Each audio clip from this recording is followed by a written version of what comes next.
Hey, good evening. Good evening. Good evening, Ghetto. Thanks for being here, man. I need the support, buddy. Um, wow. Pretty nice winter day in the mountains here. We got up around 50 degrees, sun shining. All is right with the world if you consider 7% inflation that just came out. And I'm hearing more and more people talking about empty grocery store shelves.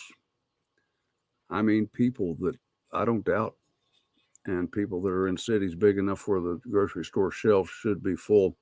Hey, Craig, welcome. Um, yeah, and it's costing. Well, it was $100 last year. Everything you're buying is 107 this year, and that's a lot of extra money out of your pocket. I went down and put gas in my truck today at only a half a tank, and it was $38 for half a tank. So I can't afford to go nowhere. Um, what got me started on wanting to say something just before I went to bed this morning, thanks to Ghetto, keep me up till 5:30, man. I'm telling you. Hey Jeep, good to see you. Um, Turns out our government is sending $308 million to Afghanistan. Didn't we just give them some $11 billion worth of military equipment and 13 lives? Well, 2,500 lives. Um, why in the hell are we sending $308 million to Afghanistan? Why isn't China giving them $308 million? They got the damn Bagram airport. What are these people doing to us? And I tell you, it's a screen.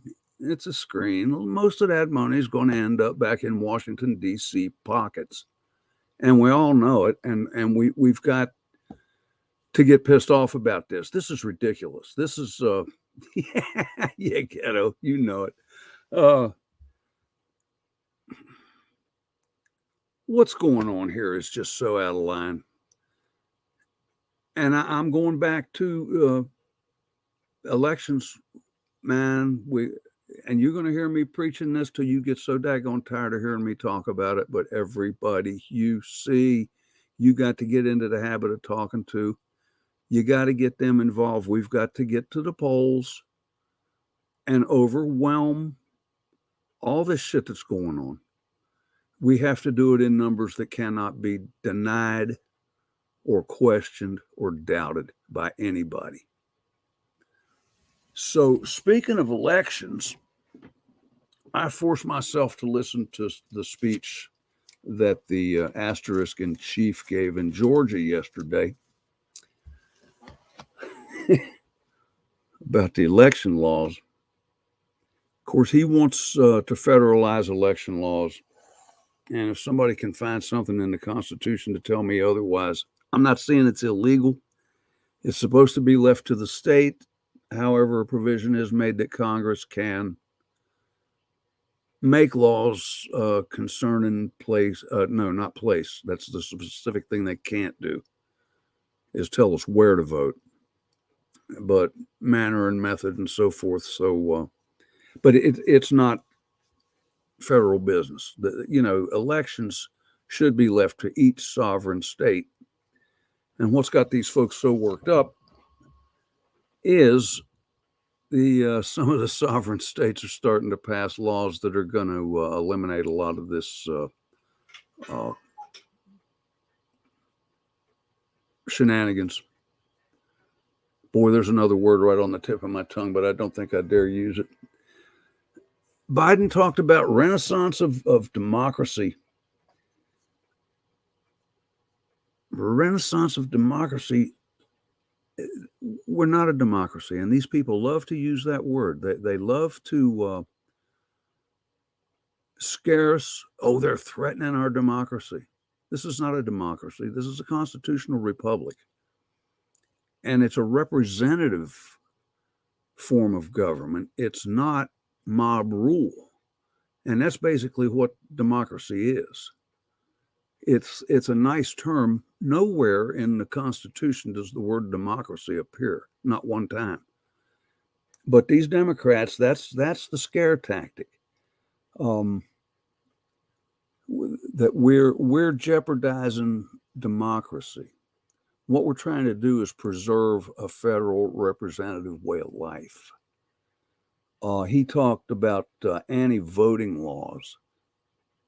Folks, these aren't anti-voting laws. These are anti-cheating laws. There's no need for people to be able to mail in ballots 3 and 4 weeks before Election Day. And it just leaves it so wide open for absolute fraud. I'll use the word, and consequences be damned. He's, these people standing in voting lines, they're starving, poor, starving, thirsty people. And they're so upset that people in a T-shirt with a certain name on it can't come up and say, hey, here's a bottle of water and a sandwich. I want you to vote for this guy. And, that's what that's all about. I know my case is different. I walk in, I walk out. Hi, Nicole. Hope you're having a great day. And I understand in the cities, there are probably lines. I can't see the lines being long enough that you'd starve to death waiting. My real question, of course, my mind's always in the gutter. Anybody that knows me, if we feed and water these folks too much, what are we going to do about letting them go to the bathroom in the voting line? Nobody's mentioning that, but that's an issue. Seriously. Maybe we ought to erect porta potties every 10 feet or some shit in the voting line. It's just outrageous. These people are so desperate, and you could hear it in his voice. He's angry. He's frustrated. And I think a lot of that is because there's no doubt. Hey, Chrissy Cat, good evening. There's a little lucid pocket back here in the back of his brain. And he realizes that he's a fraud and a failure and a fool. And he understands that sooner or later, all this is going to come to light. And it's got to be bothering him. Independent, nice to see you. But I was expecting spit to start flying. I mean, he was yelling, shouting. I don't know. I feel dumber after spending 30 minutes listening to this speech. And then he started challenging people. Are you going to be with King or Wallace? Are you going to be with Lincoln or Jefferson Davis? And I thought, Lincoln and Jefferson Davis. Now, that's an interesting contrast. So that I did a little research. This is most of the work I did this afternoon, was trying to understand something about these two men. I am going to open this panel here when I get done with what my wife would say is bitching. But if anybody wants to hang around and come up, tell me where I went wrong, we'll do that a little later. But I did some research here. And just to make this little lesson easier on everybody, we're going to start with Mr. Jefferson Davis, because his history is a little bit shorter. He was a representative and I think a senator from Mississippi. He served a term as actual Secretary of War for the United States government. So he contributed to the United States government. And then some things changed, and Mr. Davis was elected President of the Confederate States of America. A short career, president of a nation that had a very short and violent existence. And his main job and accomplishment in that particular job was putting together an army and defending a small country, new country, infant country from foreign invasion. Hey, Sharon, how you doing? And that's about the extent of Jefferson Davis's accomplishments, we'll say. Mr. Lincoln, on the other hand, has a colorful history. Mr. Lincoln violated the Constitution several different ways. He declared the secession illegal and said these states were still part of the United States, but yet he made war on them. And the Constitution defines that as treason. He instituted a military blockade of southern ports, which is also making war against sovereign states. He shut down newspapers all across the North and actually put owners and editors in jail simply because they didn't agree with him. And you can think about modern day people being sitting in jail with no representation and no idea when they're going to be getting out or if. He suspended habeas corpus and arrested hundreds, if not thousands of people and held them in jail, some of them the duration of the war, especially in Maryland, because he considered them to be Southern sympathizers. That was their crime, being sympathetic to people in the South. He actually had to have, or tried to have, Chief Justice of the Supreme Court, Roger Taney, arrested for finding against him in a case involving this habeas corpus things. He violated the Second Amendment by confiscating thousands of weapons in Maryland. The worst thing he did was he was responsible for the deaths of over 50,000 Southern civilians. Let me tell you what this man authorized. Homes burned. You're talking about women, children, and old unarmed men. He burned their homes. He took their food. He took their livestock. He actually spread salt on the fields so crops couldn't be grown the next spring. His armies routinely dumped dead animals into wells so the water couldn't be drunk.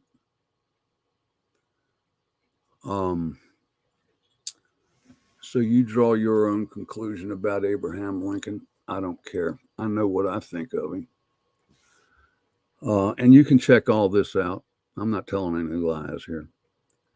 But history is written by the victor, and that's what we've been taught. What a wonderful soul this guy was. I don't go with it.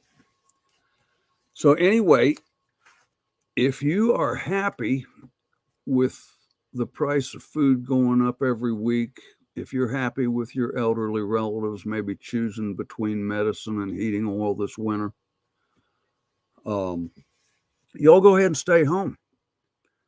The rest of us got to get out and start running our mouths and making an absolute pain in the ass out of ourselves and getting as many people to this voting booth as we possibly can.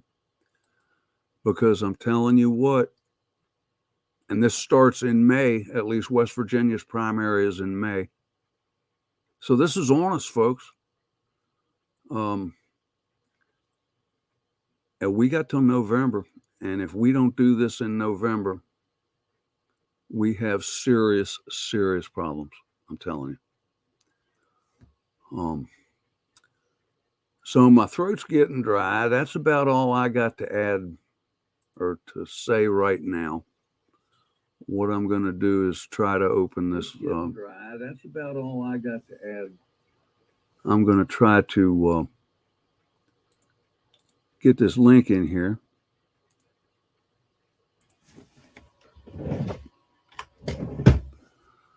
All right. I believe I got that. Pin that.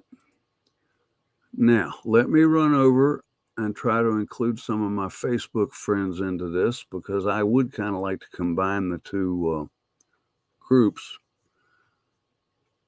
Let me see here.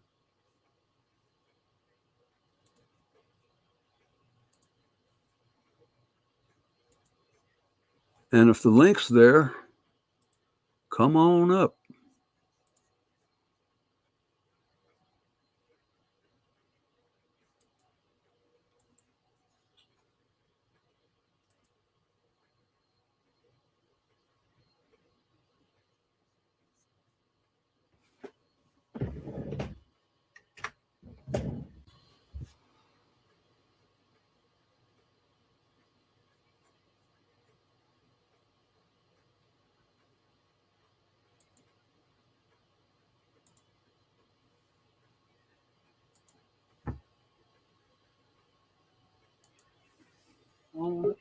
All right, there we are. Hey, there's Monty. Good evening, Monty. Hello. All right, there we are. Broken Patriot, how you doing? I'm doing. Still packing. Broken Patriot, how you doing? I'm doing. Still packing. All right, who has the echo on? Yeah, I got an echo. Not me. Who has the echo on? Not me. Yeah, I got an echo. It's my fault. All right. Let's try that. You never know how much stuff you have till you start putting it all in boxes. 30 years ago, I threw a full-size truck, a dumpster the size of a full-size truck bed away, and don't miss any of it. Exactly. The law is if you ain't seen it in 2 years, you don't need it. Throw it away. That's why every time I've ever helped somebody move, I write the date of the move on the box. And I've had friends like 2-3 years later, like, did you write a date on the box? I'm like, yes. And if you're just now finding it, take that box and throw it in the trash. If it's been sitting in your closet or your garage for 2-3 years, you obviously don't need it. And I was like, don't even go open it, because then you're going to go down that rabbit hole of like, oh, I remember. Nope, throw it away. Just throw it away. Sit there for a couple hours playing with it. Man, I've opened boxes and found stuff that I'd done replaced because I forgot I had it, you know? Yeah. Like I'm going to do, when I get my new studio set up, I'm going to go through all of my little wiring adapters and little hookups and stuff. And I'm going to be like, if I got 2 of it and I still find more, all the rest are going in the freaking trash. I can't do that. If it's going to be useful, it's going to go in a box and get put away and forgotten about. That's how I do it. Yeah, but what I was meaning is if I've already got 2 and I still find a third one, it's like I obviously don't need that third one, especially if it's something that I'm already using and I've got double spares. I don't, because my whole thing is about my studio is I want 2 of everything. 2 complete computer setups, which I've got here.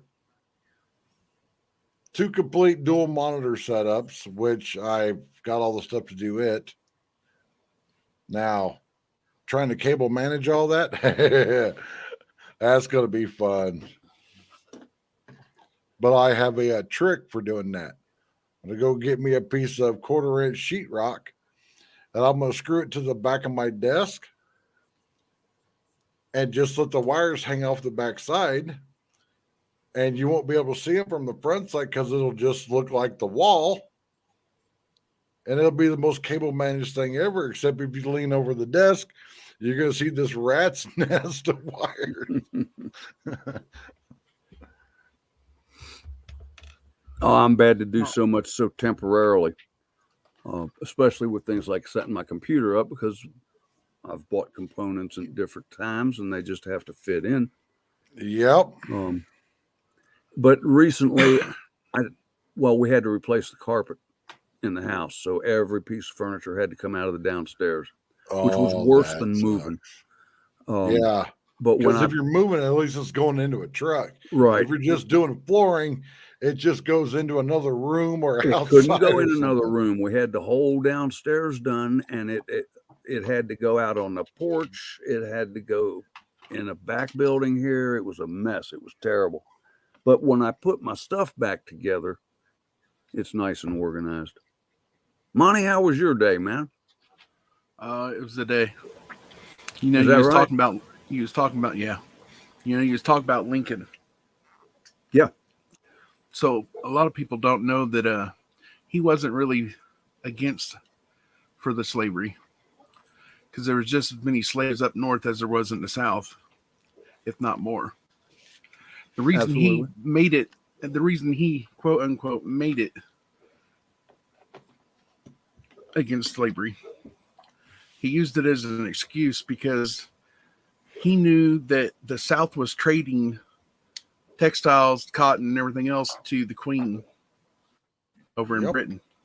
And he didn't want the money to leave in the United States. And that is why he made it, quote unquote, like he was fighting for against slavery.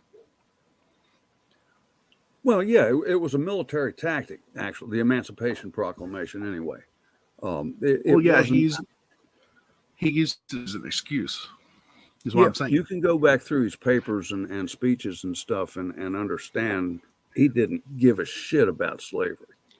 That was not Right. an issue with him.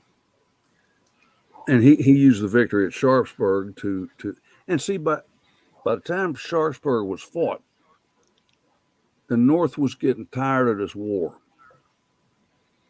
There were beginning to be rumblings, if not protests. And he had to give these people something that they could wrap their heads around. And like you said, it was his excuse, but it was propaganda, is basically what it was. Yeah. He was wanting to take all the slaves and put them down in South America. Well, Central America. Liberia, wherever that is. Somewhere down there. And that's also why they use Navy ships to block all the southern ports. Yeah. Because I've had people ask me when they doing it, like normally it's their kids doing a history paper or something, and they're like, why did the U.S., the North block the southern ports? And I'm like, that's because they were doing dealings with the Queen of England. Yep. And we didn't like the Queen of England. And I've actually had people like, well, why not? I'm like, 4 numbers, 1776. Yeah. Because the and then they're British all like, need, oh. People don't realize the southern states were supplying 80% of the federal economy or the federal budget with taxes and tariffs. They were offered the Corwin Amendment, which guaranteed the right for them to hold slaves if they would just stop this secession silliness. yeah. And they said, no, this is about independence. This has nothing to do with slavery. Now, I granted, and I'll admit, some of the Confederate state constitutions mentioned and provided for slavery. But the Confederacy as a whole, that was not their problem. The problem was being used and being taxed and tariffed at a rate that was just unsustainable. And also, people don't realize that Arizona was part of the Confederacy. It wasn't a state yet, it was a territory. Right. And they're all like, really? Yeah. Camo Carl, you got a food shortage warning in your area. Can I ask at least what state you're living in? Michigan. Michigan. Okay. Holy shit. Is Jeremy here? Hello, Jeremy. How you doing? Let's see, Jeremy. See, Great Britain needed more cotton for their mills Yep. and everything else, and then they was Oh, yeah. exchanging goods with the South, and that's why they was blocking the ports. Yep. And of course, the South, they needed weapons and other supplies. Yep. Yeah. I see you, Jeremy. Good evening. I was a big history buff when I was in school. Like I've got DVDs on World War I, World War II, Civil War, which I've never made it through that DVD set because each battle is its own disc. Yeah. And I think it's got like 30 discs in it. The box is like this freaking thick. And it's very dry. And it's just like, I want to watch it, but you got to be in the very right mindset to be able to watch that. You do. Absolutely.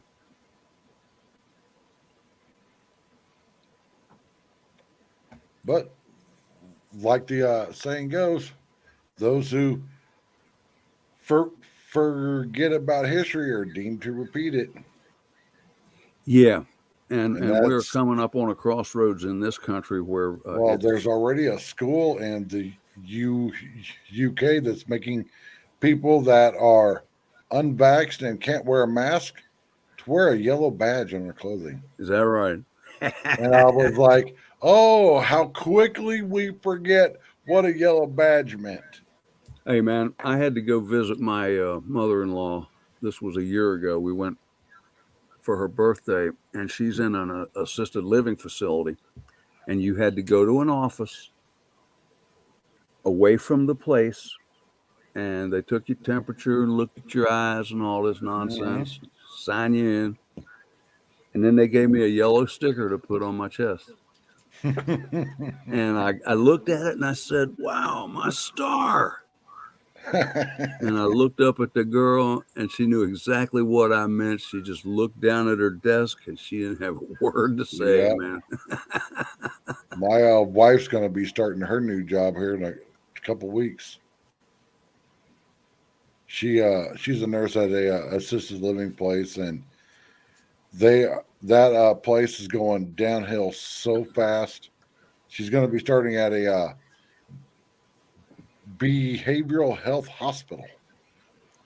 Okay. Brand new place. Like a therapy kind of place. Yeah. $20 an hour starting out.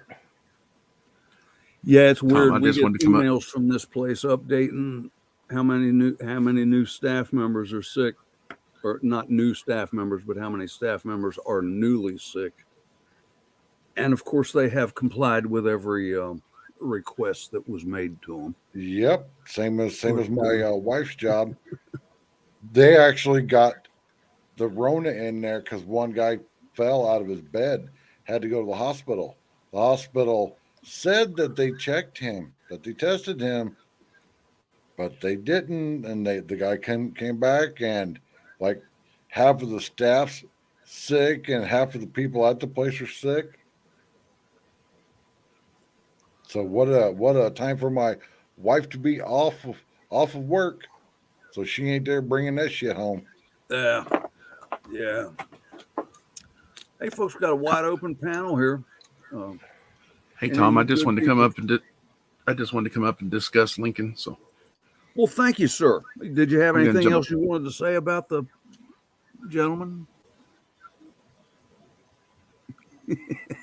he used to be my hero, but yeah, I'm gonna jump back down and chat. Thank you, sir, for coming up. I appreciate it. I Thank you, was Tom. in Walmart the other day, and a dude comes walking past me with the top hat on, Oh, yeah? like fully done up, but not like he's going to like some kind of ball or something. You could just tell that it was what he wore all the time. Oh, okay. And I was just like, whoa, here I am in flip flops and basketball shorts, and this guy's walking around Walmart with a top hat on. And I just looked at my appearance of the wife, formal and she spectrum. was like, top hat. And I'm like, yeah, it's something I've never seen anybody out in public unless they're going to some kind of function with the top hat on. And he was in Walmart just pushing a shopping cart. Yeah, man. I guess I was about 19 years old, and I had a friend that he wore a top hat all the time, and that thing was ragged and beat up, and it looked so good on him. Yeah. Yeah. If I would have had time, I would have grabbed my phone and went and did a quick interview. But that's one of the things why we're moving, so I can have more room for a studio, is because I want to start up an interview channel. Everybody's got a story. Oh, yeah. That's true. That's true. It's like there's got to be a reason why he dresses like that and has a top hat on. And I also found a company for $20 will get you a business card. It's about the size of a credit card that's got a QR code on it.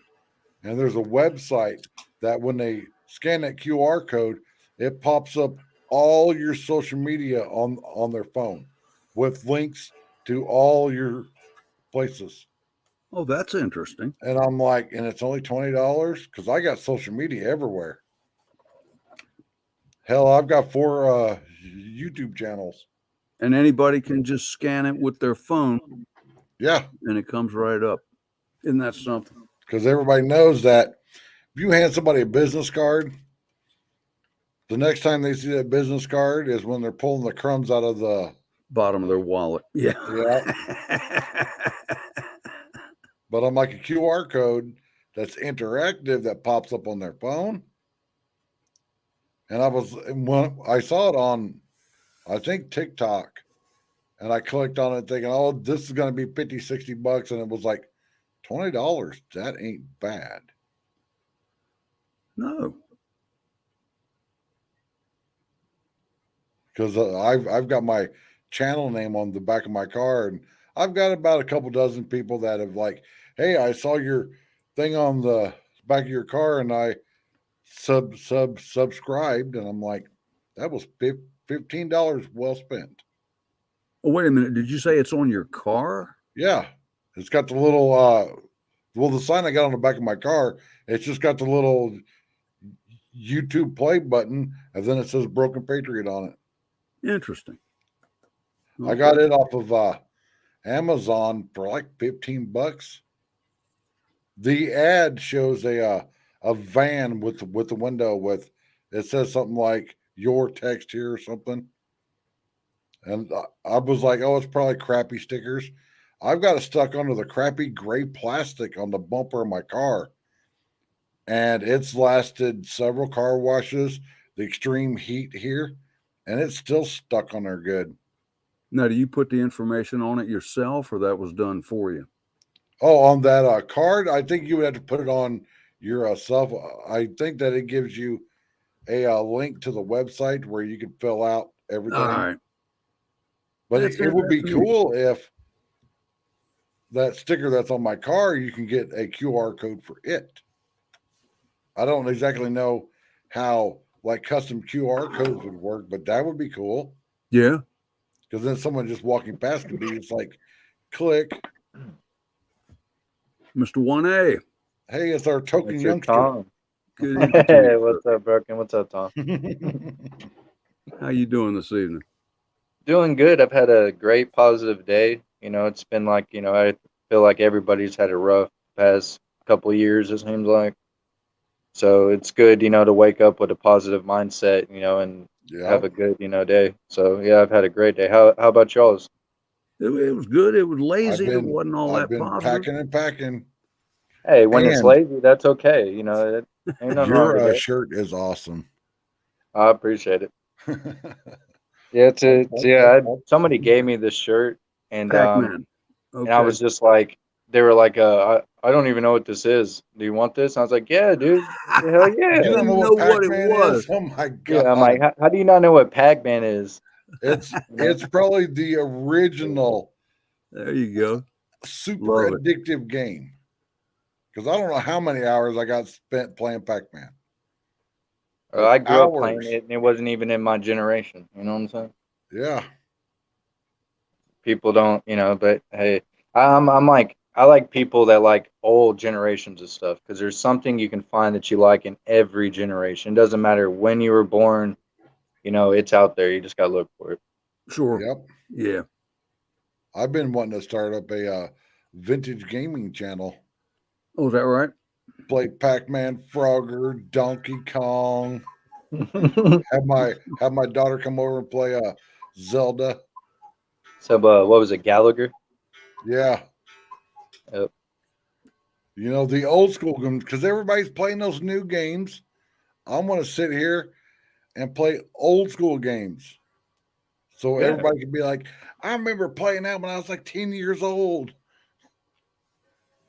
And also showing how much I suck at playing those old games now. There's a huge lane on YouTube for nostalgia, for nostalgic things, you know, Yep. because since we're all unhappy in this world at the moment in society, we're all searching for nostalgic things that, you know, bring us back to our roots and what, you know, make us feel comfortable. To a Yeah. happier time. Exactly. Yeah, exactly. Yeah. Yeah. Well, it's like when Trump came out with MAGA, people ask me, what does that mean to you? And I'm like, that means to me that when I was a kid, I could play in the front yard. I want my 4 beautiful little granddaughters to be able to play in the front yard and have a wonderful childhood, not having to worry about some pedo coming past in a freaking van, snatching them up. Bro, Or a bunch of punks with guns driving by. These days, I mean, Yeah. nothing's impossible with these people. bro, if you're gonna shoot somebody, like drive by and shoot somebody, at least go to the gun range first.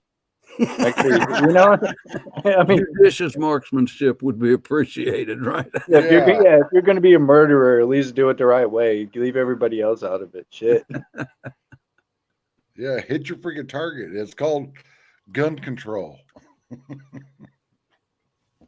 Everybody's got the auto sears, and switches nowadays, so they're shooting, 50 rounds, automatically, and you ain't hitting shit with that if you're driving by. I don't care who you are. Yeah. Yeah. So, Hey, Garrett, good to see you, man. You guys were talking about video games. I guess the first video game, it couldn't have been, there was Atari and all that nonsense, but do you all remember Wang computers? They were really word processors, but it was a system, integrated system. I've heard of it. I've never. They used had one. them brand new at the job I worked long ago, and it had a word game on it called Hall of the Mountain King, and it would give you a scenario. You are somewhere and describe what's in front of you, and then ask you, what do you want to do? And you would tell it what you wanted to do and where you wanted to go, and it would tell you what you're seeing, and you have the opportunity to pick things up, put things down, and you don't know what you might need later, right? But it was Yeah. a fascinating Sounds game like to a me. kick-ass game, but it also Sounds like an RPG. It's known as an RPG, a role-playing game. It's where basically you're given the choice, and whatever choice you make is what dictates what comes on. How the later. rest of the game goes. Yeah. And I never got a chance to really pursue it because I was at work. But yeah, it was fascinating. And I've never found anything like that online since. You could find something like that if you search for it. There's role-play RPGs are huge and will always be a big part of gaming. Oh, is that right? Yeah, so you could find something similar. I bet if you look that up in Google, you could find somebody who has recreated the game and put it back out there. Probably. I might look into. I mean, I don't have time to be bothered with that right now, but I Right, tried yeah. that when I first got my computer and couldn't find anything. But I might look into that. Might Yeah, do man. that. Nostalgia, bro. That's what we're just talking. Hell yeah. Mhm. It was a really interesting game. I watched a video last night. The guy was from like Britain or somewhere, and he found this old PC that had been sitting in someone's barn. And I mean, it was old. The only thing that connected to it was a keyboard, and it was Serial Link with the CRT monitor actually built onto the top of it. All right. He cleaned it all because it was nasty. He's like, I want to redo all of it and make it a retro gaming setup where you're actually at a retro machine. Yeah. But I mean, it was old enough. All the screws were flathead screws. Really? I'm like, that's 40 years ago of flathead screws. No doubt. Shout out! I got to give somebody a shout out. A couple Please. people actually, if you don't matter. I mean, if you don't mind. No. Shout out to Craig the Hunter because he dropped by my live stream earlier and randomly and posted my link on his community page. So I really appreciate that. That was random, and salute to you. And thank you to Independent, Mini United, and Cashew for being the best mods that you can find. Mm-hmm. Hey, if somebody would put your link up. Oh, Independence already took care of it. She's on it. You know what Yeah. I'm saying? That's what I'm saying. They're great. You don't but even have they to didn't add. do it They already where I know what can to see do. it. Oh, I'm sorry. Somebody put it up here if you've got it. My favorite mod is JH556. Good people. Yep. I don't care when I go live, that person's on there, and I'm like, well, obviously you don't have a life like I do, because I went live at midnight, 2 o'clock in the morning, 7 or 8 in the morning. It's like, Bro, boom, some of us right. are creatures of opportunity. We're there. You know what I'm saying? It's just like if you're live, we're there, you know? You know? I've been trying to get my buddy Dennis to start up a channel. He's disabled, and he's a computer genius, but with old school stuff like old Dell Optiplexes and HPs, and he, fixing laptops that are 15 years old. Damn. And I'm like, you've got a webcam. I got an extra microphone. Just turn it on and do it. When you're troubleshooting stuff, just turn it on, and because there isn't enough channels when it comes to PC stuff of fixing old stuff. Everybody wants to see the fancy new and stuff, but there's a lot of us like me that's rocking old school stuff. Every generation, no matter where it leads, no matter what, like say genre of content it is, there's always going to be a spot for vintage. Yeah, Because sure. it's never going to go. I mean, because everything's made better in the past, and it gets worse and worse. So people hold on to the things that were made better. Also, you got to understand, like you were talking about how you guys go through things, and it's hard to get rid of it. It's because it's sentimental. It's nostalgic, and you look at that, and you can remember when you got it. You can remember, there's so many memories attached to something. So it is hard just to get rid of something. And those people that hoard, a lot of them went through something traumatizing in their life. Yeah. And everything, they hold on to everything because it has a memory, and they're afraid to let go of it. see, I struggle with that myself, and it's hard. it's nuts and bolts and nails and screws and any kind of little like hardware bracket. Because I'm like, well, it's just one screw. I'll just throw them a little jar. But if you're doing something and you need that one screw, it's going to save you an hour of going out, getting in the car, going to the hardware store, searching through that. Well, that's what my shop's for. All that stuff is in the shop, but I will confess I have actually built more outbuildings just to keep junking. My grandpa years ago built a double-decker Lazy Susan that hung off of a shelf in his shop, and he used baby jars. Yep. And he put all the little nuts and bolts and screws and stuff in there. Yep. I was always pissed because he lived like a couple blocks from me as I was growing up.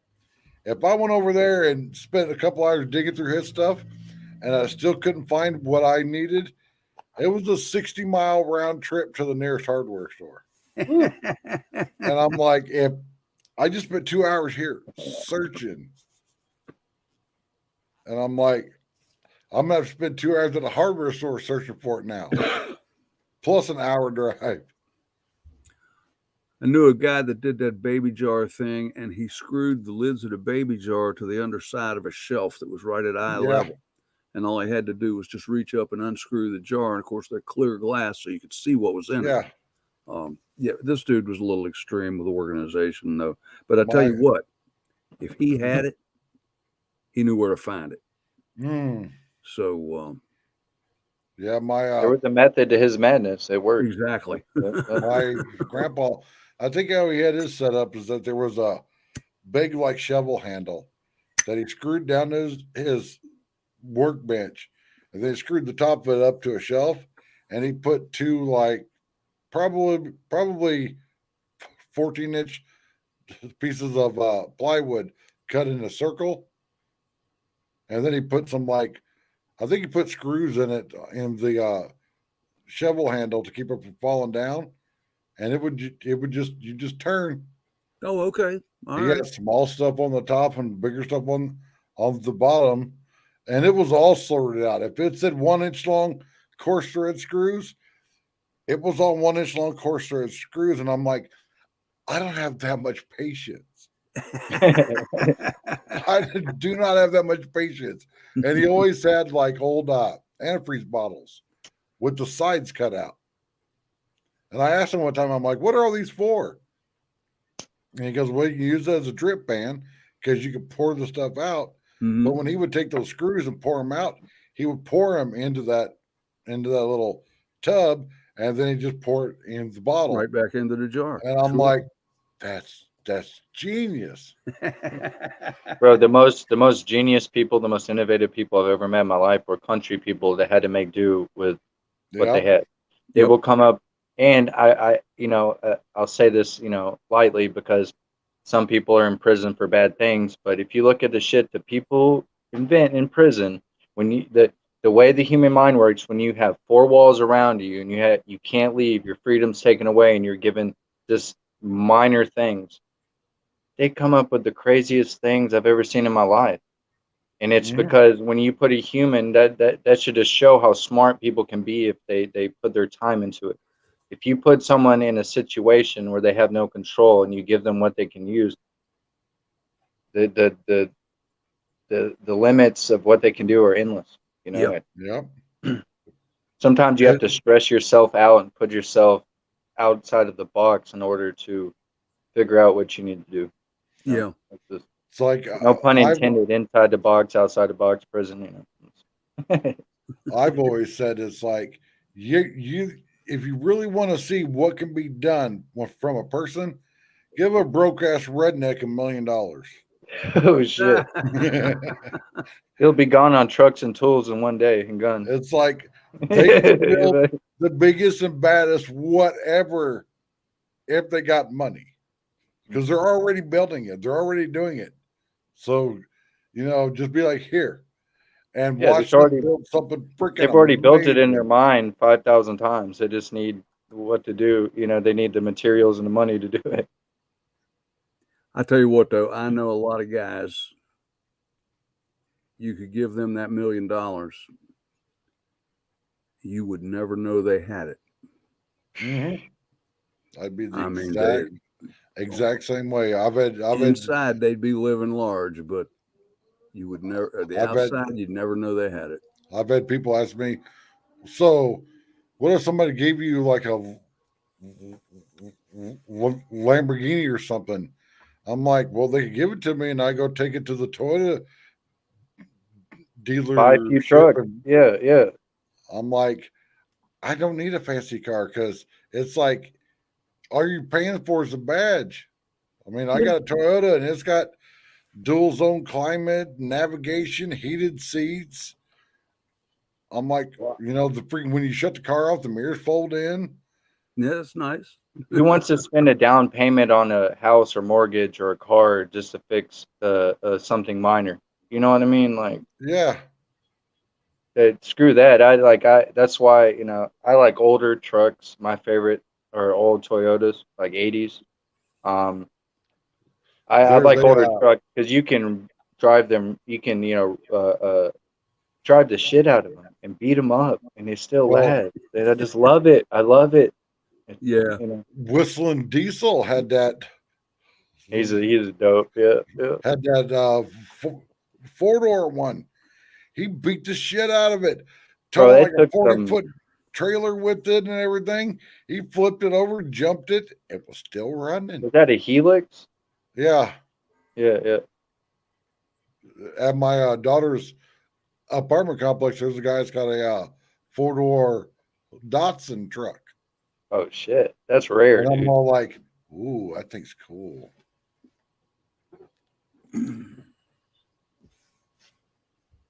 So yeah, Tom, everyone calls me a Toyota fanboy, and I'm like, no, I'm a fan. I'm not having to fix something I'm making a payment on.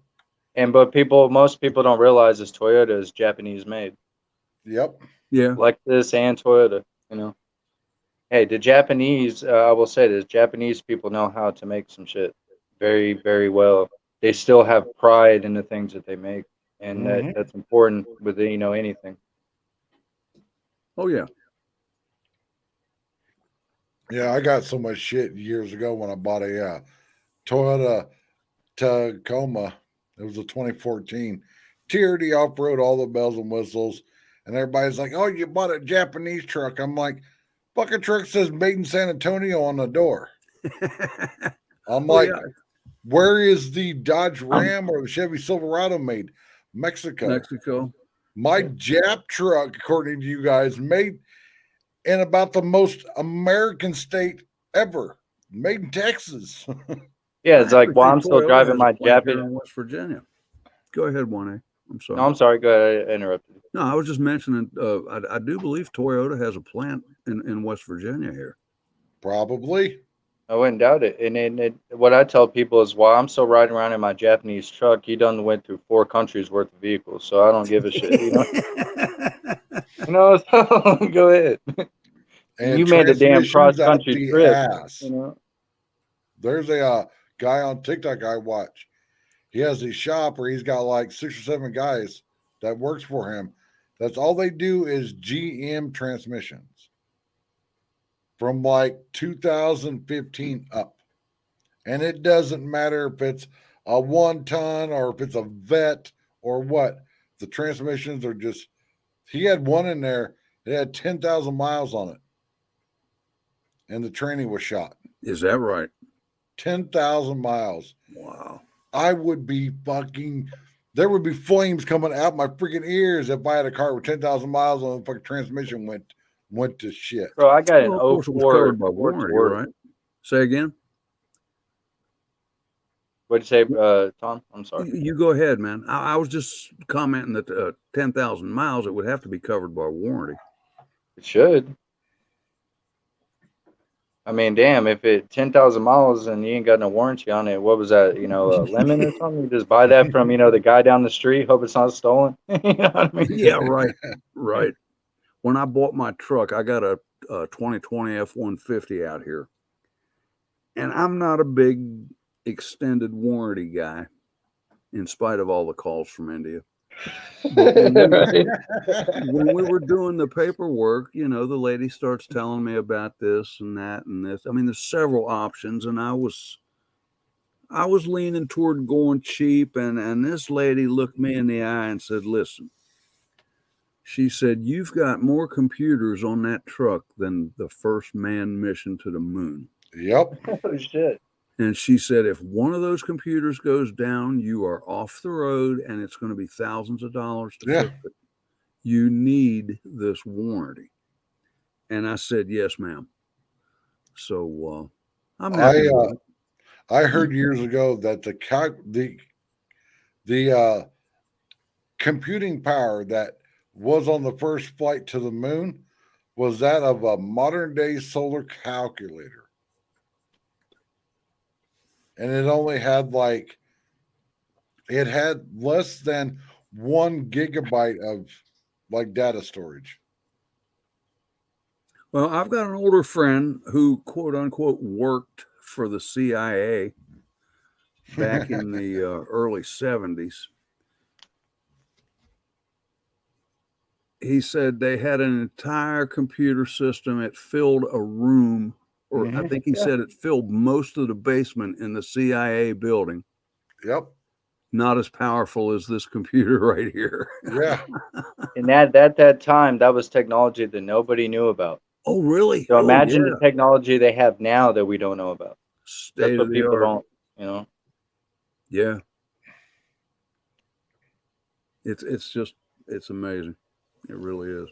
It's mind blowing, man. You sit there and you think about it, and it's like, you ever sit there and think about the universe and how there's to think about how infinite things are, and the other day I was talking about it. I don't know what stream it was. It was like a couple weeks. There's a word called sonder, and it may not be found in the dictionary, but it's just a word. It's like when you see 100,000 people in a stadium.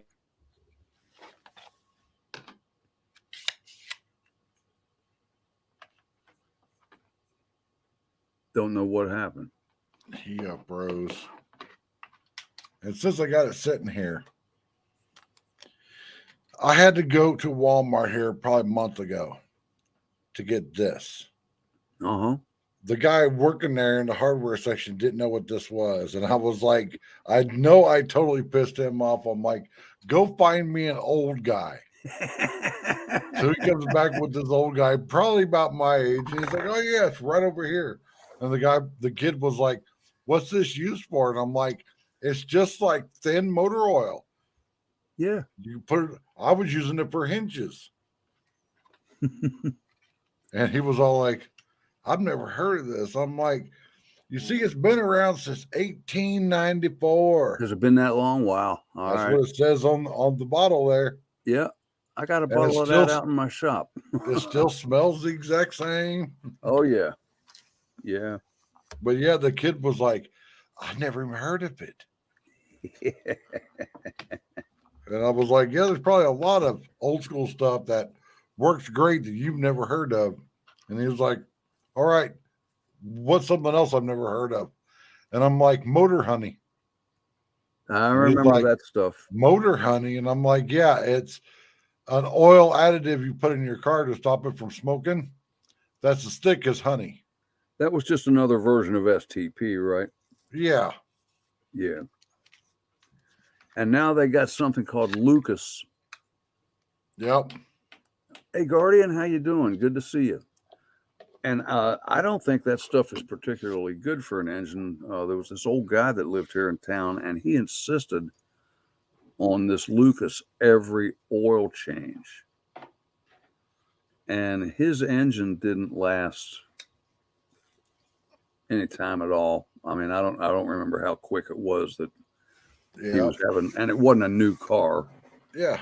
but Well, the best thing you could do with your vehicle is change oil when it says time to change oil. Yeah. It don't matter what the brand of filter is. It don't matter what the brand of oil is, because they all have to meet the minimum specifications. right. You know, just hell, I used to build race cars, and I'd have Walmart oil and a Fram filter on it. And every 7 races, I'd change it out. Everybody's like, oh, no, you got to use this oil. And I'm like, that oil is $20 a quart. Like, fuck that. Yeah. Yeah. As long as it's, you know, clean and you don't stick it in there for, you know, 40,000, 50,000 miles. Welcome Hey, back. he's back. Yeah, my Wi-Fi went out. So Oh, that sucks. what's happened when you live around pine trees and heavy rainfall all the time? You getting rain? No, not at the moment, but like what happens is it'll rain heavy, you know, a few days prior, and then it'll weaken, you know, the root systems of the pines, and they'll just as soon as the wind blows, they just, you know, They're start out. snapping left and right. So, yep. Hopefully the power don't go out. Once that goes out, then I'll definitely be gone for good. Is that a possibility? Yeah, dude, the wind could blow. Somebody could go out and cough too hard, and the damn power goes out around here.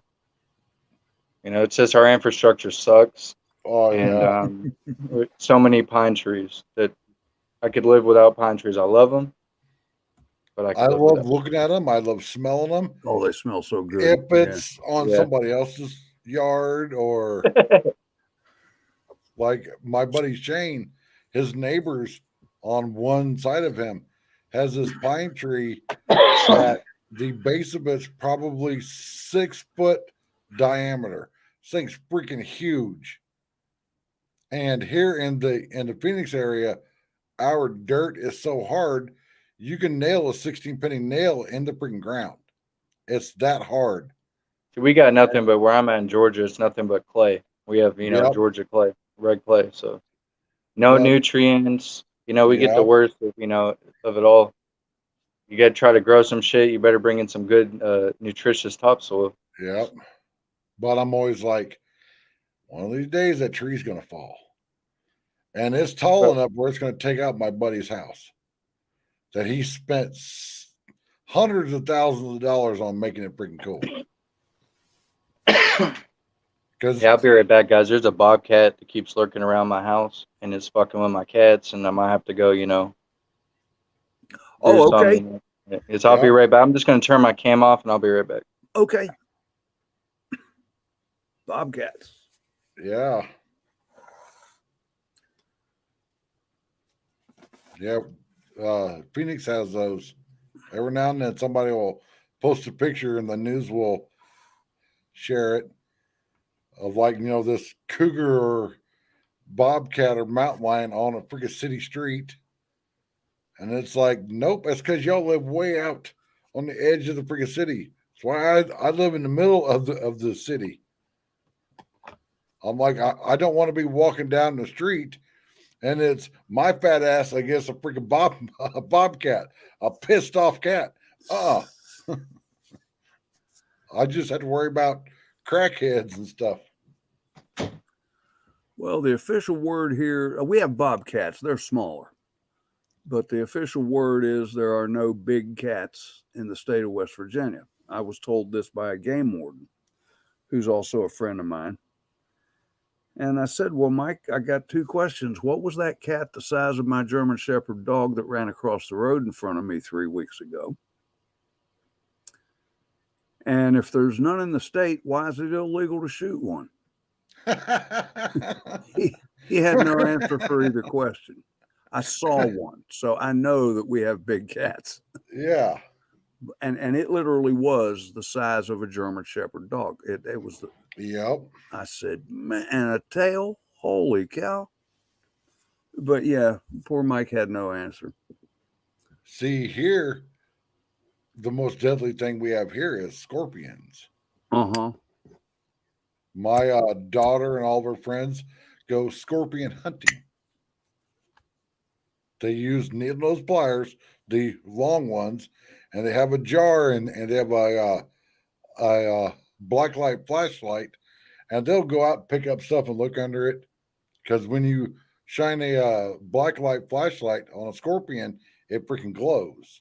Oh, really? It glows the same as the old 70s posters. Yeah. And she will just fucking just take the pliers and pick it up, stick it in a freaking jar.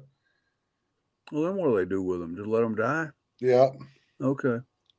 All right. Because if you get stung by one, it's a hospital trip and Oh, I'm it's sure. excruciating painful.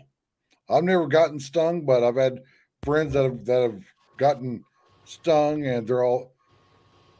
One of them said he was shot in the military, and he goes, "I'd really get shot again to get stung." And the problem is that the baby ones are only like an inch long, and the baby ones are the ones that are the most venomous. Oh, really? They're more toxic than the Yeah, adults. Hello, and Summer. Good to see you. Thanks for coming. They're small enough that they can go in your house, in your shed, in your shop. But I was all like, "You guys are scorpion hunters," and she goes, "Yeah." And I'm like, "That's fucking crazy. That's the craziest thing ever." I knew guys, they would go camping out west out there. And they said, you wake up in the morning, you best shake your shoes out before you Yep. put them on, Yep. or you're going to get a very unpleasant surprise. Yep. Summer, we're doing open forum here if you're inclined to come up, and Ohio and anybody else.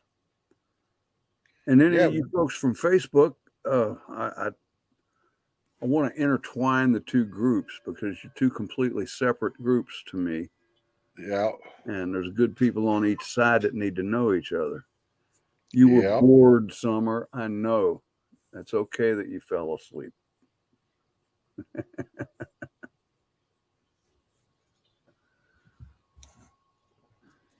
Yeah, I still got a freaking pack and it sucks.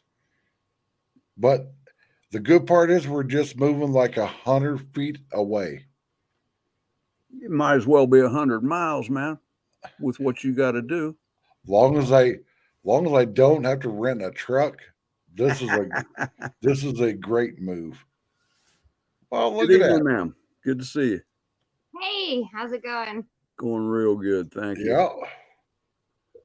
Sorry about last night. I was gonna come up and then like I don't know, I passed out from watching the puppies being born. I was wore out yesterday. Those Right. puppies took forever. Oh, but they're so cute. Yeah, because it's I a was puppy. I fell asleep. And then I woke up and found out there was only 5. I was like, oh man, I didn't know there was only I thought there was gonna be more. I did What? too. That's I a did. small litter. I was expecting at least 8. Hell, they can have as many as 12. Yeah. Well, when her last litter, he said her last litter was like 9. So I Okay. was like, so or maybe a little bit, but no, it was more than that because I bet it. I put my number 9. My number was 9, so I think it was more than that. I think it was like 11 or something like that. But because I was like, oh, okay, well, I don't feel so bad betting 9 because that's not like a huge litter. He's had a bigger litter than 9, so I just Right. remember that. But yeah, it was cute. I had a dog years ago that only had one puppy. Really? It was a Great Pyrenees sheepdog. Okay. Oh wow. Those are Great, big, dogs. gigantic, 200-pound, fluffy white dog Pure white.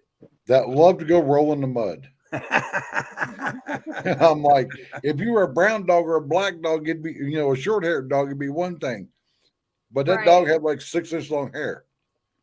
Yeah, because my dog's white, mostly white, but then she has some black spots on her, and she's fluffy and she's a Havanese, so she's a real fluffy.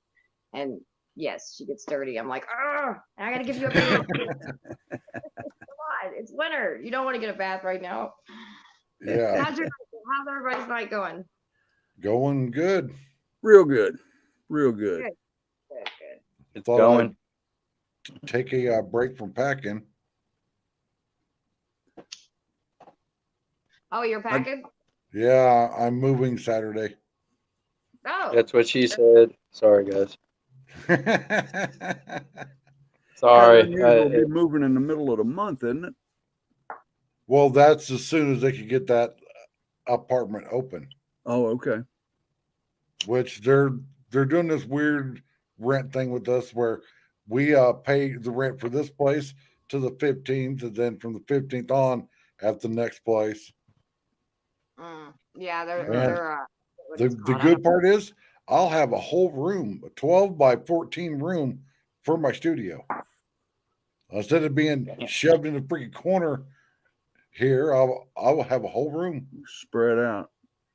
Yeah. You got some teenagers to help you, or My daughter's coming over, but all of my help that I used to have, my daughter and all of her friends that would work for a soda and some pizza, they've all grown up, got their own families and stuff, and I'm like, my moving crew's grown up now and gone. Yeah. because Yeah. we moved a 3-bedroom, 2-bath, 2,000 square foot house in 4 hours once, Wow. and that's from walking in the door, nothing packed, packing it up, putting it in the truck, moving it to the new place. 4 hours. Wow. Yeah. It was freaking awesome. Just Better give me more than a damn soda and a pizza for that. they're kids. They were like 10, 12. Yeah. So soda and pizza was a big thing to them. Oh yeah. Oh yeah. Yeah. The last time I helped a guy move, and this was 20 years ago, and he had a big house, but the whole crew got hungry, of course, and we went up to Taco Bell. And Stu stood there and ordered 72 tacos, Oh my Ooh. God. which kind of destroys the concept of fast food for the people behind us. Yeah. Right? Yeah, sometimes I'll go order food for outreach and I'll order like 250 burgers, Oh no. Oh yeah. I usually I've learned though, I'll call ahead of time now because Yeah. like I realize that's kind of like really disrespectful on my end to expect them to have all that food and for all the people behind me. So I try to, call ahead and be like, hey, I'm doing outreach tonight. Can you have this many, to go? But there's been some times I've ran through and ordered like 70 or 80 and been like, sorry, people. And this will be a place like McDonald's or somewhere like that. Yeah. Right on. Listen, That's wild. I've been a manager. I've been a manager at a fast food place before, and believe me, Summer, we appreciate when you call ahead. Yeah, and well, now that like, because that was like when I first started doing stuff, and I would just run through and be like, hey, can I get like, and they'd be like, well, we can't do that. We might be able to do this many, but when I call ahead, then I'll go in, and it's always fun when I pick all the bags up, and they're like, oh, that's the lady that feeds the homeless people. I'm like, yes. Or when I like something, I'll give us like, I go and pick like 80 pizzas up from them sometimes, so it's pretty Wow. dope. They donate Hey, if those. one of you moderators want to deal with that troll, I don't think we have any in the chat. Oh, well, let's fix Oh, yeah, that. guys. What's the matter with your camera, Guardian? I don't see the troll. all like the a way down little on the bottom, one step above Ohio Prepper. Yeah. Sorry. It's the Oh, Russian okay. bots, the Russian porn bots. Well, Yep. I just take care of that Yeah, nonsense I'm myself. learning all this stuff on YouTube. I'm new to it, like the channel stuff. I'm on Facebook, but like I always go live on that. But I just started doing this stuff like a couple months ago. What am I supposed to do? Remove them? You Yeah. can Yeah, just you block can their ass so they can't come back. first, if you report them as spam, they can't come back. Mm. Good Yeah, to know. it'll block I their don't have IP that address. option. Ooh, that's good to know. Yeah, see, whenever I'm streaming, I'm always like, I want to go deal with them first, and then you guys can have your fun. Right? Right. I got him. Oh. That was my I- first time. I can see it really good because I've got a 22-inch monitor that I've got vertical here. Nice. Excuse me On my just a live minute. I'll be stream right earlier. back. On my live stream earlier, they were I had a couple show up, but luckily I had mods that were on that shit. Like Yep. White on Rice. They were good. And reason why I keep bringing up the mods and people that get in my channel is because I just randomly, just through like relationships I created in the First Amendment community and the prepping community. And the prepping community was mainly Dangerous, right? And Ron. That's how I met that's how I met you, Broken. That's how I met Truth with Tom. And you can even say that's how I've just met Summer, right? Through him. And Yep. I was just like doing just random live streams, and I decided to do one earlier, and the amount of love and support that I received was amazing, and it almost made me emotional because it's like it's great that we've never met each other in person, none of us. Some may have, but most haven't. The majority haven't. But we can create such an impact in each other's lives just through something so simple, and sometimes it makes me emotional because some of the things people say in such a positive way, it feels good, and Yep.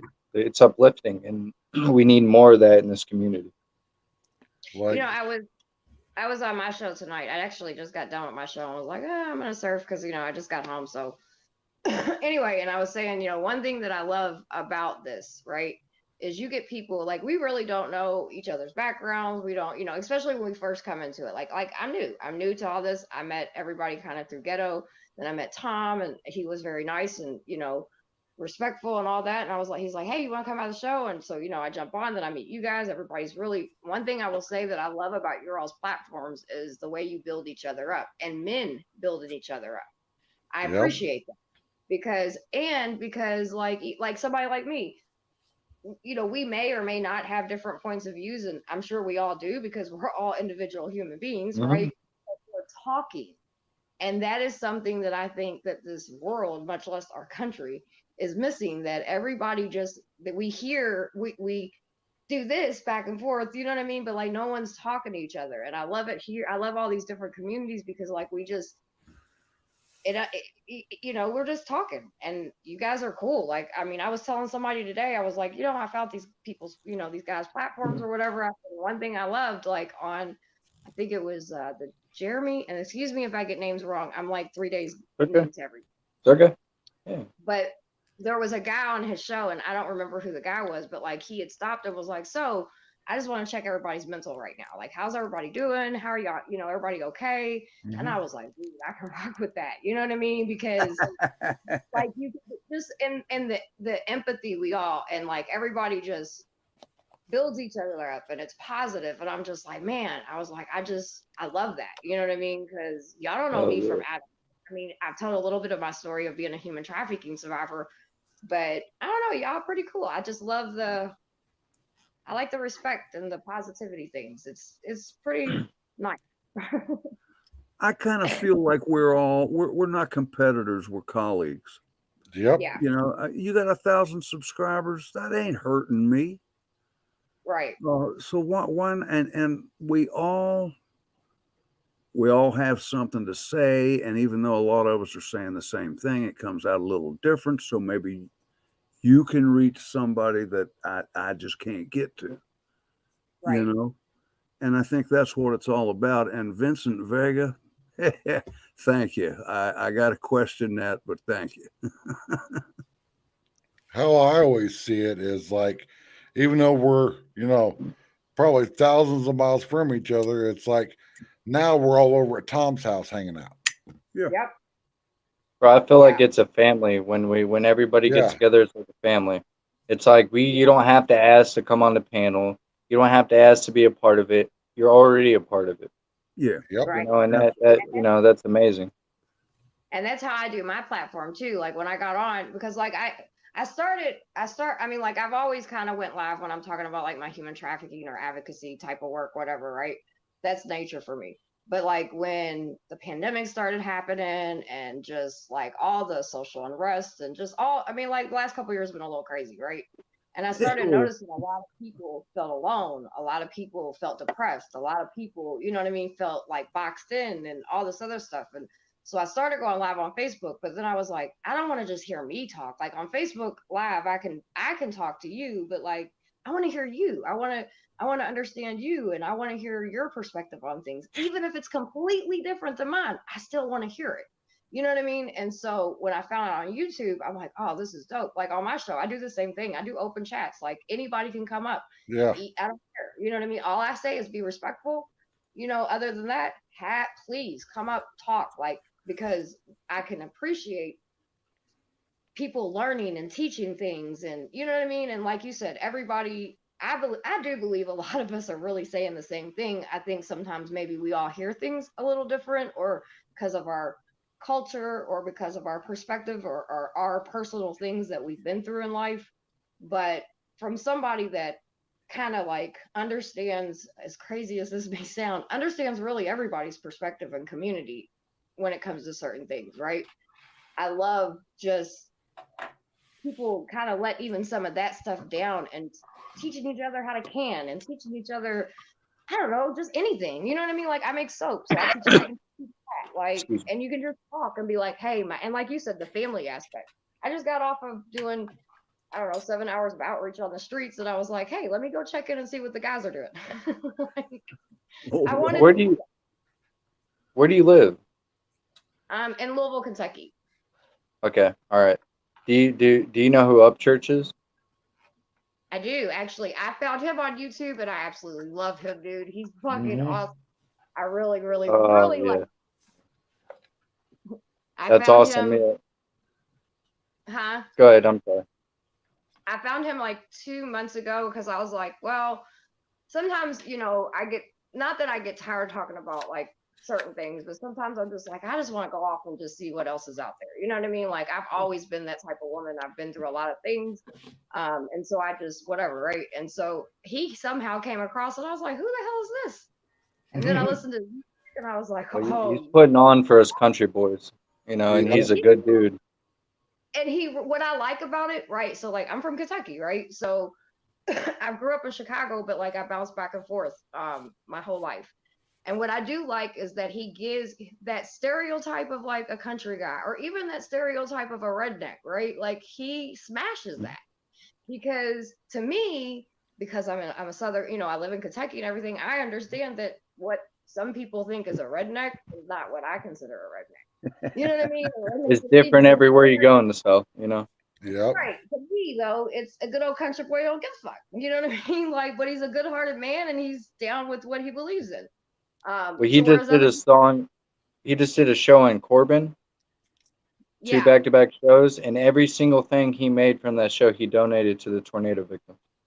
Oh, That's that's wow. awesome. Cool. right because I check into Yeah. people. Like if I'm gonna look at somebody or I'm gonna put my time and energy, and you have a stance in the world, the community, whatever, I want to know what you're doing. Like, are you just making money? Are you? And he doesn't do that. I don't. He's not for that. He really cares about people. He really cares about his people. He really cares about everybody. You know what I mean? And I love how he's smashing a lot of stereotypes. Like, you know what I mean? And I like that. He's his own person, and I dig that shit. I always say that everybody, no matter who you are, has got a little bit of redneck in you. Yeah, Oh, you most got to. You If got you've to. ever used something for its not for its intended purpose, then you got some redneck in you. If you've ever used a butter knife to open a jar by hitting it Come on the edge, you got some redneck in you. most There Calm you definitely. down, Jeff Foxworthy. Yeah, I like up here too. I'm just joking with you. Summer, I Really, was curious, back to your our fast food shenanigans. Do these places, they know what you're doing? Do they give you a break on all that food at yeah. all? So like when I first started, obviously I was just this crazy little tattoo chick that went in and was like, "Give me all this food." But now a lot of places, I'm a nonprofit. You know what I mean? We have a pretty good stance in the community. So 90% of these, 95% of them donate, and if they don't donate, they give us a ridiculous deal. So you're a So you know. known business down there. This is not just something you're doing to. Oh no, yeah, I'm actually a nationally known organization, and Oh, what we all do, right. we fight anti-human trafficking, domestic violence, and then help women in all forms of Well, sexual abuse. plug your organization. Shout your organization out so the people know. And please It's feel free to post your link. I'll give you a wrench too, so you can do that okay, here. cool. Summer, it's Women of the Well Ministries out of Louisville, Kentucky, and we run Esther's House. We are a survivor-led organization that fights anti-human trafficking, domestic violence. We help kids, we help the youth. We definitely help big and street outreach and stuff like that. So yeah, I mean, and we're a nonprofit. I did yesterday was National Human Trafficking Day actually, and I did a video. And then also another survivor came on and we talked about it, but I showed I showed some pictures of things that we do and stuff like that. So, it's pretty cool. That's freaking awesome. Yeah. I've heard of Esther's House or Esther's House. Um, I people take this the wrong way sometimes because look, there's millions of women out there that need help, right? Whether it's a shelter, homeless, it doesn't matter whether they're mentally ill and they need help, resources to help them with that, drug addiction. There's so many aspects. But the one thing I see less and less of that I want to make normal and have some more normalcy is men's shelters. Yes. Yeah. There's a So, they, so Because my there's a lot of men in this world that are going through some serious mental issues that 100%. if you ask them, all they say is, I'm fine. I'll deal with it. So a lot It's of Hello, like the devil men, dog. it's like if you need to talk, then talk. yeah, 100%. A It's like lot of the men, I've got a subscriber that's fighting with his nasty ex-wife over his freaking kids yep. because she had told the court that he abused the kids and stuff. And courts are favored usually in women's favor. yep, It's kind of how it is. Yes, it is, and not all the times it needs to be like that. So I do obviously fight because of what I do. I fight, I do fight for women's rights and things like that. But I feel like you can't do that and not I fight for men's rights as well. You know what I mean? Because I do see the Oh court yeah. systems.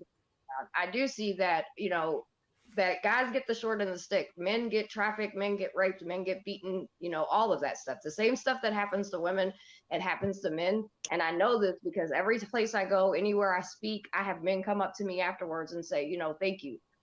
Society sets it up to where men can't have that. Now, God gave me everything that I have. My testimony is really kind of unbelievable, but so I have this house that's Esther's house or whatever, and it's a long-term program, but I have another house and my idea behind it is to give a space for men, because I have a lot of men that come up to me and they're like, Miss Summer, just the way you operate and the way you do things, because yeah, I'm going to love you and I'm going to be there for you, but I also don't take no bullshit. Like if I'm gonna put my time and energy in you, you gonna put your time and energy in yourself. That's just, I don't shoot around the course at all, because I feel like we're dealing with people's lives, right? And so I do try to Oh, yeah. help set up other men's groups. I do, so I do a lot of things like that, because again, in doing what I do, I even and some people are like, you're fucking crazy, but I also even believe in pimp reform. I believe in buyer reform. I believe in all of that. I don't believe just throwing the keys away and, in some situations, yes, but I do believe in some situations, just like I can be saved by grace, somebody else can't. So I'll never leave men or women out of what I do. That's I awesome. respect what you do. Yeah. I appreciate that you're out there doing that. That means a lot. Just because men, the biggest problem with men is it's hard for us to open up. Yep. It's hard for us to talk about things, and we feel more than women do. We feel a lot more than women do. We're just not as emotional. We're not good at talking about how we feel about things. And Now, that's why men's suicide rate is the highest. There's more homeless men. We get the short end of the stick on a lot of things, but because we're looked at as strong, like you said, in society, we're supposed to, just carry it on our shoulders. Well, we're human beings too, and we need help. You know what I'm saying? We're not perfect. We're not better than nobody. And Well, but here it's in the hard. pack, you can't show weakness. The Mhm. male can't show weakness. Yeah, I mean, I tell people all the time, like I have sons, I have a husband, you know what I mean? Like, and I want them to be okay. And I want, just like if a dude beats up one of my daughters, like, he's gonna get his ass handed to him. Well, if somebody touches one of my sons, she's gonna deal with me. You know what I mean? Like it's that's just I don't know if, and please don't think I'm stepping on anything. I think men and women both hurt, and I think men and women both hurt equally the same. I think the mhm. way the system and society has set everything up, men cannot do that. You need to tough it up. You need to, keep it moving. And it's getting now to where society, in some sense, and don't get me wrong, I understand there's a lot more resources for women, but there's also taken a turn in the way everything's going. And really, everybody needs to toughen up. Everybody needs to, you know what I mean, not be in their feelings and just keep it moving. And a lot of people, some of that Yep. society, some of it is shit. We're going through a really trying time right now. And a lot of people, no matter where you're coming from, what belief system you believe in, what ideology you stand on, everybody's feeling this shit right now. And that's, I think, the scariest part. But with all that said, yeah, I think that, we can't get anywhere in any of our issues. The mistakes a lot of people are making is they're going at every issue just with this one side. Like, okay, well, women here, they need all this stuff. And well, man, you tough up and you keep moving on. It's just the way it is. But like, that's not the way it is. Men are dying 24/7. Men are committing suicide. Men are, wanting to fall out of their roles, just like women are. You know what I mean? Like we all have to take a step back and go, what the fuck are we doing? Sorry about my language, but That's Yeah. that's you know all what I right. mean? Like, You got to what express yourself. are we doing? Because what are we doing any of this for if we can't be okay? You know what I mean? Like, because we can tell ourselves we're doing it for our kids, but if we're giving our kids the half of us too, then, and we're all doing that because we're all walking around screwed up, so we need to sit back and start loving each other again and understanding things Yep. we don't understand and making spaces for each other, even in the uncomfortable shit. You know what I mean? Like, because that's where the healing begins, and we all Mhm. need to. Well, yeah, I've always said it's a lot easier instead of one person going through some shit. If there was two or three people with that one person dealing with that shit. Oh yeah, Well, yeah, think about it. God didn't, and I don't know what everybody's belief system is, but this is how I see things. God didn't make us to be by ourselves, because if that was the case, He wouldn't have made Eve. You know what I mean? Like, He didn't exactly. make anything by itself. Everything was in pair. To this, to the every, nothing was really made alone. You know what I mean? So like, we're not created to be alone. We're not created to do life alone. We're created to live in community. We're created to take care of each other. And right now, I believe really we are in a big good and evil, you know, because I look at things as a spiritual warfare aspect. So this is bigger than any of us really. But it's just, you know what I mean? Like, I don't know. We got a lot of shit coming. A lot of people, we all have a lot of shit coming at us. And the last couple of years, I mean, like I said, there ain't nobody that's keep at this. Like nobody. And hopefully, I believe that, you know, we're in birthing position. I know, sorry, I'm a woman. It's good. We're in birthing Birthday bill. and think like, right, you know, we've been in labor, and so like now we're kind of, contractions are happening and shit's gonna get rougher. I do believe that things are gonna get a little bit more crazy, a little bit more like, you know, a lot more insecurities are gonna pop up in all of us because we're just not gonna know, and that fear that media is trying to play in everybody. Like, but just like a birth, I do believe new things will come and new life will come, and we're gonna be okay. But Mhm. man, it's gonna be getting there. Well said. Very well said. Yep. So yeah, so Totally he's like, agree "Well, with you. I'm like, dude, I got 10 kids. What do you want? Everything's like a childbirth. Hey, So I like your profile pic, Tom. I've yet to tell you that, but that shit runs deep in my family, in my blood. Oh, the flag. Yep. Yes, it does. Yep. Like, you know, I had people fight on both sides of the war in my family. A lot of turmoil there, a lot of, you know, hurt feelings, you know, and things like that. But no, people don't understand the true meaning behind that and what it meant, and you know Exactly. what people feel behind that, and nobody will unless you lived it.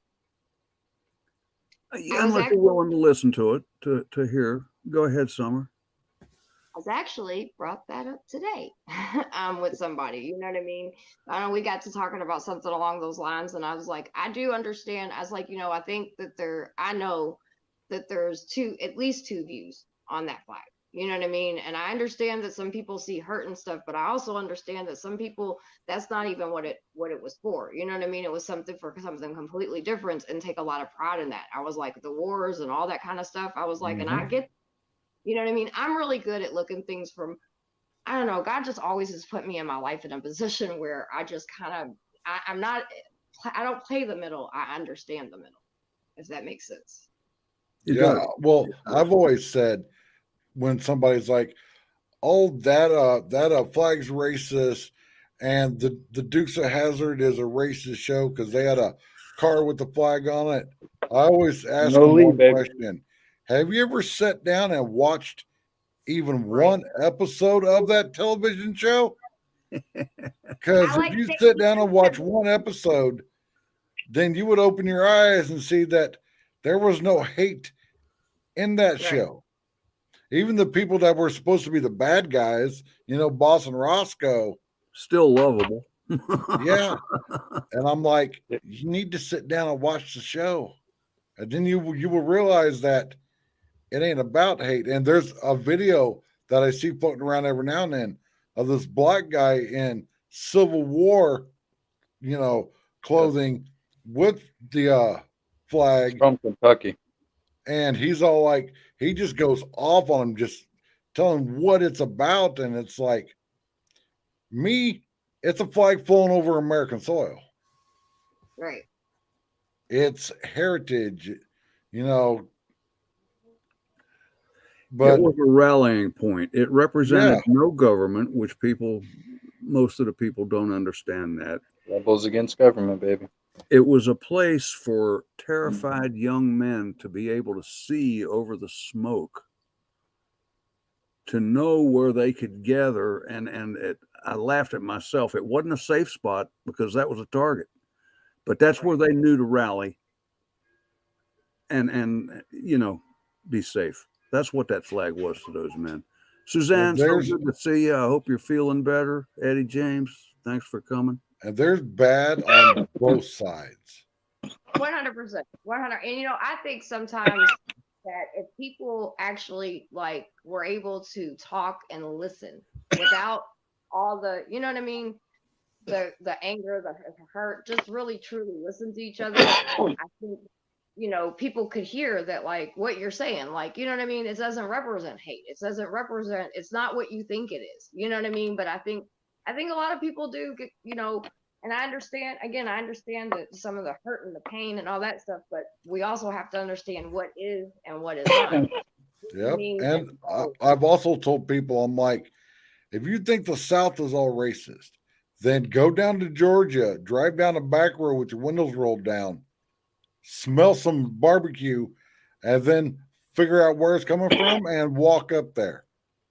They're gonna feed you till you're hungry, or till you're not Exactly. hungry no more. You know. Exactly. Ollie, I'm I like, think so. that is why the old Southern houses have a wraparound front porch. There's a reason why it's called Southern hospitality. Exactly. There's no Northern hospitality or no New York City hospitality. Right. Listen, do you guys know where Pulaski is? Pulaski in Illinois. Pulaski, Tennessee. I had family. Listen, I had family that grew up there that rocked the rebel flag, and they grew up during the height of the KKK. It was created. The origins start in Pulaski, Tennessee, where a lot of my family were born. My grandmother was born there. Okay, but the thing is even back then, they had problems with the KKK. My family did. Yeah. Because Well, like, they didn't just terrorize black people; they terrorized white people too. Oh, sure. Yep. Okay, Sure. so they it were wasn't. If you were a kind-hearted person and had a big heart and actually cared about people, you were the enemy as well. You were looked at no different than a black person. Yep. sometimes they My family got in shootouts. My family murdered people. They murdered my family. Me and It was a war, and it me was and white on white in the 1900s. me and my wife get hate looks all the time because she's a black woman. Yep, my And husband is a it's black like, man. it Understand that. doesn't matter. It Right. doesn't matter. Yep. Love has no color. Tonight, we on my just- If we would put on glasses that were colorblind, Yes, I have independent. and yeah, I've seen it too. But if we put on glasses that didn't show color, we wouldn't have any hate. But see, I saw that's a what video- makes this world great, though. We're all different, but in our Yeah. own unique way. That's what I makes this world great. I saw And a it's the video. fact that I hate it when people are like, yeah, races are different. We're all different, and we should notice that. Well, we do, whether we subconsciously or consciously do it. When I see a Hispanic person, a black man, an Asian person, I know what race they are because my brain tells me that's the race they are when I see them. right. Doesn't mean that's just how the human brain works. We're all tribalistic. We all have differences. I But mean, if you get to talking to that person, then you realize, holy shit, we're all human. We're almost exactly Yeah. alike. It's these little tweaks, things we learned along our life that make us different. my wife has coworkers that say she's not really black because she doesn't listen to rap music. Yeah, my wife's a little odd because she listens to metal music. So does my husband. So I mean, that's what I was Tell gonna her say. to Like, go in there listening. Go in there and tell her to go into work listening to like fucking tribal African music from her ancestors. And then when they say something, be like, well, you ain't black. You don't listen to fucking what I listen to. Yeah, exactly. You know what I'm saying? Like, throw it back in their face. You know what I'm saying? Like, that's what I do to and they were people. also People call me a pissed off. redneck. I'll come into work fucking with a big old dip in, fucking my boots on, fucking, just strutting around like I'm in some Levi's. You know what I'm saying? Yep. Okay. Yeah, I'm the biggest redneck you ever seen. Now what? Exactly. yeah, Gives but a that's fuck. just because it's funny because like my husband and my stepdad, my daddy, that's the man that raised me, is also a black man. You know what I mean? Like I was talking about this tonight on my show. I grew up in an interracial family, and now I have an interracial family. You know what I mean? But like my father, or my daddy and my husband, they love us. Like they're as country as country could be. I promise you. Like you know what I mean? Like they love country music. They love hair bands. They love all that shit. You know what I mean? Mhm. And but they like everything. They like they're very open minded men. You know what I mean? Like they're men. You know what I mean? And so, and even just like with my husband, because my husband understands, like talking about the flag. My husband, and I just want to throw this out there. My husband's history, his great grandmother, however it went, was a slave, and he still understands that that flag is not what a lot of people think it is. You know what I mean? So like, I think it really is your perspective, maybe some of the things, your experiences, you know, all of this, a combination of all this different stuff. And then, I mean, right now,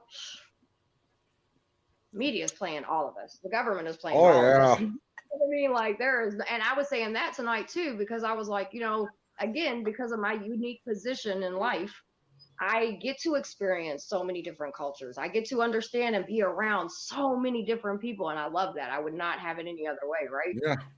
But like, everybody wants the same shit. Pretty Everybody much. wants to stop having so much control and being all up in our business.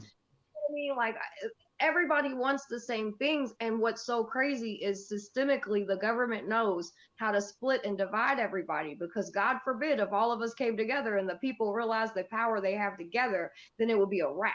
It would be Exactly.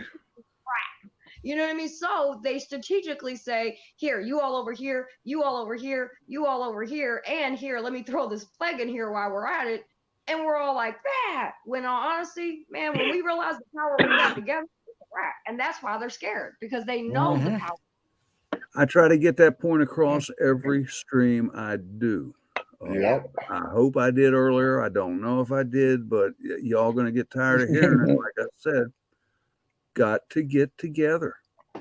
There's so many more of us than there are of them. It's ridiculous. It's all about that right there, Yep. not what's right here. That Right. flag carries no color. You know what I mean? Other than red, white, and blue. Mm-hmm. But Well, like I said, go ahead, Tom. we're I'm all sorry. like that elephant that when he was a baby, he was hooked to a chain. And he learned, don't even try fighting the chain because you can't do it. And then when he becomes a 3,000-pound beast, you can hold him down with heavy fishing line because Mm-hmm. you don't know any better. Yep. And that's kind of the shape we're in. Damn. I agree. I It's agree. like Every That was a day. good ass analogy, bro. That analogy Yeah. was dope. That Which is why, no offense, Tom, but I always tell this younger crowd, I'm like, you really want to know about life? Find you an old man and sit Yep. down and have a conversation. Yep. They will teach you so much, it will just blow your mind. I used to have a neighbor, his name was Bill. He was a Vietnam War vet, did 8 years over there. We would sit down, the same as we're doing right here, drinking coffee, smoking cigarettes, and we'd talk till the sun came up. Sorry, I was taking my guns off because I just came in and it was dabbing me in my side. My bad. Hey, do you guys want to hear a funny story? Let's hear it. All right. Okay, back to okay, so I'm not gonna say my last name, but my last name, if you look it up, it's synonymous with a group of people that my family isn't related to genealogically or genealogy wise. We're not related, but we have the same last name. And because Right. ours is spelled different, but people always pronounce it the same way, right? Mhm. Because it's just one letter off. But it both comes from a English background. When I got put on probation for getting in trouble, right? I saw that my probation officer had the last name that I did. And I'm like, oh, that's interesting. That's cool. It's spelled the same way. Maybe we're related possibly because not many people have that name. And if you have it, most likely you're related. So I go in there and like those people that had my name, the spelled a little different, they owned a lot of slaves.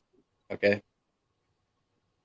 When I went in there and I looked at the lady, she had happened being black. She was black. Okay.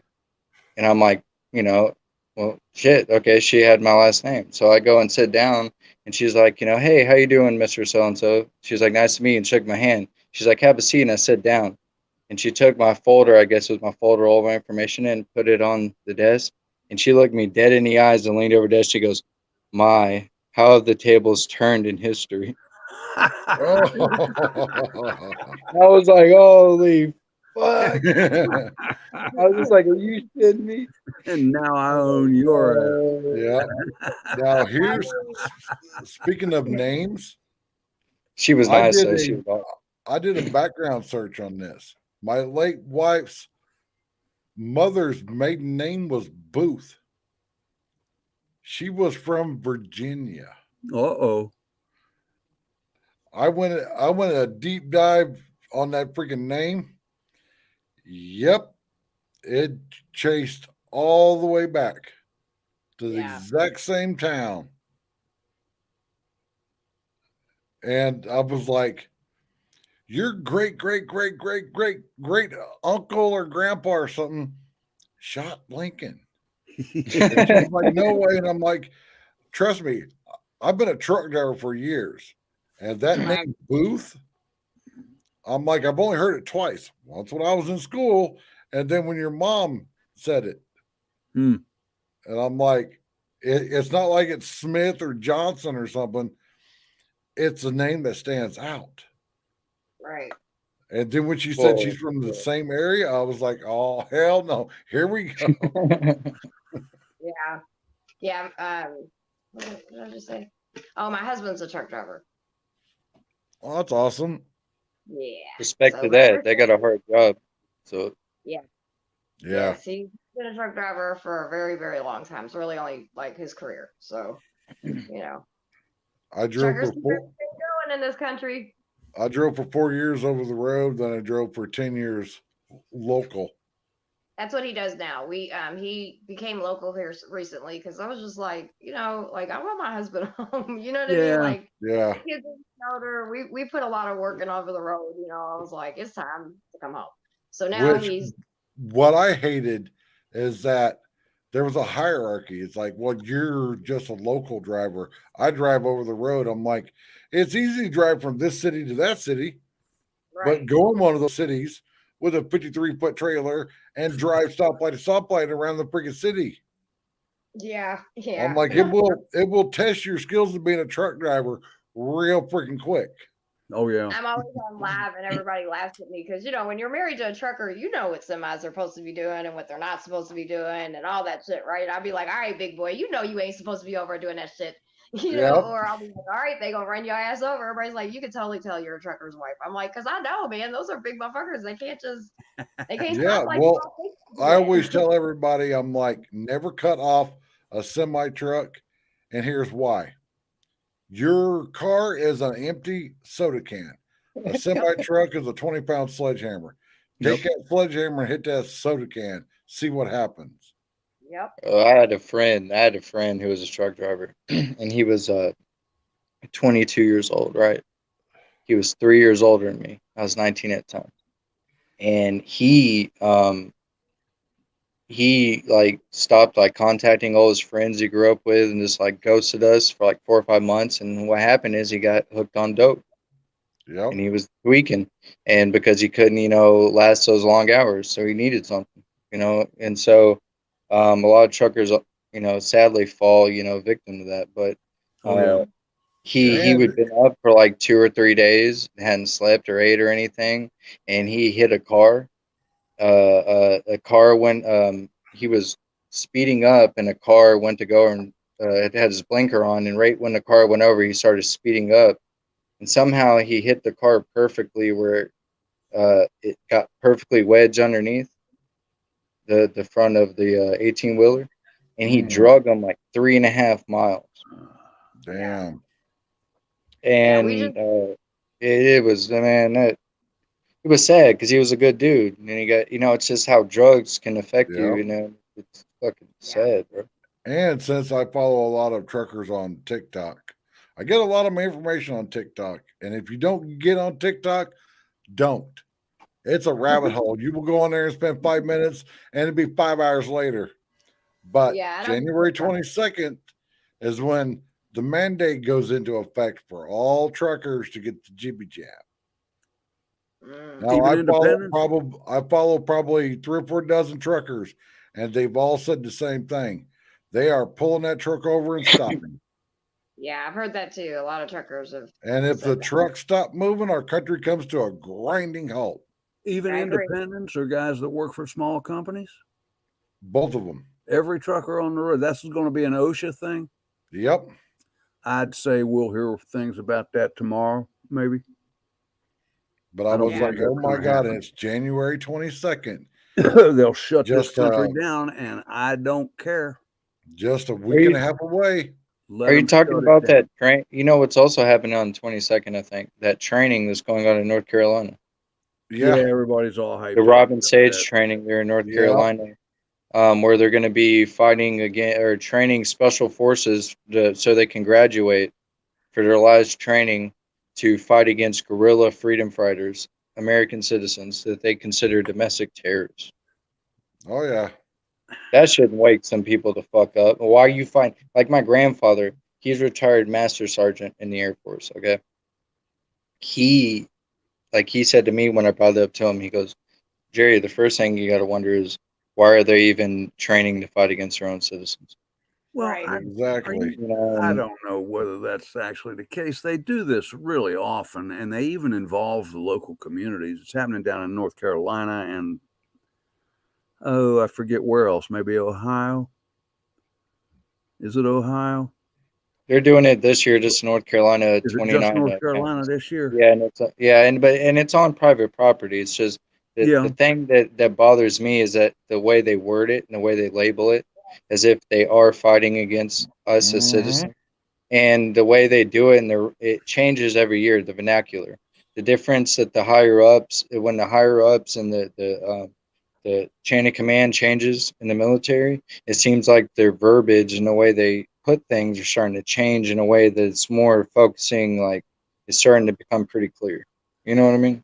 Well, consider this too. It could be a psychological thing to put us in our place, so to speak. Oh, they're training to fight us now.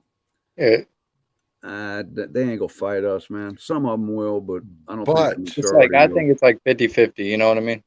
what There's a I lot of would, new people what in the I military. always say is My bad. we have been training since we could hold a freaking gun. Because the best training is going sitting in a deer stand for 10 freaking hours when it's 0 outside, not making a freaking noise. We have a bigger standing army than they do. Exactly. Absolutely. Yeah. And we do that for fun, Broken. Exactly. So imagine Or how at least much we our try to skill tell level would ourselves jump it's up fun. when it's like, oh, I got to protect my family. Yeah. Yeah. You know, because there's a whole lot of mama bears, papa bears, and me, a grandpapa bear. Right. It's like I might have a bad heart and stuff, but no, I'm going to die on my feet instead of sitting on my ass. Right. Yeah.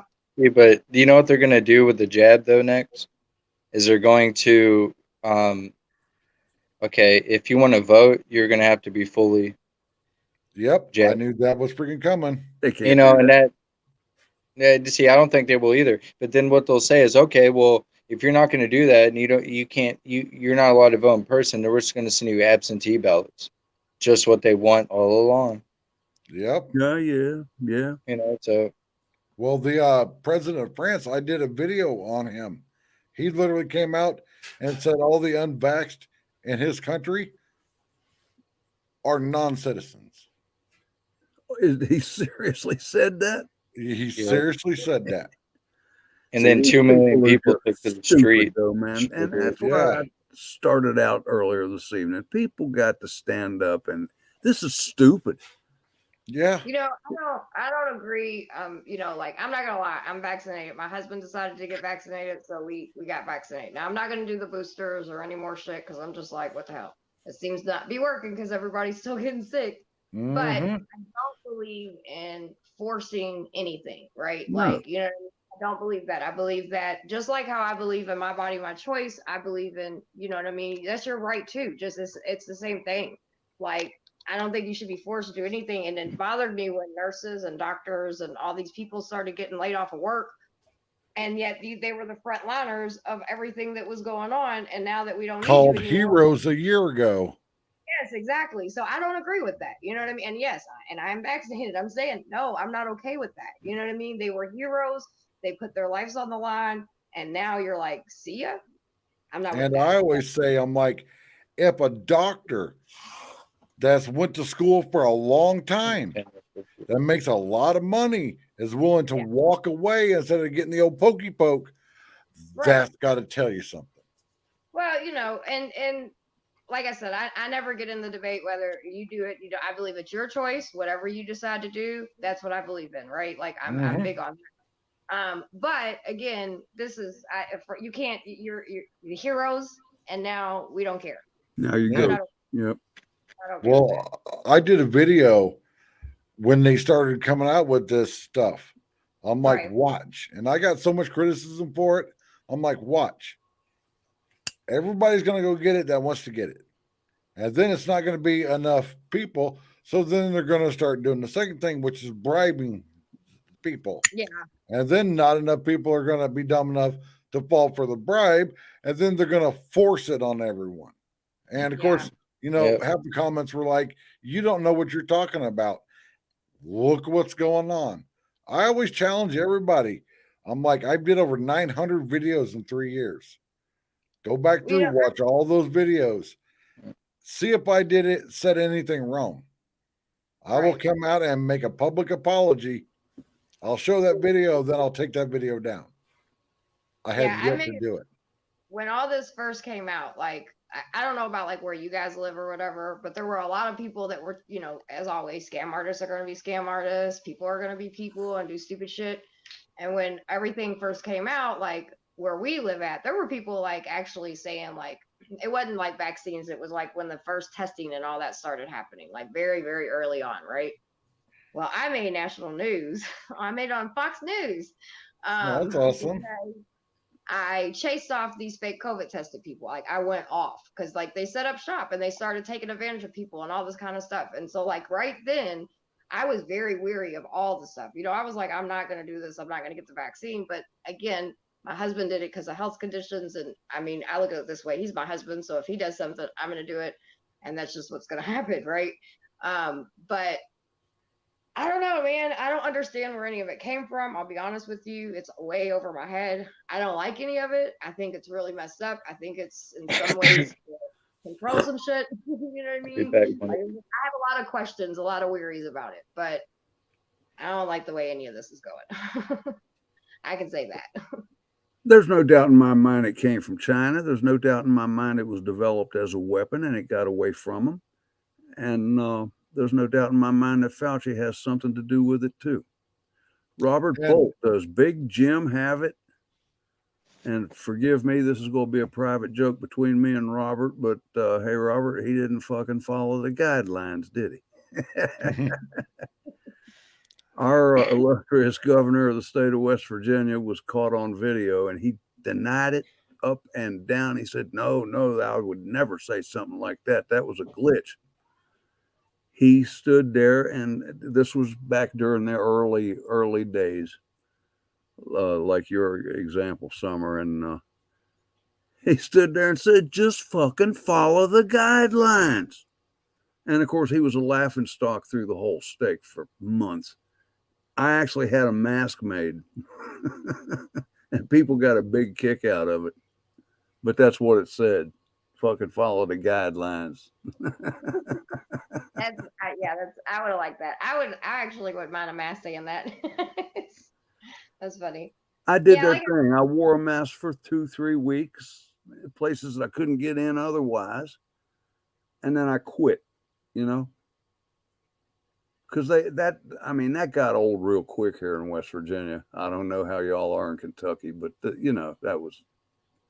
it just got old. People just got tired of it. Hey, Silver Girl and Ghetto. How's everybody doing? I agree with you, Camo. Totally agree with you. Mr. Ghetto. And yes, I was out doing outreach, and then I was live all day, and then was like, hey, let me go see what the guys are doing tonight. I went and checked Ghetto. I seen he went live, and I seen Tom was live. So I said, hey. I just had things on my mind and I got to get it out because, like I tell people, my wife's tired of hearing it. My neighbors are tired of hearing it. So, tell the world. And That's that's what right. I'm trying to do. After hearing you and Hawk the other night and the things you guys do, I don't do anything. I just get online and bitch. But It could be teaching somebody though. I hope. But you guys are doing something valuable. And Hawk with the medicine, he gives medicine away.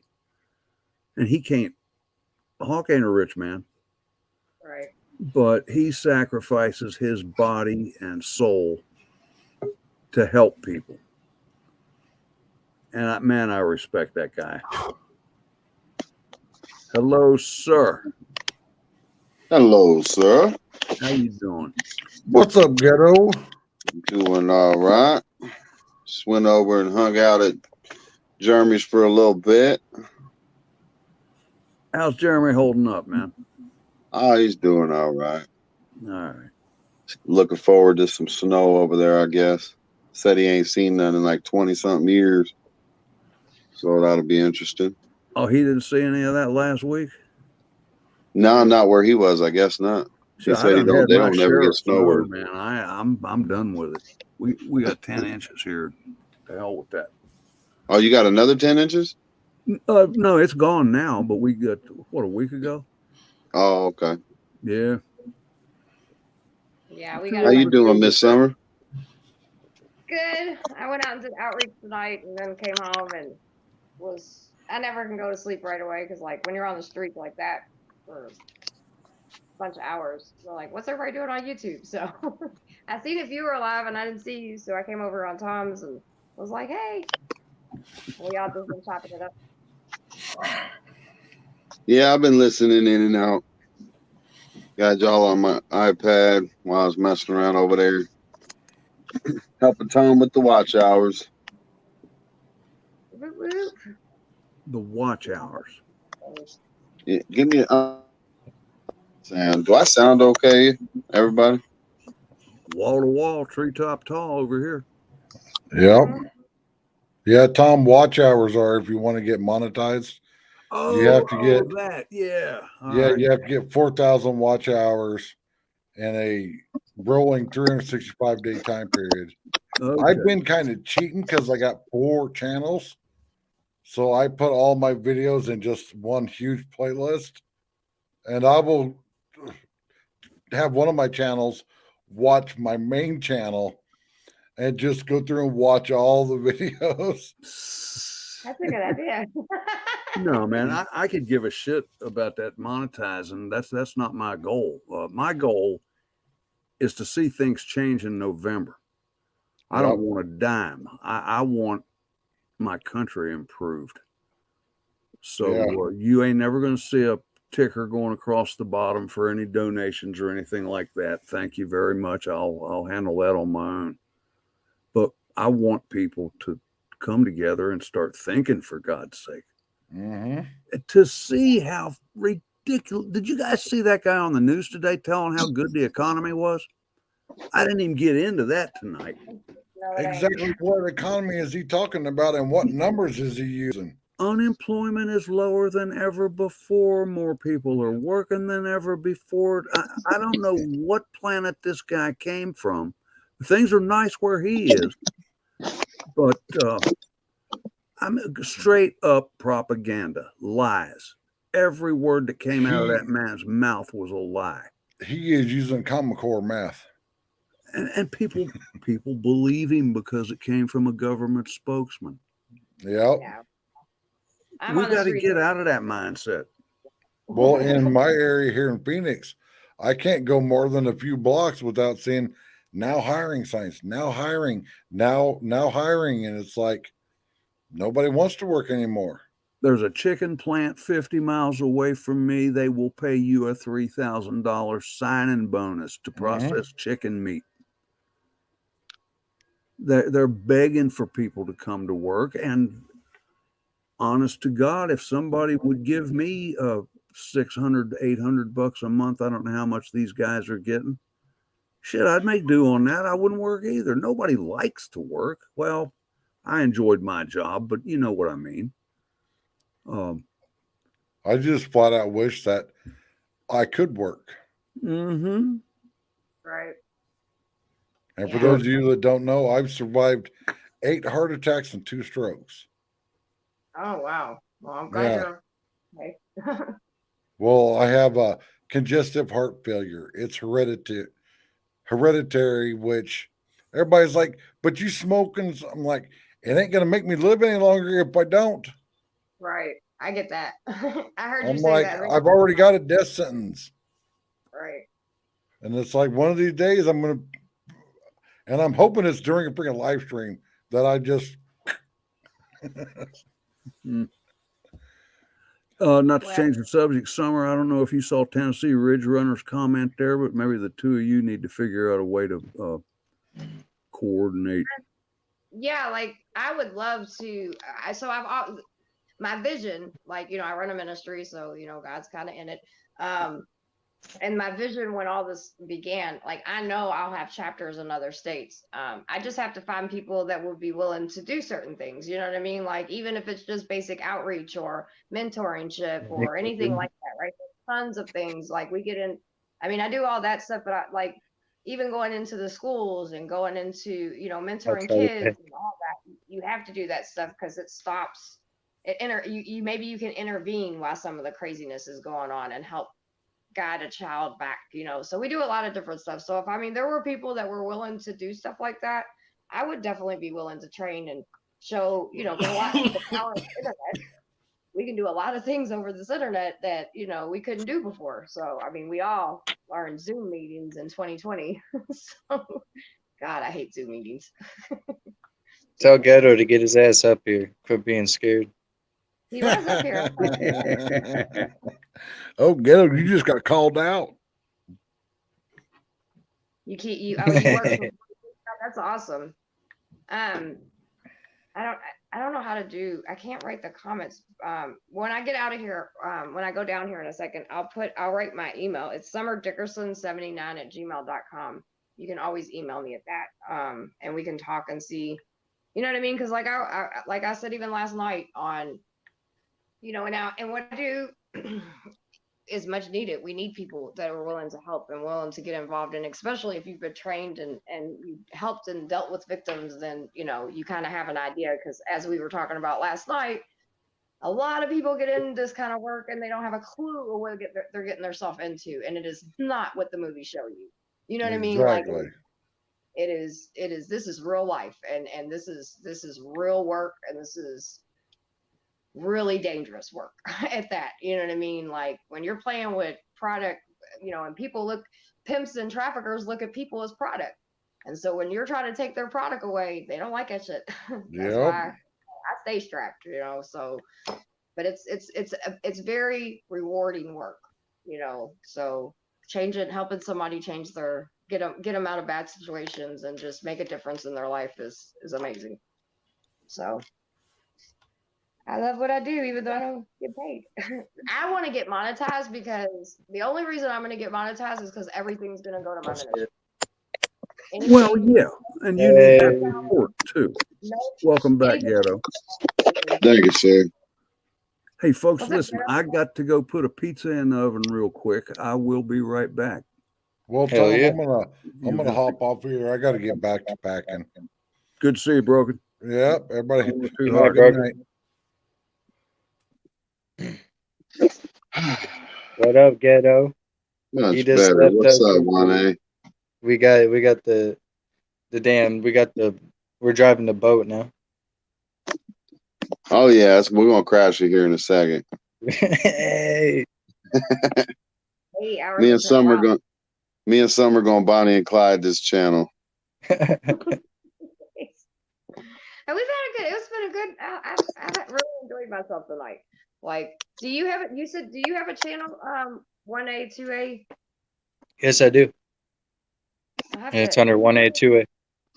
Oh, it's under 1A, 2A? Okay, cool. Yep. I'm going to go subscribe it. Thank you. I appreciate it.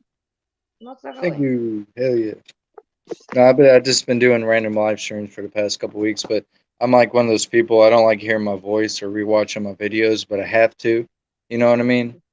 Yeah. You know, so like it's hard. It's like I'm starting to be okay with hearing myself speak because sometimes when you say something and it comes out your mouth when you watch it and listen to it, you're like, why the fuck did I say that? Right. You Yeah. know, so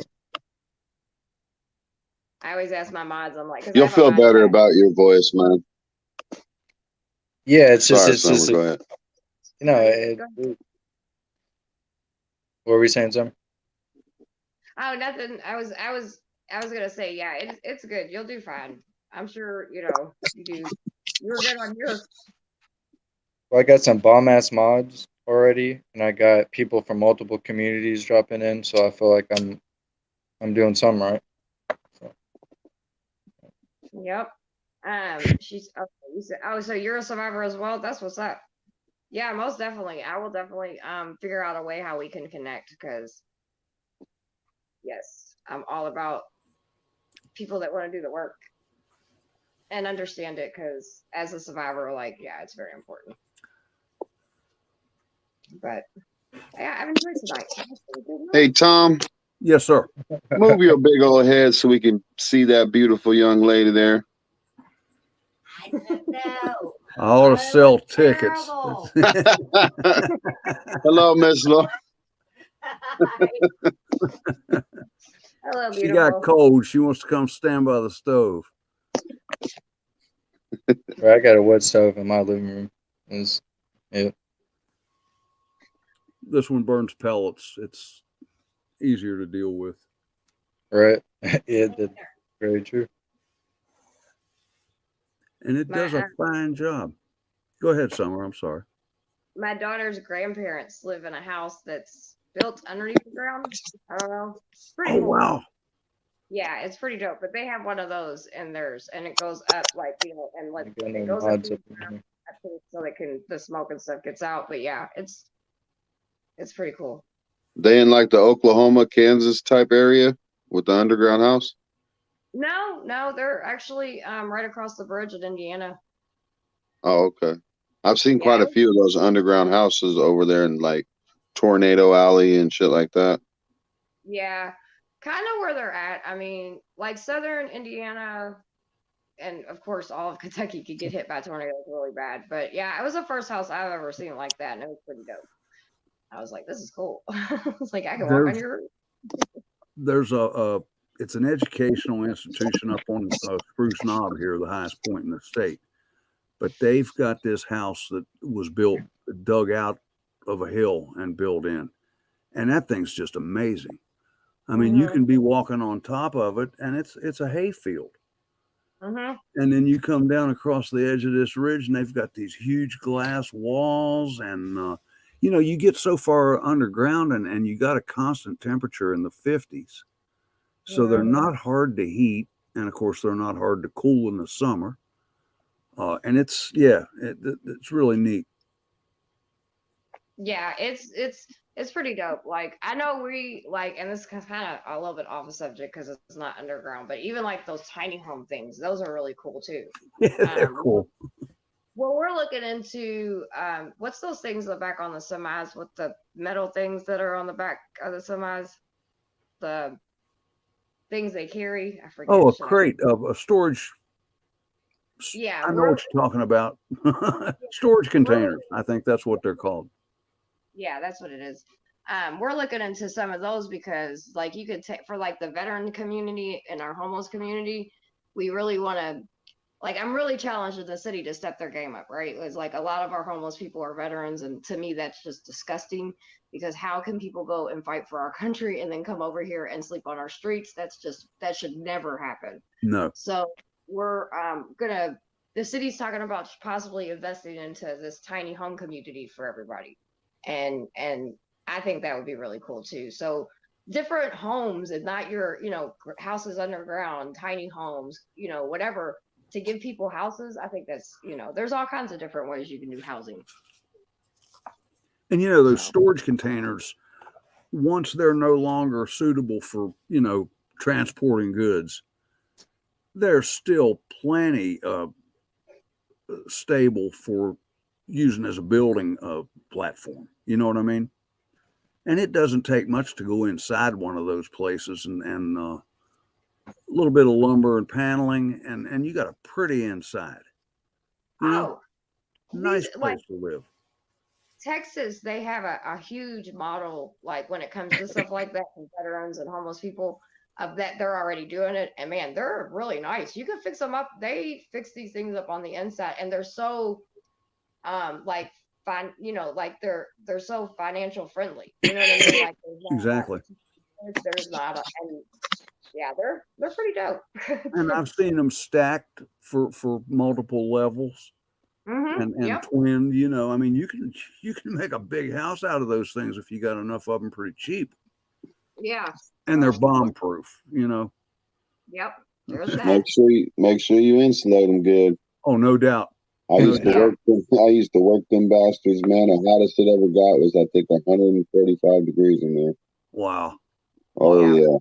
Yeah, but Um, you cut windows in them, and you know you could have air conditioning. You do anything Oh, you yeah. want to with those. yeah, things. you can make them how you like, for sure, Yeah. but it's all Oh, about that's that insulation. That metal gets hot. Guarantee. Yeah. Well, it's always about the insulation, ain't it? Yeah. Insulate, insulate, insulate. Yes, I've sir. worked in a boiler room before making rubber. I know what you're talking about, Ghetto. The heat, bro. I had to wear these suits and shit. I don't even want to talk about it. I don't even know why I brought it up. That's how shitty it was. I don't even know why I brought the motherfucker up. What the hell did I bring? Yeah, no, dude. There's the heat in a job is like the worst. It's like you already don't want to go to work. You already, don't want to fucking make a shitty ass pay to work your ass off that bad. But then on top of it, you got all these damn conditions you got to deal with. Fuck that. No, a lot of my work took me into attics, man, and plenty of 120-degree attics out there, Oh, yeah. and insulation and critters, and I'd be up there and I would just work until I did something stupid, and then I knew it's time to get out of here. Fortunately, I never stepped through anybody's ceilings or anything like that, but yeah. Right, Stuart? I think a lot Yeah. of this stuff was intentional. Yeah, I have a channel. It's called Hot Mess Real Talk with Summer Dickerson. All right, I'll subscribe to you. Yeah, Oh, thank when I you. get off here. Yeah. Yeah, I mean, like sometimes, you know what I mean? I'm a survivor of trauma stuff. So sometimes it can be panels and we're talking about this. Sometimes I just get on there and I'm just bitching because I'm so pissed off of just corruption and just ridiculous stuff. And, and then I have a stalker. So sometimes I'm cussing people out. Like he has a whole little tribe that bothers me at times. So it's, Oh, oh, I ain't scared. He still messes with me. So, but he'll learn the hard way. yeah, good. Don't come after one of the biggest women's advocates against violence against women in the state and think you're gonna just like play games. Like, no, I'm not fucking with you. Yeah. So, but yeah, we have a good time. I mean, it's a lot of people.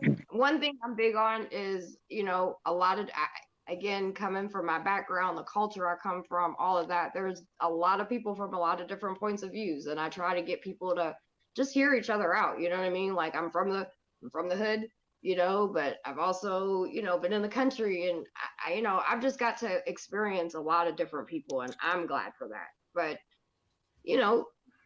sometimes we like to have hard conversations and hear each other out and respect each other's even when we disagree.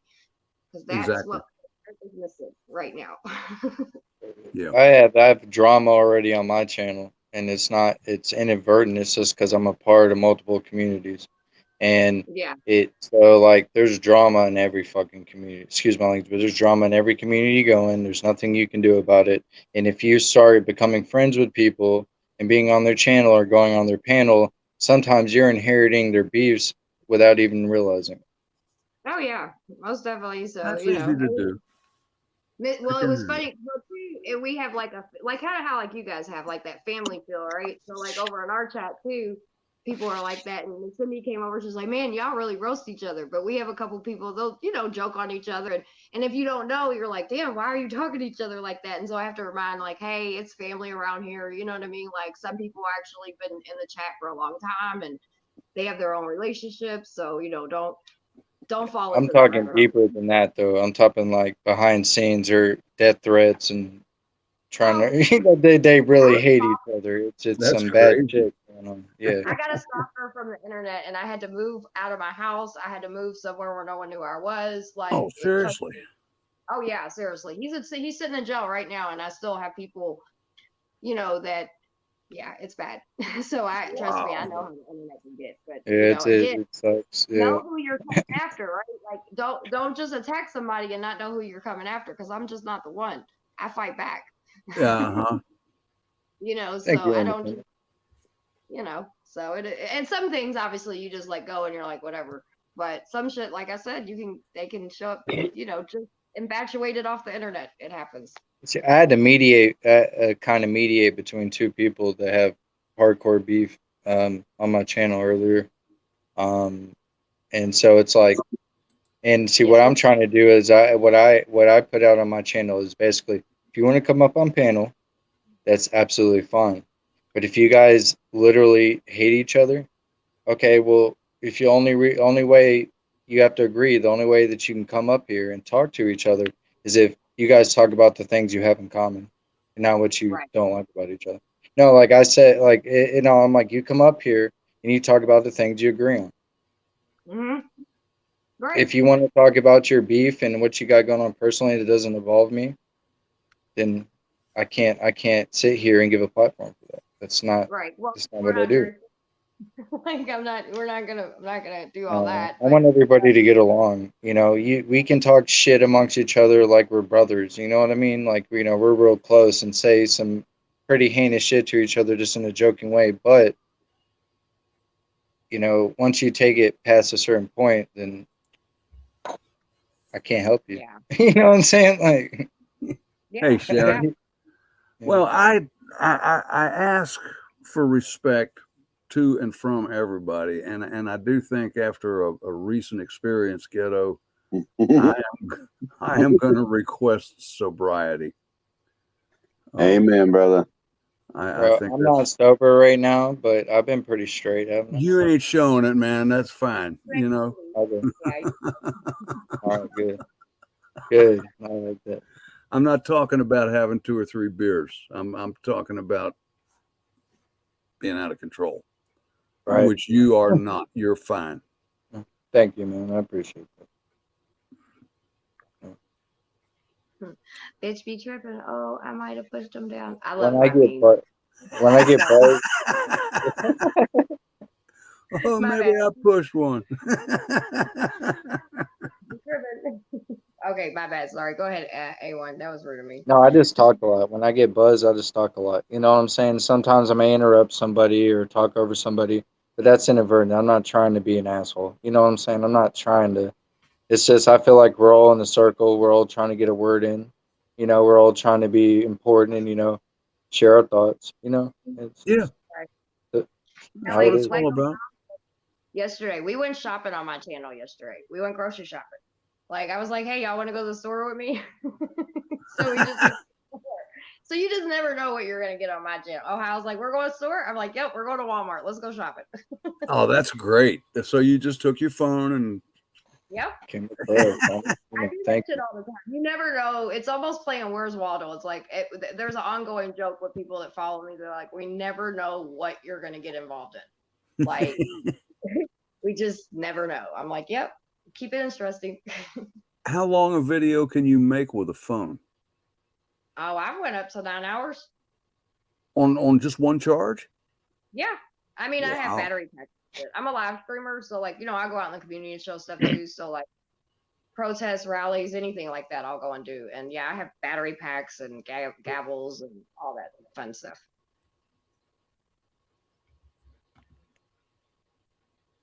I used to do all of it on Facebook, but now that I'm on YouTube, I'll start doing it. Excuse me. Good morning, Cola. What's up? I don't know how I got that on my screen there. It says people, I'm here. I don't even know how There they you got go. there. Well, That's crazy. What's up, Miss Coca-Cola? What's up? Do you know how to change that so that like Change later your who? you asking me? anybody? Let me look and see. This will be a new experiment. I'm thinking probably every time you see me, it's gonna say that from now on out because I don't know how I did You it. gotta change it when you Oh, come in. Are you on your phone? Mm-hmm. Okay, You gotta text. change it. Yeah, but no, she's good if she's on her phone. So you see how we're on the panel, right? And right below you to the bottom, not the bottom left, but the bottom of your screen of the panel, you see your little icon. You see where your little video is, and it says your name. Yeah. Okay, touch that, and then do edit name. There you go. Was it all? Didn't it used to say cola? I don't know. I never really paid attention. Somebody probably just messed with you and changed it. So Just Tom's keep got it Tom's got access to change all our names. I wonder what it was probably getting ready to say something really rude. People, I'm something. I don't know what. I'm glad they stopped at I'm. on. Ghetto, how would I do that? I was able to call her name up, but I wasn't able to do anything to it. On your laptop, it's going to be, I think, the 3 dots. Yeah. You touch it, and then 3 dots, and then I believe, I'm not on my computer, so I'm not looking right at it. I'll have I to. see her name, but I can't type anything, and there's a flashing cursor, but I can't type anything in that line. Oh, okay. Yeah, I have to help you out. That's okay. She did it. That's fine. Yeah, she was able to get it. Sorry, Summer. We got sidetracked there. Good My to see bad. you, I'm Cola. sorry. Where's that pretty grandbaby? In the other room. Okay. Both of them? Yeah. That was so funny. But I mean, come on. We didn't ever say out loud that was my daughter. We didn't ever say anything. But I totally walked right into her stream and handed her the baby and stuff. That's great. I told my wife that story, even she laughed at me. She said, "You dumbass. You know, you can't see that's the same baby." Well, no, I'm not a baby expert, you know? And y'all up here let me talk, and I got a booger in my nose. What's wrong with y'all? Well, your light wasn't good enough to really see it. Hey, I got to go check on that pizza. If you Good, guys, thank God. please Oh, you carry forgot his on. people. I'll take control, Tom. Don't worry. It'll still be here. I promise. Well, I wonder about you taking control, but we'll see how it works. I'll Hey. be back. No, I got no It's too drama good. on my channel. Everybody loves me. Fuck, I'm lying. Who knows? no. No, surprisingly enough, though, I haven't had no drama. I got a few trolls that try to come in. Other than that, I don't got drama, man. I just got people that are, you know. no, I got it. That's what I mean, though. I get along with everybody.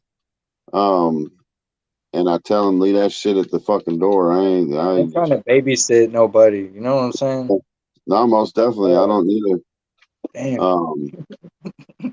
I just stay the fuck out of it. I ended up popping myself into one part of it just because I was a fucking dumbass and took the bait. But other than that, man, I just hit on all the ladies and I end up doing pretty good. Hey, bro, that's ain't nothing wrong with that. Yeah, you got to win their hearts, man. Pimping ain't easy, bro. Well, But somebody's got to do it. Yeah. as long as you do it on a respectful level, man, you know, women make the world go round, brother. But They'll I know make what your you life a mean. lot easier, you know. So. Most beautiful gift God gave us. Yes, sir. Yes, sir. Well, at least 3 weeks out of the month. Sorry, ladies. It took me way too long to get that. I'm sorry, ladies. I had to do it. What's up, bro? I believe you though. I'm right there with you because I fucking hate it too. Hate that shit. Mm, I'll die for I would- y'all. Don't worry. I promise. That's awesome. You guys are alright too. I guess we'll keep you around. Only some of us. Yeah, some of y'all can fucking hit rocks. Bro, I ain't going nowhere. I'm gonna be the last guy. If there's like, I hope I'm the last of like 5 guys. If there's like 2,000 or 3,000 women left on this earth, Oh, hell I'm just no. gonna Dream repopulate. I'm gonna have like spitting image of me everywhere I walk in the city because I'm the president. I'm like, my baby, this my baby, this my baby. You know what I mean? Like, yeah, I'm gonna repopulate the earth. I swear. You dream big.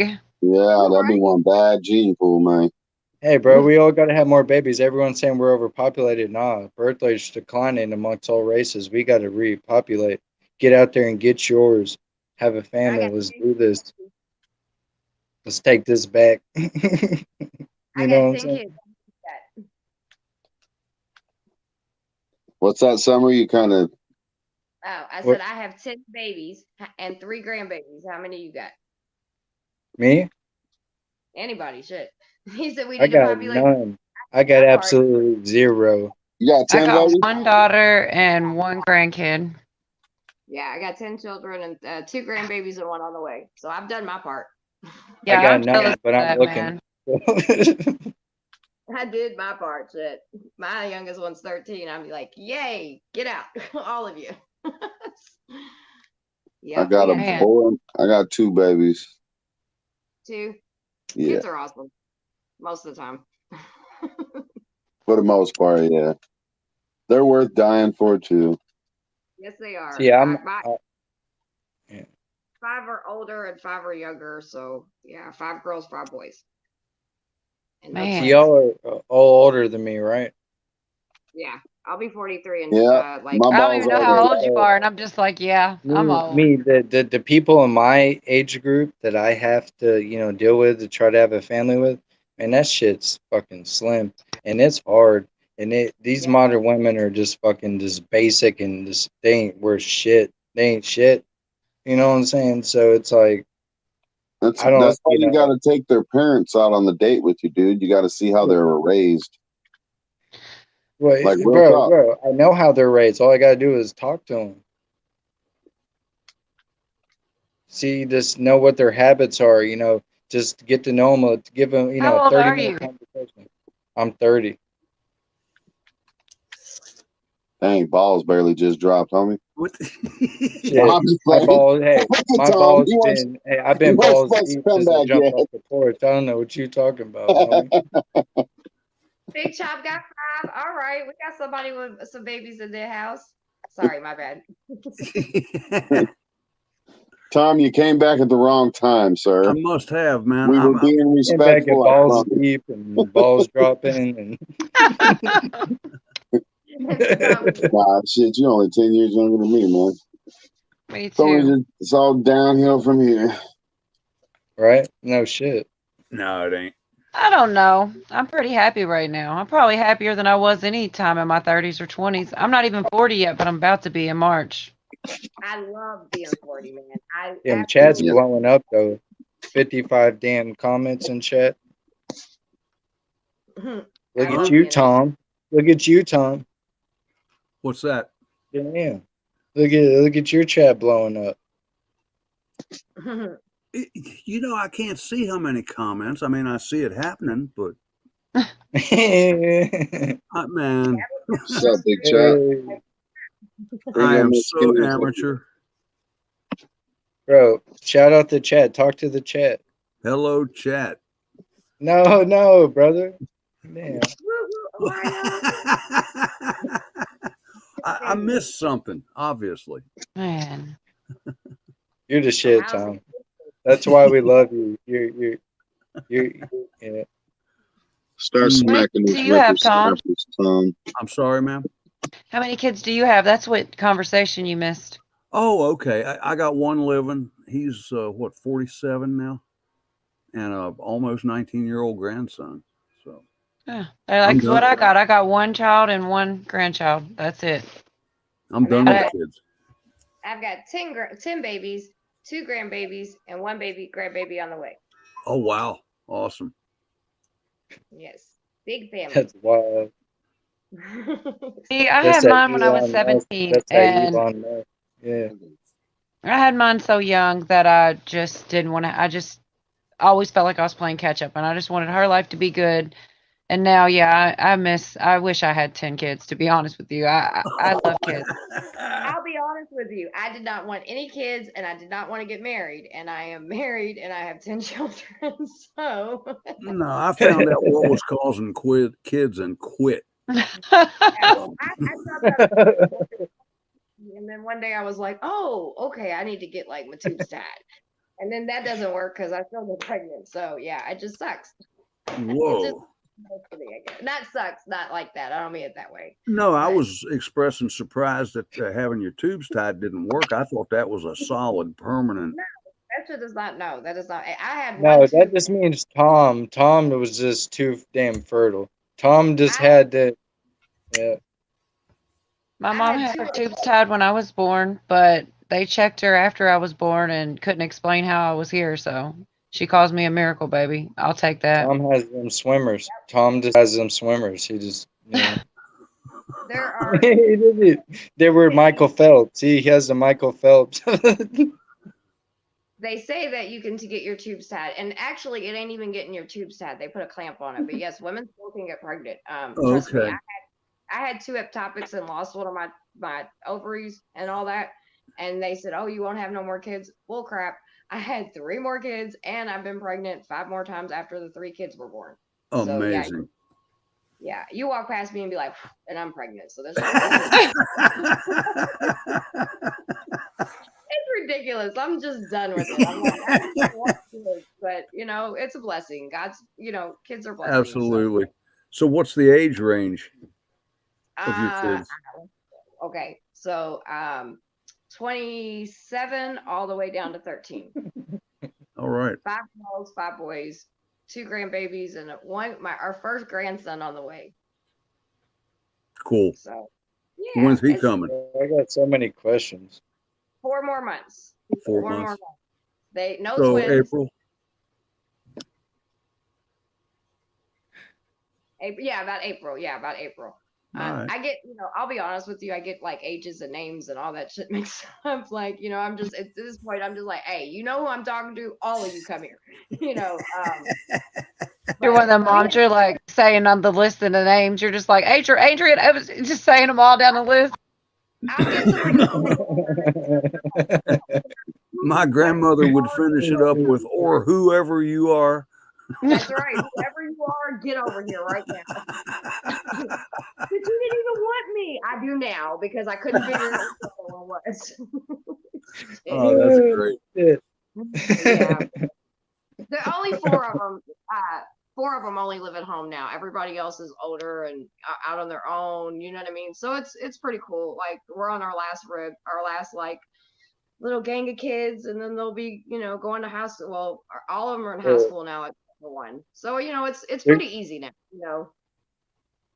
That's the only thing that scares me, though. You just said it. Gang of kids. I ain't trying to get beat up by a fucking army, bro. I'm only 5 feet tall and 125 pounds, and I can carry. And all one of my sons is almost 7 feet tall, and Wow. every one of the kids can tell you that mama don't play. Don't piss me off. I will beat all y'all. And I remind them daily, even the grown ones, I will knock you out. Don't play with me. Bro, but you have to sleep sometime. You have to sleep sometimes. So if they mob you, it's over with, bro. And so do they. We do practical jokes, and like they started that in our family with my kids, and I played right back. Like, you know what I mean? I'm a young mom, I'd like to say. So, we grew up together, and I will karate chop all them fuckers. That's awesome. You got to be a general of the army, but if the army turns on you, you're just one man. So that's the only thing. That's the only thing that I worry about. I don't buy them something they don't like, or I don't do something right, and they start beating on me, and I'm just like the abusive person, like I'm getting abused and shit. You'll be all right. You'll probably have a bunch of daughters and then it's over with anyway. So No, I'll be beating people. I'll be beating people to death if I got some daughters. I don't want to even think about having the daughters. No, no, no, no, no. Nah, you ain't got to do that, man. Uh, You just got to teach them the right way. They'll handle it themselves. Yeah, that's what I wish, but you never know. You could just have that one daughter that just goes out there and she's fucking Cardi B, fucking it's up, up, up. You know what I'm saying? And she's out there. well, if you Teach give them Just her from the like, zero. family, yeah, bro. fathers play big roles in daughters' lives, and every father should always play a huge role in their daughter's life. And the chances of them just being absolutely, just completely crazy, Yeah, dude. So it's the men's responsibility to be a part of their daughter's life, so they can have that father figure and that positive male role figure in their life. Yeah, Absolutely, that's why I absolutely. say it's up to us if our daughter turns into hood rats. It's up to us as Right. men. No, but I'm saying, what if you do everything right and through just the internet and social media and through her other They'll Not peers, what you you know, need. the I mean, people it's around a you? fear every father's got, but you gotta have faith that you did it the right way. And then when she Yeah, if approaches you do those everything obstacles, she right, handles it. My daughter yeah, had a if you lot do stacked everything up right, against her with a young mom. Her dad wasn't around. She's gorgeous and she's the best kid ever. She Good. had every reason to be a hot mess and she didn't turn out that way. She turned out amazing. I But could she has a bone in her nose. Just saying. Yes, she does.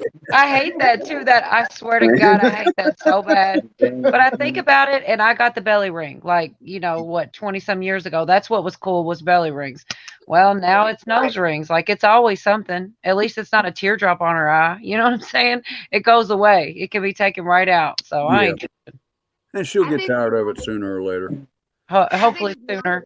hopefully it's if a you phase. That's what And it's I not a went through bone either. Like you said that, like people are probably picturing her running around like a aborigine or something. It's a little hoot. phases. You That's should have. I was about to say that shit. I was about to what say it running reminds me around of, like man. You this. got one too, huh, Summer? No, my husband did though. He had his pierced. I've had Oh, Oh, my wow. everything else pierced. I've had my cheeks and everything pierced, and I've got tattoos. So Tom's got his nipples pierced. my husband did Yeah, too. buddy.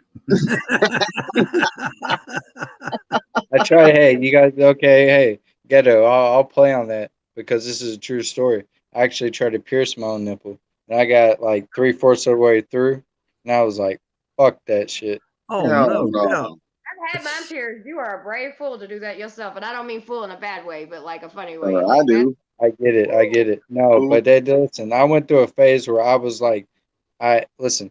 I was like the party animal, like from like 18 to like 21.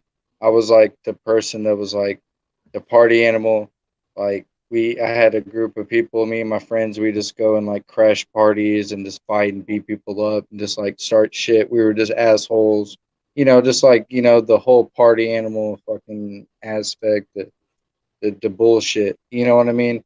And I look back on that and I'm like, I make fun of people like that now. And then I gotta like stop myself sometimes because I'm like, I was that person at one point.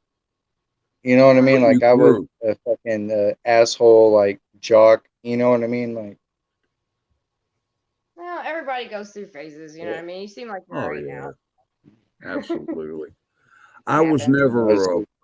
never had daughters, but a father's job is to show his daughter what a gentleman is and to teach her to accept nothing less.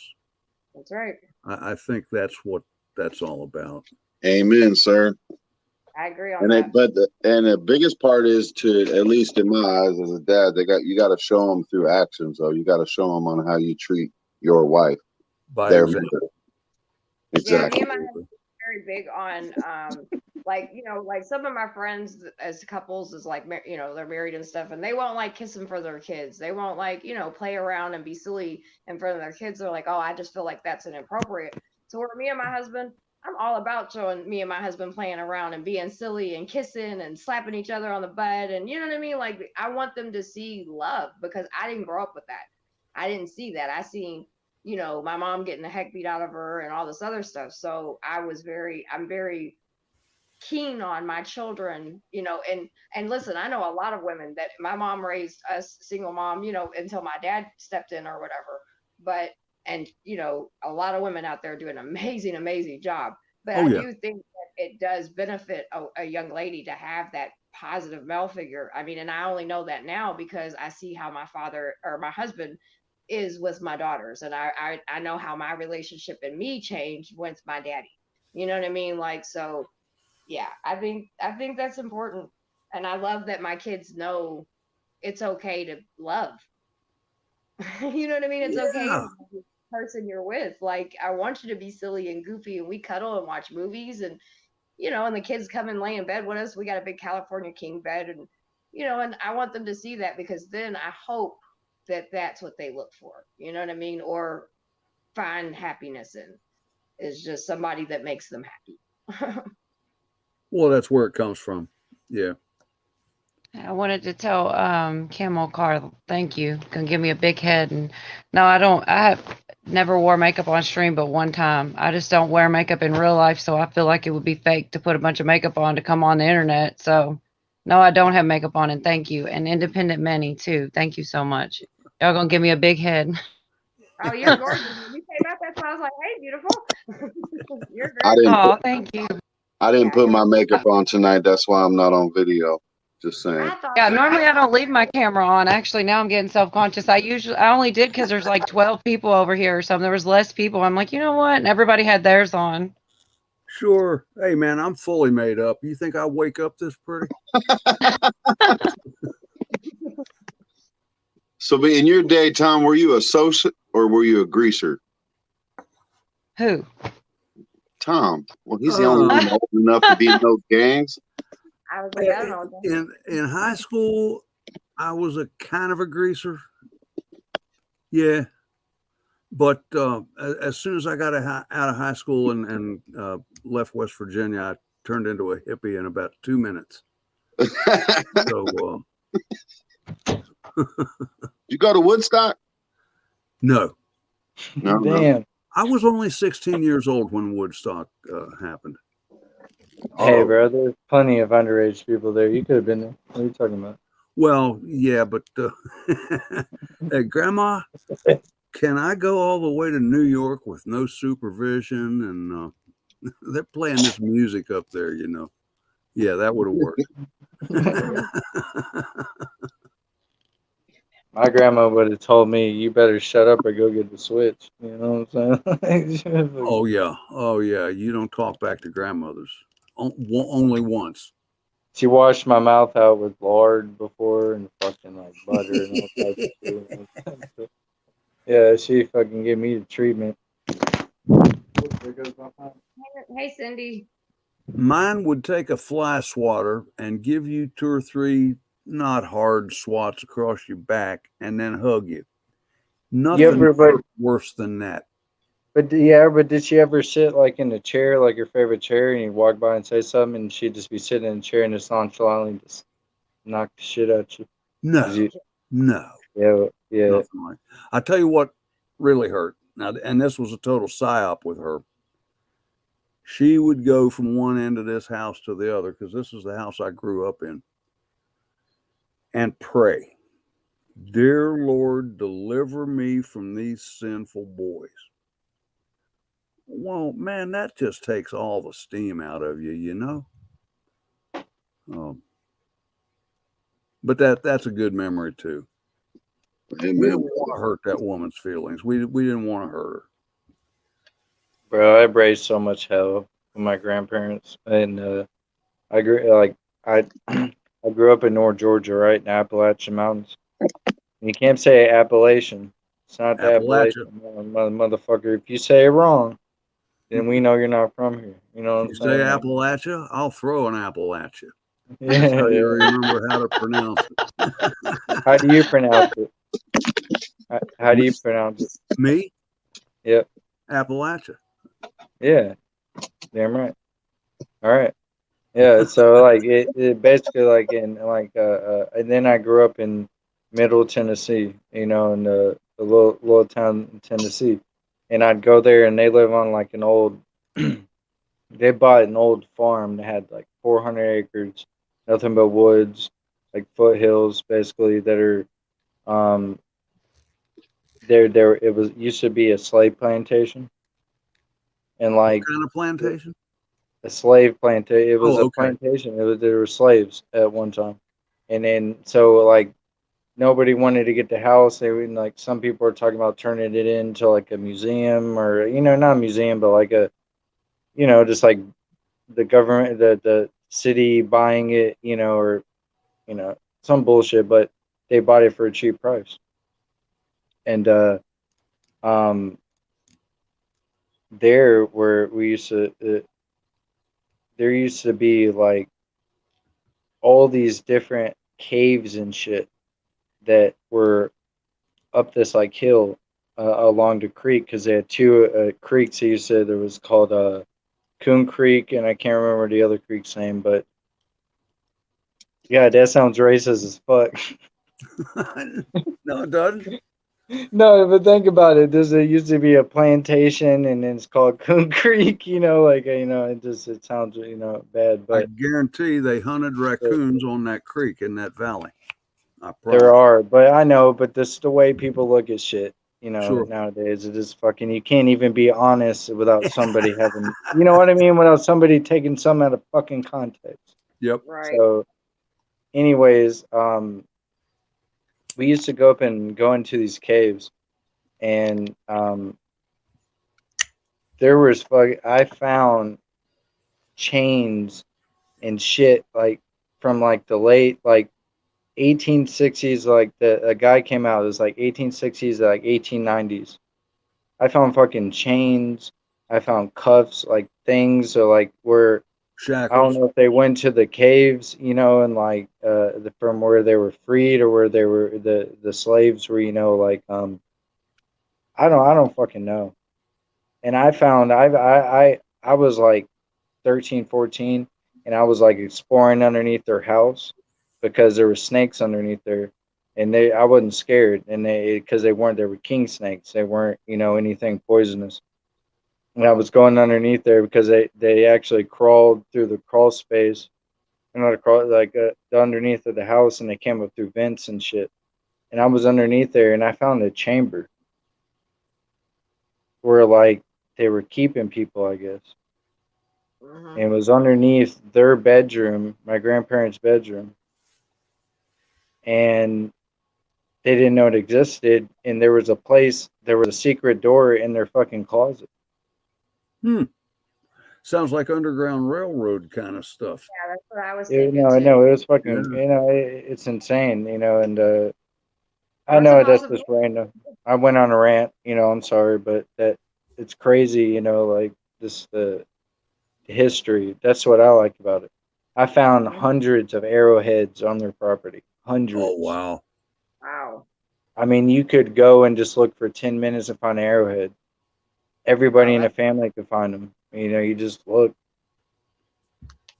see, I like You know. that. That would be really interesting to me to just go and hang out there and just look at, you know what I mean? Like, I like stuff like that. Like, Just explore. Yeah.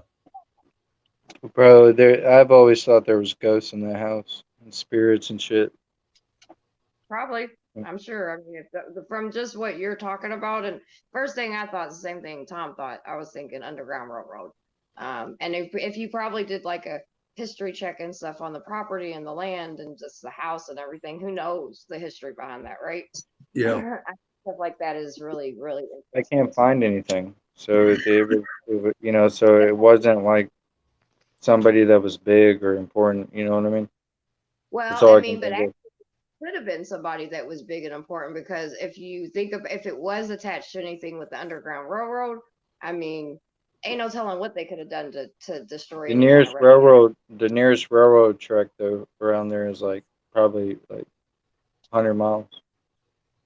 No, we're not Yeah, talking about regular railroads, though, man. This was a. about I know you're talking about this underground system to Yeah. take somebody out. Yeah. in the anti-human trafficking, we actually have a system that is set up like that, right? So like I can get victims on airplanes and everything with it, because you I think know about about human trafficking a lot. And you're even obviously know way more than me. So yeah, the way that the thing that bothers me about human trafficking is it's right in your fucking face and you don't even know it. That's the Yep. thing that bothers me the most. Is that Yeah. it's right there, and if you don't know the signs, you don't even know somebody's, you know. Yeah, I was Yeah. in front of people all the time, and they had no idea I was being trafficked, right? I mean, there's even people like friends of mine and people.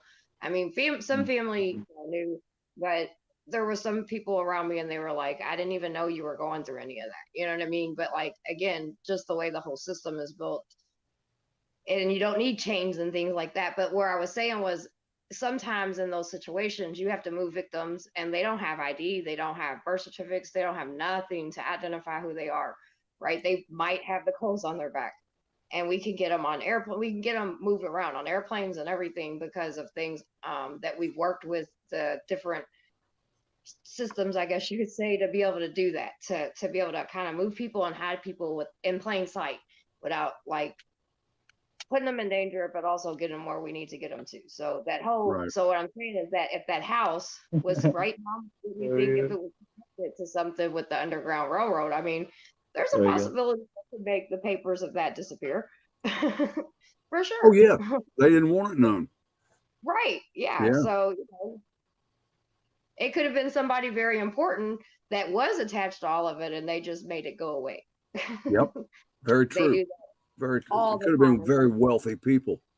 that Very much were, so. And thinking, we think about bloodlines and histories, and they maybe just couldn't have, it could have destroyed their bloodline or their history bloodline, whatever, to be known to even be possibly involved in that. So they just, make it go away. It happens every day.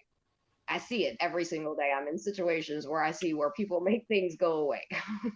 perfect People, example. Hey, do you guys care if I like respond, or Tom, do you care if I respond to a couple of people in the chat? No, go ahead. Go Because ahead. they're saying some things to me that that means a lot. That I appreciate it a lot. Get it well, off I your want chest. Silver Girl. interrupt. I'm just gonna jump off real quick and tell you guys because I'm gonna be in the comments, but I've been up all night or all day doing outreach and been chit chatting with you guys. So I'm gonna Nice to meet you. you I've too. never You met as you Oh well. yeah, before tonight. Nice to meet I'm you. gonna sub.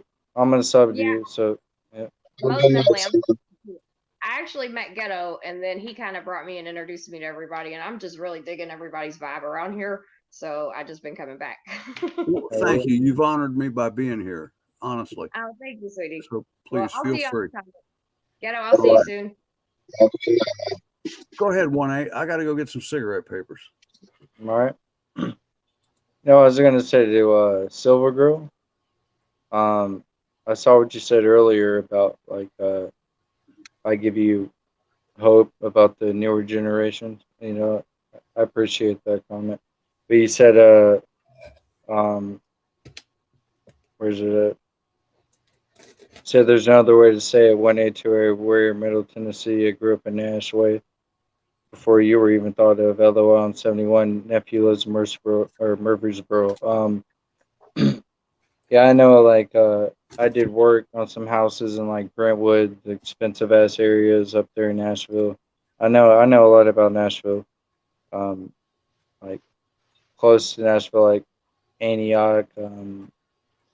Antioch. Damn, I can't think of the city right now, but I've done work in all of those areas. But I appreciate that. And Camo Carl said, just good to see not all the male youths today's are soy boys. I sub. That's what's up. Hell yeah, bro. Yeah, we can't. Ain't no bitch made about me. You know what I'm saying? I didn't go through all the hardships in my life to become a little, soy boy. I'm out here to be a leader. So lucky, man. I've been through some shit, but at the same time, I'm pretty shielded. And that amazes me just to hear some of the stuff that goes on. Are you a carpenter, 1A? No, why you say that? You said you'd worked on houses, so. Yeah, no, and I did just minor shit on houses. Like I never did the big boy shit. You know what I mean? All right. Yeah, I did painting, trim, Gotcha. You know what I mean? Like, and it's fine because I got paid good money to do it. But it's just, I lived in and out, lived for a couple years in Middle Tennessee, and Silver Girl, she showed a lot of support to me, so I was just trying to give it back. That She's is good something people. I like to do on my channel is I try to be as personal as possible with my subscribers because I feel like if we have a connection, then that's how you grow. Yep. And it's got to be organic. You got to appreciate the people around you, man. Mm-hmm. So y'all were talking about the way you pronounce things earlier and telling if you're from there. How have y'all ever heard of Louisville, Kentucky before? Mm-hmm. So I want to hear how y'all would pronounce that city, just to hear how each one of y'all would. I'll be honest. I started out Louisville, Okay. but then I worked with this guy years and years ago, and he made it one syllable. Yes, that's exactly what I see. But you've It's jumped just the Louisville. gun. Now they aren't going to say it how they would really say it. I'm It's like sorry. Elville. How would you say it? Ghetto, you're all messed up, man. Your sound. Damn. So yeah, Tom, that's I'm exactly sorry. right. I messed When up you when you live here, it is one vowel. It sounds like Louisville. It's Louisville. it's So everybody Elville. else is There's like the L in front Louisville of and it. Yeah, Louisville and You're in Louisville? uh-huh. So am I.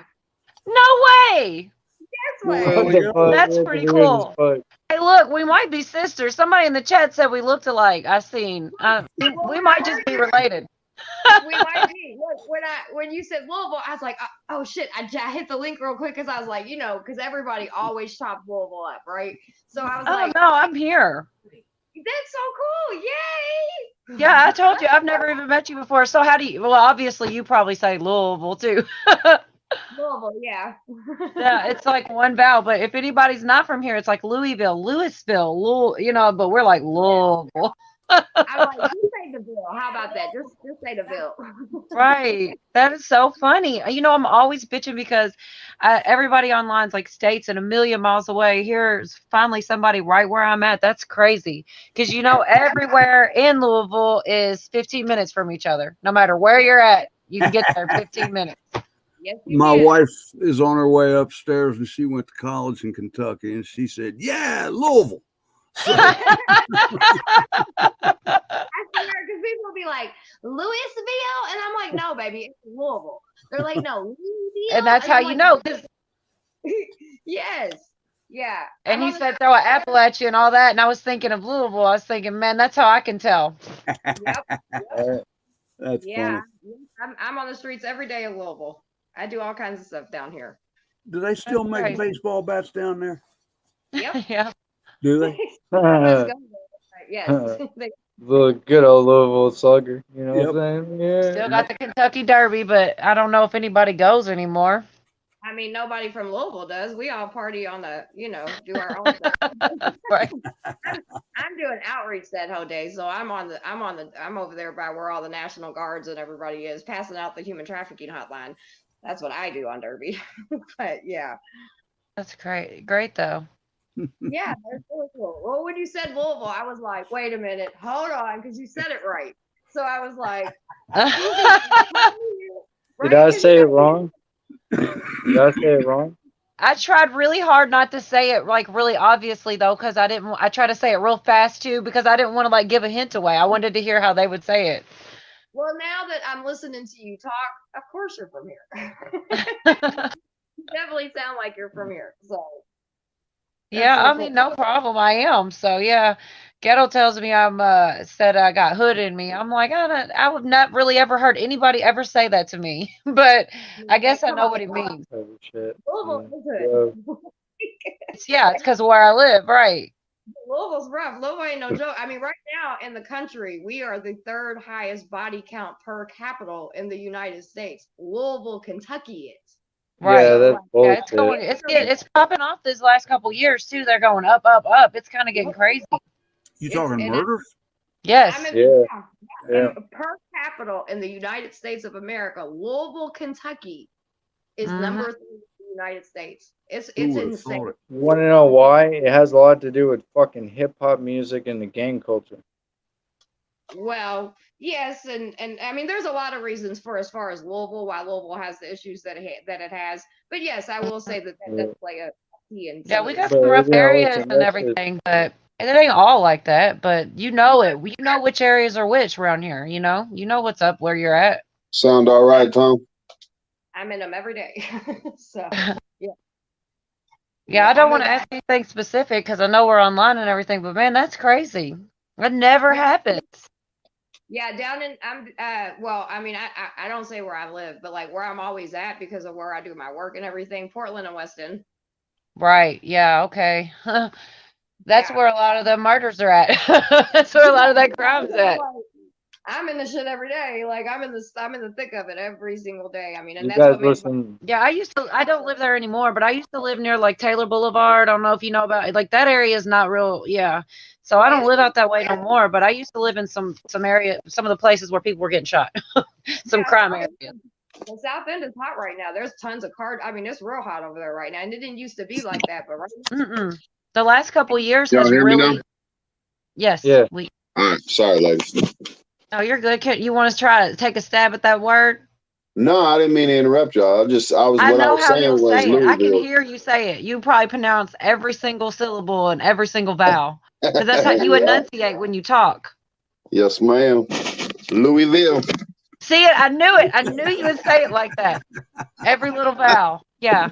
So if you want to sound like you're from here or if you've been here before, just be like Louisville. Louisville. Just like that. Drag it out and everything. Louisville. Like you guys got listen something to in your Jack mouth while you Harlow? saying it. Louisville. Like You guys y'all are listen to Ville, Jack man. Harlow out there? It's Vol. It's not Ville. him at Oh, all. Vol. Okay, I like what you Louisville. said. Just say the Ville. That's very true. That will work just fine too. Hell nah. Louisville's fine with me. He's a good Louisville. He'd get lost anyway. what he represents to the city. I don't. Every time he comes to the city, somebody dies, so he can keep his Who? lights on. Jack Harlow. Yeah, Who? yeah. DJ. He's a bad influence. You don't give a fuck about your city. Yeah. Shit. Last 2 times he was here, his DJ left 2 bodies here. Wow. Damn. Yeah. Yeah. One Yeah, was I'm in not- self-defense. The other was manslaughter. So Man. Well, that's what they say, but yeah, he shot yeah, somebody. in a but strip I don't club. know what happened in the court cases. So I'm, but it Yeah, dude. it I don't know look people- good. Don't look good, does it? No, it doesn't. But he's pouring a lot of money. See, this city's real corrupt. That's what a lot of people don't understand. Louisville's very Oh. unique on other situations in the world. We are our own worst enemy here. And so you can throw lots of money at a situation here and make whatever go away.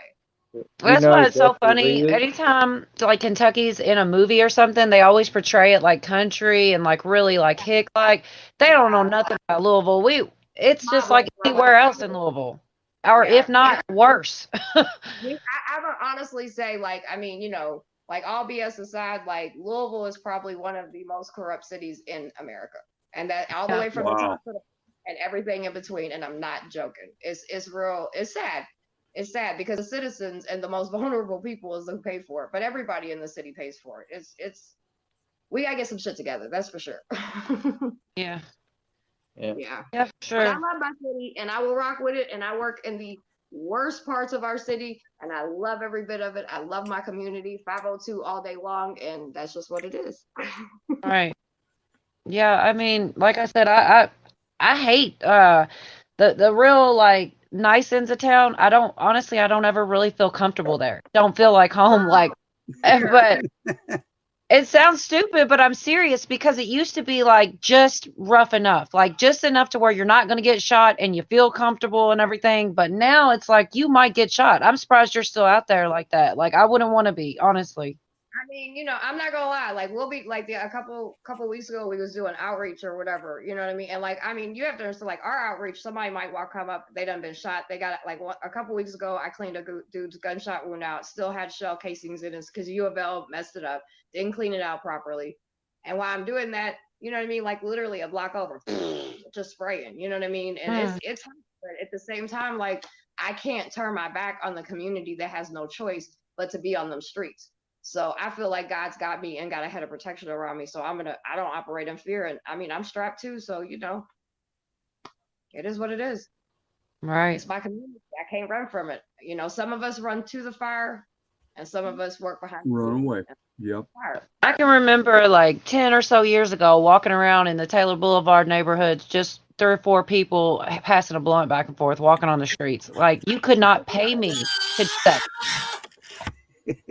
I mean, you wouldn't do it now. You couldn't give me money and say, look, just go from this street to that street. I'd be like, no, thank you. But it used to be okay to do that. Yeah, and I was it is. And hoping- it's, Hood rat.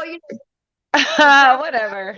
The problem is that the city wanted to deny that we had gangs for a very long time, and so now they've turned into really big situations. And like it is sad because it's bad. Like, you could be at a stoplight and people just drive on the expressway. This is a new thing down here. They shooting people on the expressway, like drive-bys and shit on the expressway. Like, that's crazy. It's definitely just the last couple of years, man. I every time I open my phone, somebody got shot last night, and it's like I don't remember it being that. It wasn't that bad. It's just gotten worse. I do gang intervention too. That's a part of something else that I do with all the street stuff. And we have to keep a ping, and like, so we'll have people listen to the scanners and all this kind of stuff. Plus, just because of the stuff, the HT stuff I do, and you'll watch it, like it'll be like ping, ping, ping, ping. And sometimes they're like, on some nights you can tell when they're going at it because it's just like boom, boom, boom, boom, boom for like 3 hours straight. There'll be like 8 or 9 shootings. You know what I mean? And it's just insane. Kids' bus stops are getting shot up in the middle. Man. Kids are going to getting shot and killed. Like, it's no joke down here. Like, and what's crazy is like, and the system's so corrupt here, there's no help. Like, you call 911 and you'll get a voicemail. Wow. If they show up. Sorry, I can't take your call right now. What the fuck? People can say protest all they want, but that shit's been like that for a minute. That ain't nothing brand new. You know what I mean? Like, and it's just gotten worse. So, well, the thing that I'll say about them protests, though, I was following a girl called Milky Mess, and the thing is, there really was some people being peaceful. And they weren't really trying to. And then Antifa and people like that were setting up dumpster fires, and they'd scream at them, "Hey, don't do that, don't do that." So there was some people really just being peaceful, though. Once you I get to watched realize that live. exactly who I am in the community, so I was an organizer for one of the you know what I mean? Like, I helped with a lot of stuff. And the difference between Louisville protesters and a lot of other places is we did not want our city to get messed up. We didn't want that stuff. We stopped people from doing it. We protected police officers when they, that should make national news. You know what I mean? Like, we just wanted to disrupt the system because what was going on was not okay. And I was her neighbor. I know what happened. I was there that night. I heard it. That stuff shouldn't be okay. There should be some kind of things that stop. So I understand when people talk about protesters. Yes, there was a lot of places that was insane, but that wasn't Louisville. And we got a bad rep. A lot of people would come and be like, wait a minute, y'all ain't burning nothing down. I'm like, nah, we ain't burning nothing down. We chasing everybody off that's doing that. And if you don't do that, get the hell out of here too. I mean, there were some, but they weren't. It was always out infiltrators and outsiders, and that's when I started learning that, man, Antifa. I hate to say, I shouldn't, probably might be a trigger word. I might not should say that, but they pop in everywhere to mess whatever you're doing. They're there to mess it up, and I mean, it's crazy because I don't know what they stand for because it's like that, it's messing stuff up. 502 live streamers are. I don't. I used to follow Milky Mess just because she was right here in my neighborhood. Yeah, her real name was Stephanie. Yeah, I know her. The night they targeted her, remember that was crazy. Locked her up. I watched her. She even streamed from jail. I was like, this chick is nuts. My uncle knew her. Well, listen, you all feel free to exchange your emails in the private chat here, and because it sounds like you guys got some stuff in common. I'm just gonna put my number in there, and you can text me. I won't call it. I'll put mine in because mine's public. So here, I'll do that. A bunch of hackling hens. He's like, shut the hell up and change numbers. My bad, y'all. I was I'm trying over to here do like, stuff man, y'all are common, just damn it, describing my damn it. whole childhood. It's always been like that. We just got more news agencies reporting it. My bad, y'all. And you know the Yeah, thing well, that is, is the thing is people don't know about Louisville though. They think they think Kentucky's just like, Yeah. you know, chicks and Well, Daisy Well, Duke hey, having hey, chickens or What's something. that, Tom? Hold on, hey, hold on. The I can Speaker of the honestly House wants to say, talk. Huh? Tom, right? what's up, man? oh no, I I say I was can honestly say that after all I've heard, I know a lot about Louisville. So I know about sorry, you guys. We I had know all about that shit. I was raised being taught that as long as you're where you belong and not causing any trouble, you'll be okay. And it's a damn shame. That's just plain old not true in this world anymore. No, it's Yeah. not. Nah, sometimes you gotta you don't have to cause the trouble, but you gotta defend it. To be in it, yeah. Yeah. Well, you know, that's a lot of us have changed our lifestyle. 10 years ago, I wasn't thinking about carrying no peace, you know, Yeah. and I don't leave home with it. Me neither. And you Yeah. know, it's like, in all honesty, like I should be able to go out and do outreach and not have to dodge bullets. You know what I mean? Absolutely. I can't believe Since- some of the neighborhoods you go in for real. I mean, like I got nothing but Since- respect for you for that. Yeah. I Now mean, think well, about my office and everything's on 20 on market. So, you know, yeah, it's real life. think about having to carry one since you were 10, Mr. I Tom. have. That's So I get it. disturbing, man. Listen, hey, What hey, neighborhood it did is. you grow up in, Ghetto. Ghetto? Sure. No, Ghetto said something that I want to touch on. Ghetto. Yes, sir. I know about carrying a gun with you in a backpack, and the difference is like people don't realize just because you grow up in a small town, right? And just because most of it's country doesn't mean that there's not poor people. Doesn't mean that there's not gangs. Doesn't mean it may Oh, not yeah. even be a gang. It's just a clique. It's a set. It's just something that's neighborhood oriented. You know what I mean? Yeah, there's ghettos in every counties in every Yeah. single So country I in know. every single count in every I feel continent, man. you on that, man. I feel you on that. Feeling that at that age, you still have to fucking think about self defense. And no kid should ever have to Even feel more like that. definitely, yeah. No, that's all You know, good. I'm just, going into not deep, going deep into it, but No, that's good. I don't never talk about, especially guns. I don't want to incriminate myself. Right. I love my you'll be 2A. all right, I bro. think the Yeah, you'll government be all can right. suck a Hey, fucking dick. Excuse my hey, language, ladies. But I Welcome, don't think Diana. they have a Thanks for law.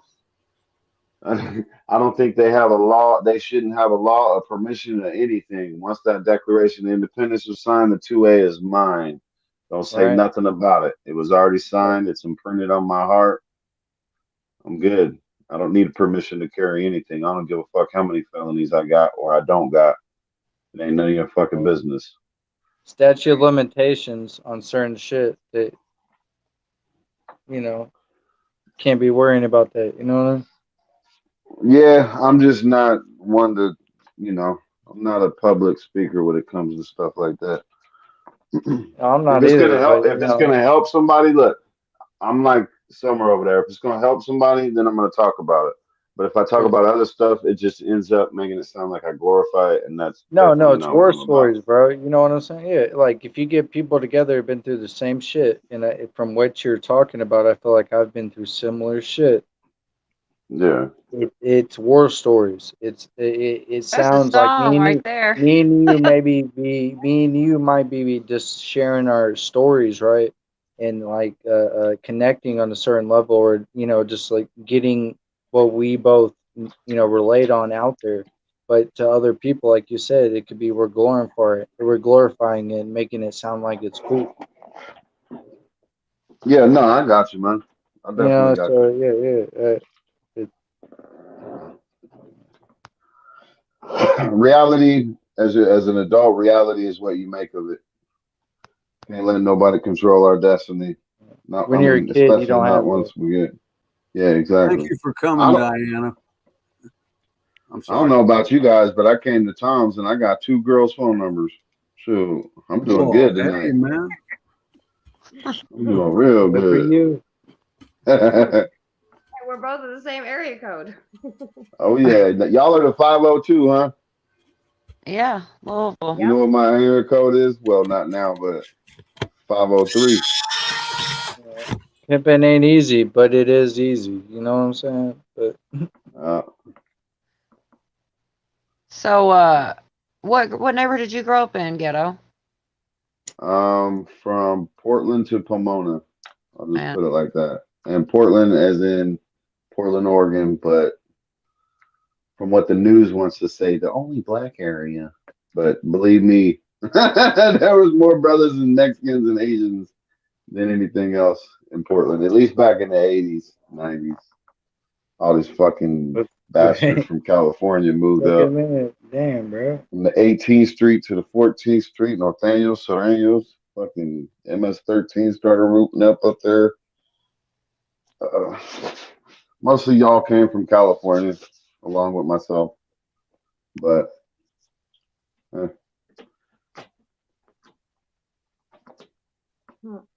That's so cool. You're from Louisville. That's funny. It's wild. And what's more funny is, look, you came up here defending it. You was like, what are they about to say about Louisville? I'm about to tell people. And I'm like, no, I ain't got nothing bad to say. I live here. Yo, wait a minute. there they go again, Tom. Kick them out real quick. There they go again. Fuck it. Drop them. Drop them. She really did, though. She came up here like, she said she heard Louisville click the link because she started thinking somebody's going to talk shit. Somebody I talking kinda about wondered 'cause Louisville. she just left, and then here Somebody she is talking back. about Louisville. And another thing. I took my jeans off, and then I heard her say something about Louisville, and I was like, "Doink." I hit the link because anybody from Louisville, we get a little protective on Louisville. So Then yeah, she's no, like, oh, I should have known by the way you talk. And I was like, yeah, Ghetto tells me I'm a hood, and I'm really not. But I guess it's just from being from here. That Bro, drawl. country hood. Dude, country hood is That prevalent. drawl. You know what I'm saying? Like Nappy country hood. Roots. You know what I'm Nappy saying? Roots. I really did like them. Yeah. That is what's up Country that you like. You like Upchurch though, Summer. I do. I like, and I mean, That's I that part. because you know Louisville is country hood. Well, Portland, you know. That's so funny. It's an interesting way to think of it. I mean, when he said it, I had to laugh because I couldn't even be like, nuh-uh. What could I say? Like sometimes people are like, "Oh, well, you talk black," and I'm like, "I don't though. That I just talk like I'm from. Like this is how everybody Yeah, talk around." we're in the Ghetto's territory. That's what he was talking about. That's what I told him. I told him the first time I heard him, I never thought he was black though. Like I didn't ever. I don't know. It didn't really. Even I've learned to matter. talk articulate. I've learned to be articulate and like change my voice to sound, you know, smart. You know what I mean? Like try to, you know, like use a You trying to tell vast me I'm gonna sound like a vocabulary. dummy? Yeah, but no, not sound like a dummy, but just like I like my normal voice is more country. You know what I'm saying? Oh, Like you it's gotta hard keep it for real, like man. listen, Keep it when you however grow you up are. with listen, you grow up and people tell you, you know, your accent's bullshit. You know, like it makes you sound dumb, this and that. And it's like, you know, and it bothers you to a point where, you know, you change it. But then I realize that it's hard for me to like, I go in between and like eventually I'm going to go back to sounding country. I'm going to go back to sounding like where I came from in my roots. And I'm just going to be myself. But until then, you know what I mean? Like, it's just, listen, people talk shit about country people all the time in their accent. And you know what I mean? That's on them. I got what you mean, Fucked but that's up. on them. Now you Definitely. just be yourself and you'll do all Yeah, right. but see, That's it. I'm intelligent. Do I sound dumb? Do I sound, you know, like I'm not intelligent? Do I It's sound got like not, I'm not yeah, but intellectual? it's not. It's got nothing to do with intelligence on how you sound. I'm an intelligent Mhm. motherfucker, man, and I sound like a fucking idiot sometimes. I already know when I do. But honestly, I'm an intelligent dude, and I already know that. So you I ain't got to think worry you about sound what like an people idiot think, you know? because you think you sound like an idiot because of the tone of your voice and the way you project No, it? no, and not all because that? of the tone, just the amount I cuss and the words that I use when I'm See, speaking of certain I conversations. struggle with that too, man. It's hard not to cuss, and like because we come from a generation that feels like when we cuss, it's putting more emphasis on what we're saying. Yeah, but I mean, when you You come know what I over, mean? like, Like let's say I'm over, I got you, but like, let's say I'm over here on Tom's channel, we'll use that as a public thing. I'll watch my mouth more only out of respect because he's an older dude. You know what I mean? But okay, I agree. It's just okay. We're talking stuff about like Tom's that, channel, but that's what all I about your meant. channel? What about your Oh, channel? hell no, you say whatever the hell you want. Okay, well, see, And but see, like, but that'd be up to Tom to want to yeah, come over and hang out if he wants to hear that. I agree there. 100%. Oh, I hang thought out that- on your channel and nothing that gets said bothers me, but at the Yeah. same time, Yeah, you don't hear me. I mean, I ain't saying I don't cuss. I mean, I think we all know better than that. But Yeah.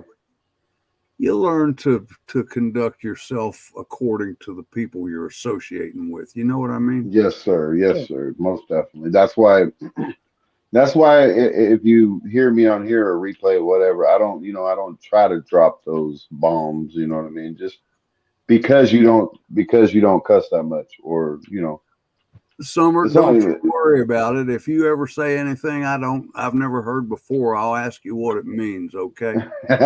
Yeah.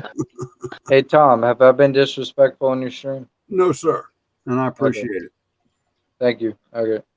I don't want to, like, I try, like, just like Ghetto's saying, I try to have, a certain type of cordial behavior, and I think what we want to sound like and what we sound like are two different things. Because I feel like I'm super articulate, and I don't think I sound country, but I've been called out for every bit of everything. So I think we can try all we want. We're gonna sound how we sound.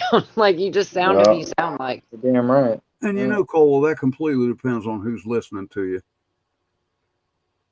Completely. Right. That's how they portray it, pretty much. Yeah. Yes, sir. Just like half this freaking 23 community years thought I in was this city. black. Bunch of dumbasses. Well, what- Sorry, Tom. But then again, it's Sorry, like you Tom. said though. Like, what does it mean to sound black? Like that's I have almost no kind of idea. good. that's point. kind of almost. I don't know if that's the right way. I don't know. I That's hate where my when other black people say that to other black people. I'm like, what? that's You're where my supposed to show sound came black? from, Like, though. what the fuck does that mean? That's where my You show know, came from, because people don't realize that it's their racism. I don't even like using that word, but it's their it's their prejudices that would think that I was black or put a color upon my voice or your voice or whoever's. Yeah. You know what I mean? What And about that's Uncle on you. Tom? I can turn that around though. Yeah. I associate with a lot of other people, and Mhm. two of my favorite friends, and I mean, I am personal friends with these guys, and both of these guys happen to be black, and they're very active in what's good for the black community. And I don't know how many times I've heard these guys say that you start pulling yourself up out of the hood and you start maybe educating yourself and stuff like this, and the first thing these people will say, oh, now you're trying to talk white Yeah. to each other. Yeah. Yeah. So it's they do. all in the ears of the listener, man. Mike, welcome. Yes. I don't think we've met. Yo, what's going on, man? Good to have you, man. How you guys doing? Real good on They this don't end. like good. you out if you have a virus. What you guys got going on tonight on the show? What's your topic? Anything and everything. Yeah, I started out a lot earlier, just on a bitch session, and then I started inviting people up, and it's pretty much open forum. What's on your mind?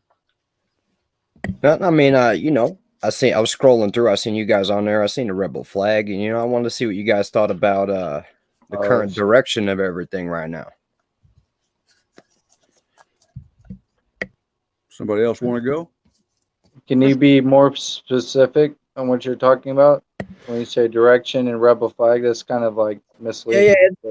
It's hard for me to you know, like really get into it without, you know, saying certain words that we don't like on, you know what I mean, YouTube. But That's fine. That's So- okay. But yeah, you got like, you know what I mean, the whole worldwide push for this medicine that we know ain't working, right?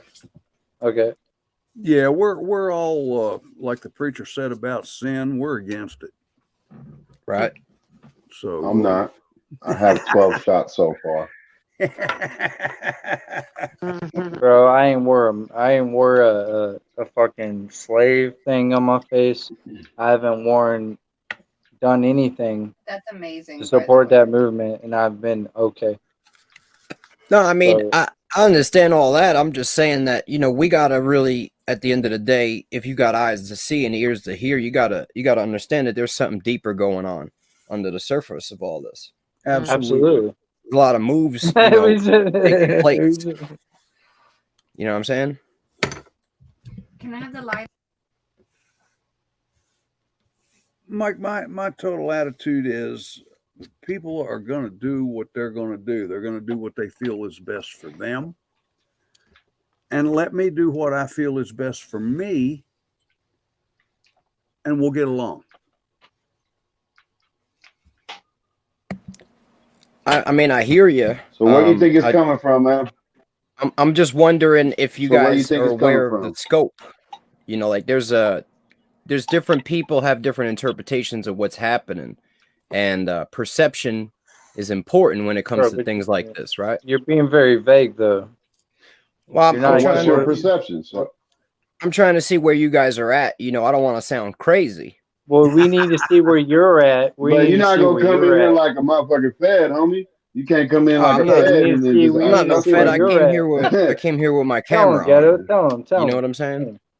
But okay, but so what's your perception of what's going on? So then that So, way yo. we can figure out the conversation we having. Because we could be thinking that there's aliens on other planets that are about to take us over, Yeah. and you know what I mean. So what you thinking? No, Stop I think this trolling, is bro. biblical, right? And you know, we see Wow. stuff in Revelation about men's hearts will fail them, right? We're seeing a lot of that. And at the same Oh, yeah. time, what we're also I'm sure seeing they want to see the link. is I'm not sure if you guys are into, you know, doing research into these things, but we see that there's a lot of stuff in this medicine that wasn't necessarily listed. Some of the stuff that they're finding in this medicine is a certain substance that's electromagnetic when it comes into contact with hydrogen. Oh yeah, like on the pencil stuff. Yeah. Yeah. So Yeah. they're also finding, you know, Okay. really tiny nanoscale routers and things of that nature. Yeah, When you human look in the- antennas and shit. Yeah.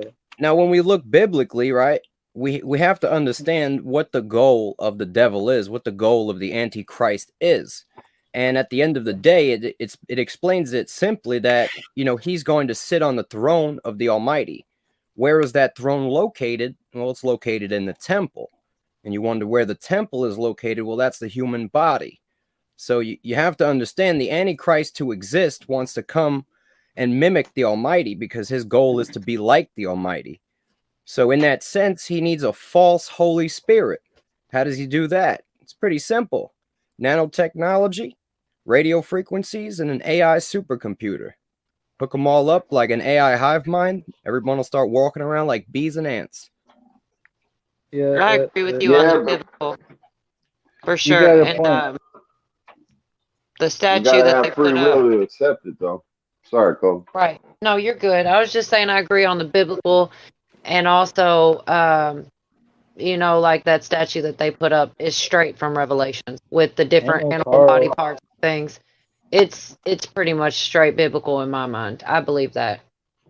And it scares me, to be honest, because I didn't want to live in Revelations, but I think we are. I told you, girl, stop being scared of it, man. That's the most exciting time on the planet. Jesus ain't bringing peace. He's bringing fucking division. You better realize that shit. Whoa. Real Good. quick. So the wheat is getting separated from the tares, right? And we know the Right. dead's gonna walk the earth. Well, I mean that's probably what a bunch of people, you know, a civilization controlled by mind control would look like. I wouldn't consider them living. So, you know, I'm just out here trying to see where people are at, trying to spread the message that we might have something crazy going on pretty soon. And, you know, we should all be networking with people who are, you know, staying away from that juice, and in order to secure our families, our property, you know. Well, you came to the right place. That's what it's really about in these times right now. No Can't doubt. say Let me you're say hi to wrong. Camo. Good to have you, man. What's Good to see you. happening? Can't say the man Camo. is wrong for sure, can we? Mike, I had heard a long time ago, let me do this delicately, that there was a possibility for the ability to actually exercise control over human beings, just like you're talking about. So The technology is 100% existent. It's been in existence since, you know, 1980. Yeah, I don't doubt you at all, man. Look up MK. Just as we're talking about dignity. I'm Dignity. 100% aware of MK Ultra. It was actually an offshoot of Project Paperclip. Mhm. The experiments and research carried out by MK It Ultra was and at, also like, 3 Project hours Naomi. and, like, 30 Um, minutes is where these it were- had Hey, these watch were- the words, y'all. 30 minutes, Watch 5 the minutes. words. Don't get my These man was, stuff Big taken white down. one, too, These big. were simultaneous projects happening based on the same things, just two different methods of achieving the same goal. Haters. One was a technological route, the other was psychological and chemical. This shit's all been well known though and common knowledge for a long damn time. So this ain't just like breaking news. So Ghetto, I don't think we have to worry about that. No, it's about the trigger words. It ain't about nothing else. I know the subject. It's about the trigger word. That's not what Tom's channel is about. He Well, don't need to get you know, flagged for something that he's not. No, I agree with you though. That's all. Once we 100%. know what we're talking about, we can be vague and understand what's Yeah, being said. that's what I mean. Just be a little bit more used- vague about it. We get I it. use as many trigger words as I can, but when it comes to like certain names, is, you know what I mean? There's nothing we could do to avoid certain names. We can't, like, unless we have a pre-agreed upon term. Right. Well, we got Johnny some of those. You can play some raids with it. We'll figure it out. We're pretty smart. I tell you, you should check into the Hawks Mustard Seeds channels. You'd probably really enjoy those. Absolutely. I think I've And then actually seen them join before. Rumble and get her and be able to say whatever you want to say, and then just come Yeah. here for the battleground. Yeah, Would you you can go please into my repeat that, channel Camo? too if you want to say whatever the hell you want. If you want to talk about the V and all that, I do not care. I will let you blow up my channel and talk about whichever you want. I do not care. And I will take those strikes and get my channel fucking deleted off the earth, and I'll go on with it. Well, I've tried that Excuse me. before. It gets annoying though, you know. I don't I'm care. listening. Making them. I don't wake up care, bro. fast. I got All right. 20 other channels. I don't give a fuck. But Hang you tight. gotta. Hang tight. I Somebody missed says I everything should that Camo said the last time he spoke. Could you please All I'm repeat? going to say is people need to wake up fast, because what's going on is all connected, and it's all about one world order, and it's all about population control. And if you're going to trust them putting stuff in you after everything that we've learned, then you're just stupid. I mean, You're I right. it's time for agree. people Time to is wake short. Well, be right guys, back. I'll tell you what, Mister- all these reported deaths, and the media doesn't even mention it. All right. That's as bad as censoring us here on this platform. If you can't see the similarities, then you're blind. They quit reporting it because they don't want to make the current administration look bad. They don't want to expose the incompetence and downright foolishness. We've had 2 years of a pandemic. The death tolls worldwide have not changed in the last 5 years by much. There was no pandemic. all You're right. There is I'll be back. now there's more people dying from the shot than there are Okay. from the ill. All right. And these numbers are coming out. You just got to look for them. And that's what the problem is the media hides this. These platforms forbid it. And nobody does the work or the research. So they're missing it. And for every time that you can give somebody information to try to explain to them what's really going on, they've got information to say that you're wrong because they've been found it from the news, and it's hard to get somebody to go from one world to the other. It's really difficult. You could find 10 articles to try to explain something to somebody, but they can find 10 more saying the exact opposite because they're paid to do that. And it's really hard to get people to pay attention, man. Yeah, it's something like, when YouTube first started, I got on there and started watching UFO videos, and there were some real ones. I'm sure they're real because they're just what I saw. But then they flooded it with literally hundreds of fake ones, and now it's hard to find a real one. I mean, they do this with everything. They water it down. They've been doing it all along, and now the people that can't see this will never see it because they'll never look for the truth. And that's where something needs to change fast. Hey, by the way, panel, what's up? Hey, so let me ask Good you, when you evening, talk, Mr. Guardian. I'm sorry. Do you think that people are going to be so controlled that they don't have options to do something different, like that kind of control? I'm just curious. Some will. So I just wanted to say one thing quick on the subject. I think when it comes to extraterrestrials and that type of thing, what NASA and what the US military has been releasing in the last while, I'm usually quite a bit of a skeptic as well, but I also think that there's most likely things out there that we don't always understand. I give there's a good amount of plausibility to that. But I think just what the US government has been releasing recently, and the funny thing about it is they release these things and nobody seems shocked. We all seem so sedated that it doesn't even make a difference to us. When it should be like, what the hell, guys? There's fucking aliens out there, but we all just pretend like it's nothing, right? Why don't you end this? They've desensitized us with predictive programming. Good point. But it's actually deeper than that, to be real with you. I don't know how deep I can go into it, Damn but it, we lost Gale. this stuff that you're seeing in the sky is, I can't tell you if it's one of two things, but I can tell you it is one of two things. It's either fallen angel tech, or these are chariots of the gods, as they're referred to in the Bible. Now, the issue is that, as it states in Revelation, they're going to attempt to make war with the Father. You have to understand that. They want to make war with the heavens, and they think they can win. What has been going around, terrorizing people? Those crafts are coming from here. They're not coming from outer space. They're coming from this planet. They're coming from under the water. They're coming from the Arctic. You get what I'm saying? These are essentially advanced tech, but these are not, coming from another planet. Because the reality is we can't go to another planet. You know what I'm saying? We never even landed on the moon. We still can't go to the moon.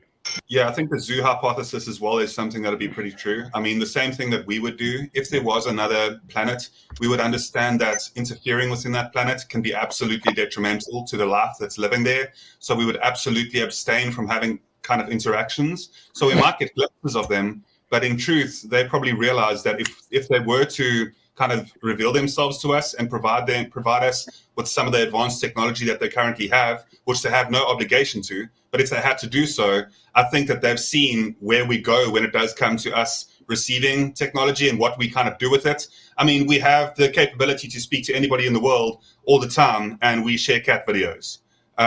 Like aliens looking at that from like an outside perspective would be like, are these guys really even, what would they even really do with their technology? Is it something that's worth even wasting their time revealing themselves to us? You know what I mean?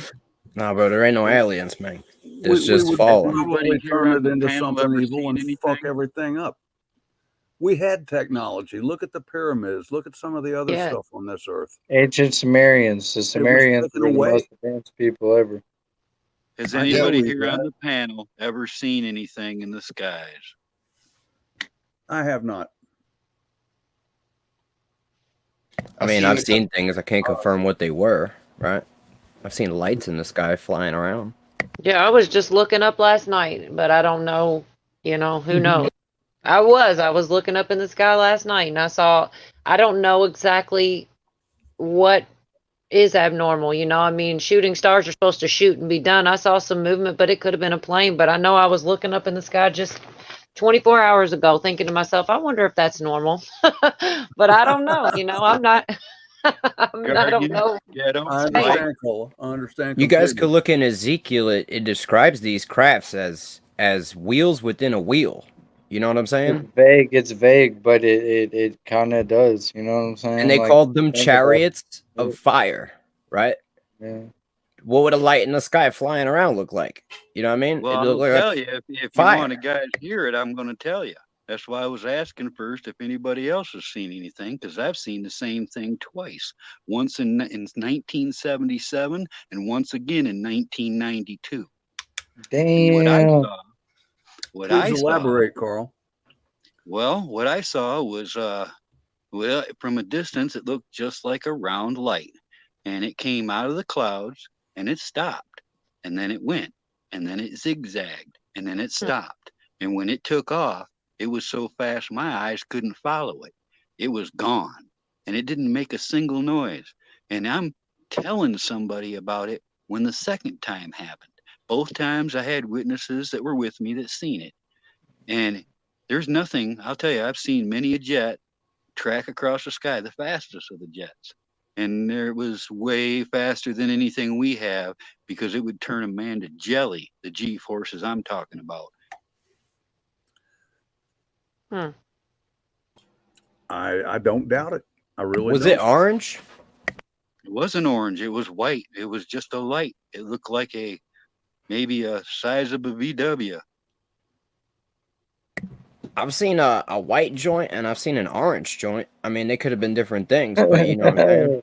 This said thing went joint. above Oh, and yeah. below clouds at different altitudes. It stopped dead in the air, changed direction, and left, like I said, faster than your eyes could follow.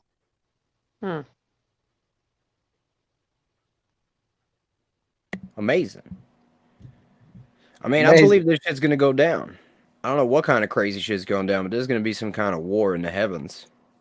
I know enough to know that I know absolutely nothing. That everything that I've heard, as you know, Kola was mentioning earlier, with the misinformation across the board, like that's essentially what happens. Like, I'm never going to pretend like I know exactly what the hell's going on out there, you know, because I really don't, because I've got no facts to kind of back it, you know. But there again, what do we know? How do we trust our senses? It goes down that rabbit hole. Yeah. Well, like, look at it like this. How much percentage do you think of your life have you spent seeking and obtaining knowledge? Myself Very personally, little. I would say, like realistically, if I said like a percentage of every day, because of my work and stuff, I'd still say it's very low, maybe about 10%, sadly, is actively spent seeking knowledge, to be real. I feel you, bro. Now, me personally, 10 years I've on my created a lot of situations in life where I could, you know, essentially seek knowledge full time. And I did that for many years. So, I mean, I've weighed out a lot of the shit that I say. And I mean, if anyone can prove what I say wrong, you know what I mean, I'll believe what they believe, because I aim to seek the truth. You know what I'm saying? But this is the best distilled, you know, form of what I could obtain from what's actually going on through not only biblical research, but also observing my reality. I feel like too many people get lost in the Bible and too many people get lost in science. We got to find a middle ground, because you can't really separate the two. Agreed. I spent a lot of time in the Bible myself, so I'm I always trying to relate what's going on in the world to biblical. Just like the part where the angels are pouring out the bowls of God's wrath. And there's places where it talks about a third of the population dying off and things like this. I'm watching to try to pinpoint where we are right now. When a third of the earth dies off for one reason or another, then I'll have a good place on where exactly we are at this moment, you know. But until then, I haven't ever seen to where I could say this is about a third of the earth dying off from one event, you know. Yeah. But I feel like it's coming. I don't think there's any doubt with any believer. that something like that's coming. I don't think it's that close. I hope it's not that close. But then I don't know. I mean, there's I a hope plan not out too, but there I that think we're it not is. privy to. Problem is why people fear it. Yeah. I don't see people as believers if they fear it. That's the most important time in human history, and we should celebrate it. I fear it because I don't know exactly. You know, it's all You're not supposed speculation. to. You're not supposed to know. That's where faith comes involved. I don't fear it. I do a lot of research and try to warn people because I feel like that's, you know, part of what the faith is. You know, essentially find those who are believers, right, and try to put them into the truth that they might not have come across yet. At the end of the day, we don't have to be scared of it, but at the same time, we know in the scripture we are not to be ignorant of the devil's devices. You know what I'm saying? And these are all devices of the beast system that's coming forth. Very good point. I got one for you guys. I'd like you guys all to look this up and watch it. It's from 2011. And it's called the Dome of the Rock UFO sighting. And it was captured by 4 different sources at 4 different angles over the most religious site on this planet. And that is the closest thing to what I witnessed that I've seen in any videos. And I just want to say one more thing. I'm sorry about the fear and stuff. I want to, you know, for one thing, I'm super honest and I say what I feel. But one of the reasons would be, you know, kids grow up, they're scared of the monster under the bed. They're afraid of the dark. My bedtime stories were revelation. I can't remember an age not knowing. I had a crazy mother who was super Pentecostal, full gospel, and I don't have anything against the religion. You know, the people that believe that way, I still believe mostly along those lines, but I know that I got told way too young where other people come into this in their 20s or maybe even as a teenager. But like I said, that was my bedtime stories. I used to have nightmares of getting my head cut off by men on horses and stuff. So, I mean, I wish that I wasn't afraid, and I have come a long way, and I used to not be able to read Revelations, which now I can read it and go to sleep afterwards. So I'm growing, but it's different in my case for the fact that that was my first fears in life and probably throughout all of it. I think it's just human nature to fear the unknown, you know, to a degree. You can't let your fear paralyze you and not make you, you know, unable to act. Yeah, I think revelation is too heavy for a kid. Of course, a kid needs to be introduced and brought into this, but you know, there are other areas that a kid can be brought to that revelations can wait. Good morning, Hawk. I was wanting to call you all day, man, and you stayed on the internet. So maybe tomorrow sometime if it's handy for you. This whole I've taught thing my kids started. Revelation. I mean, they're real young. I've got a 2-year-old, 4-year-old, 7-year-old. So I mean, they've handled Revelation, but I just Try a didn't really house go from one too street to deep another, and into next the thing you know, crazy, you know, the madness streams of are it. getting raided. It yet. I tell ya. You got a lot of feedback, man. Yeah, I hear a voice coming from somewhere. Yeah, that's my Ain't me. wife. I ain't got no Oh, babies. over I ain't here. got no kids. I ain't claiming no babies. Go hop on Ain't in the my background. I'll have her hop over here in a minute. Daniel, I didn't know I was lost, man. I'm glad you found me. Mm-hmm. If Hawk would want to come up or no, that was Topspin that found me. Okay. And we've been on Hawkman, for almost 4 hours, Tom. say again. Somebody better give you your damn flowers. Give me You've been flowers. tearing it up tonight, bro. Well, I've been pretty mellow about it. You're pretty humble either way, huh? No, Hawk, Yeah, if but you feel you- up to it, I know you've been on all day, but you want to come up here and talk a while, man, I'd love to listen to you. And I think Mike would get something out of it too. Yeah, speak of the devil, I mentioned you said he would enjoy your channel because the topics he came up with when he first came on panel. There he is. Hey. Here goes the fucking channel. Welcome. I sir. want to start a poll. I know Hawk. So like a You know Hawk Oh. already. I know Hawk, experienced man. I've seen him on depending on who I'm Dangerous's speaking to in channel, that man. community, Okay. I'm either white or I'm Good not evening. white. What's right? up, dog? You say that? You say that, Mike? What happened? Never mind. Did he say dog? You really don't want to get into a conversation about dogs with me right now. It's figure of speech, man. Come on. We just had 5 more.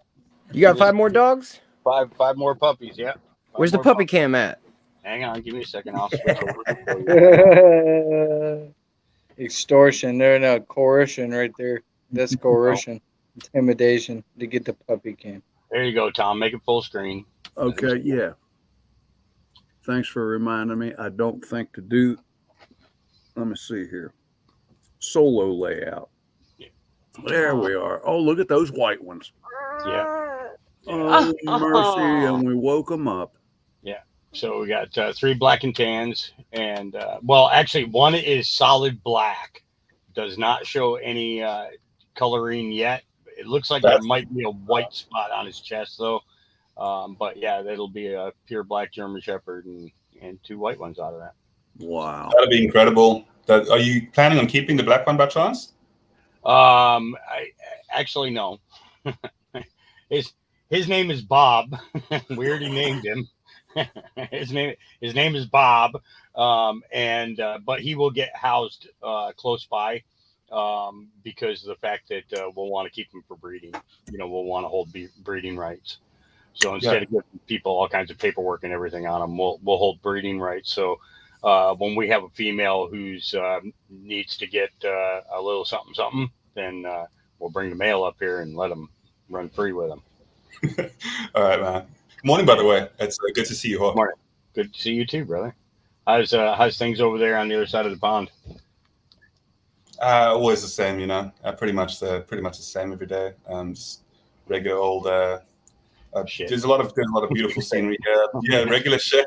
There's a lot of beautiful scenery together, and I've been so much more active physically recently. I'm trying to work on my health this year, and it's been going pretty well. So I'm happy about that. Right on. It's good to see you, though, man. It's normally I kind of miss you because of the hours, but yeah, it's good to hear you. Yeah, it's 10:30 in the morning right here at the moment, and I'm kind of like working on the side. That's also why I don't have my cam viewing all the time. I'm also doing a bit of side work and that type of thing too, because I work for a company that's based in Denver, Colorado. So it's pretty interesting. Oh, so you're in the States? Oh, no, I'm not in the States currently. I do travel. I travel like all the time though. But okay. Currently I'm in South Africa, and I've been here for the majority of my life, but I do travel internationally quite often. Yeah. I remember you talking about making trips and stuff. So yeah, and the thing is, people don't realize how beautiful Africa really is. I'm so proud of my home, man. I can tell you, like, I'm so damn proud of being where I'm from. We have some incredible nature around here. We also have just some beautiful cultures that are really interesting. It's just a beautiful place to live where nothing's ever really boring. There's always something exciting happening, and there's a good amount of community, and the people here are actually really friendly. A lot of the people are warm and accepting and loving people, and because we've got so much diversity, the panel was speaking earlier about kind of seeing the way that people speak and different people's accents and stuff, and it actually is something that's so interesting where you get to kind of learn to accept people for exactly where they're at and what they sound like, and that's something that's truly beneficial in my like belief. So Tom, you wanted a flower, so there's a flower for you. I am flattered. Hi, Amy. Good to see you. I don't give every guy flowers. Oh, that is beautiful, man. Gee whiz. Yeah, that one made me happy. That one made me really. It was yeah. Hey, Mike, do you go by a different name of YouTube? Yeah, I'm where the rabbit hole ends, bro. Oh shit. Okay. That's your name, where the rabbit hole ends? Yeah. I seem to you. Okay. I don't remember seeing you on Dangerous's channel, but You know what? I popped on there a couple times, and I don't know. I mean, it's not really my type of channel. You know what I mean? Dangerous, a little weird sometimes. So I didn't go back. We I'm gonna love be you. honest with you. What, I like the guy. You know, working in armor. it is what it is. You may not know he passed away. What? Yeah, Yeah, man. yeah, a New couple Year's weeks Eve. back. Oh man, Yeah. that's terrible. So that's why all these new things are springing up, because everybody's kind of wandering around lost, wondering what we're going to do now. So I haven't seen him around, to be honest. yeah, not since New Year's. Do you know what happened to him? Not really. He No. went to sleep. He went to sleep and he didn't wake up. Yeah. Wait, Fuck. say We, that we again? know that he died in his sleep, and that's you know, kind of the way that he kind of wanted everybody to kind of remember him, anyways. And that is winning, dying in your sleep. Man, Actually, I thought winning was, you know, when you know. You know, I always thought that there, Tom, but what the hell if you die when you're having a nightmare or something, though, man? I'm talking about coming and going at the same time. I know what he's talking about. I was talking to Tom, though. Not the pervert. It's an interesting question, Ghetto. I don't know. Have So warm in heaven. You imagine what that lady, well, in your case, that dude would be feeling, though, if you just fell asleep on his back. Sorry. I can't do this, mate. Oh, we must have run Mike off. I don't know. Moose Man, good morning. Oh, there's his link too. Oh,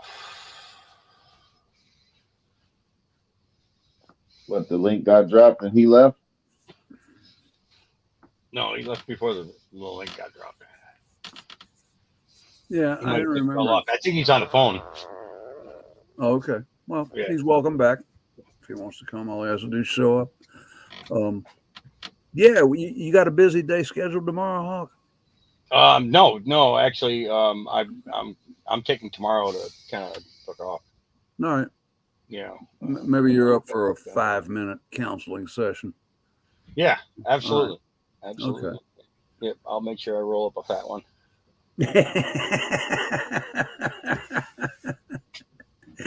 Are you saying you need that with me or what? No, it'll just be a good time to sit down and smoke. You know. Okay. Yeah. All right. Yeah, it's we got some we got a bunch of small projects that have to get done. So you know, it's nothing that's going to be where I can't walk away and you know, come sit down for, you know, 10-15 minutes. And I have it rolled up in my drawer already. So Right on. Did you get your dirt all squared away? well, we got it started. It's gonna be a couple of month process. This is a time consuming thing, but you know, the idea of it is that during the summertime, you know, I'm not having to use any type of chemicals or anything to grow my plants. It's all natural. You know, so you got to make sure that everything is you know, is toned to where it's supposed to be, because if the soil's too hot, it'll just burn up the plant.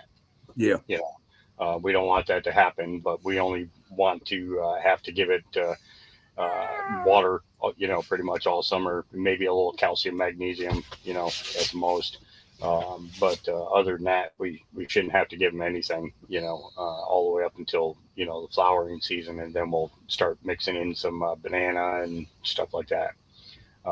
Potassium, getting as much potassium as we can. And you know, I try to grow as perfectly organic as I possibly can. Oh, sure.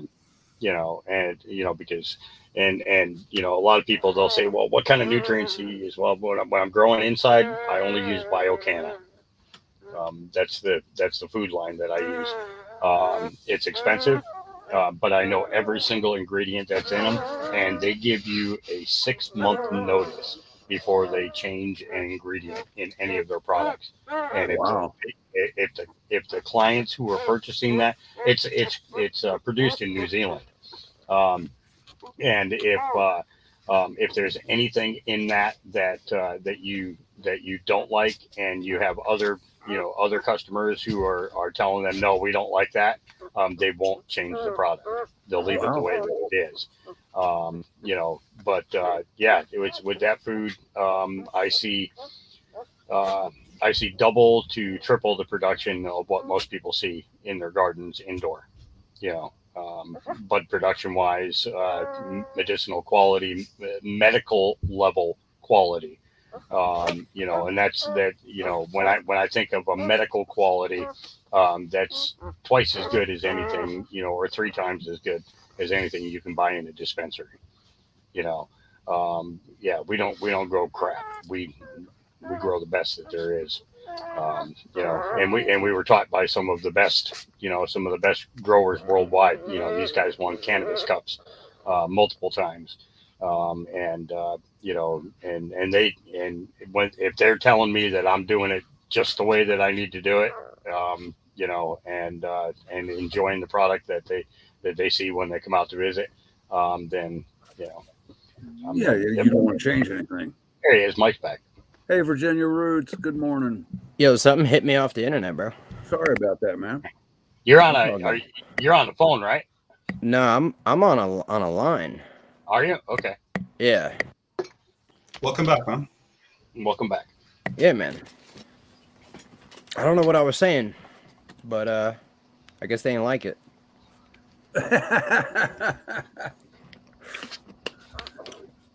That'll happen sometimes. But, oh, I think I know what I was saying. You heard about this new band they just released on the 5th? Yeah, you can like stream it to multiple. a new band. Yeah. I'm trying not to say it. It's Cinco Hey, bro. You know what I'm saying? Mm-mm. Well, let me They got towers all over the place, right? Okay. So they put out a new band and they just put up a bunch of new equipment that can direct this shit, like essentially like a laser. And from what I've heard, even if you ain't got the juice, they're targeting people with their cell phone. They're able to triangulate the people and radiate them. So I thought of that. On Medicare.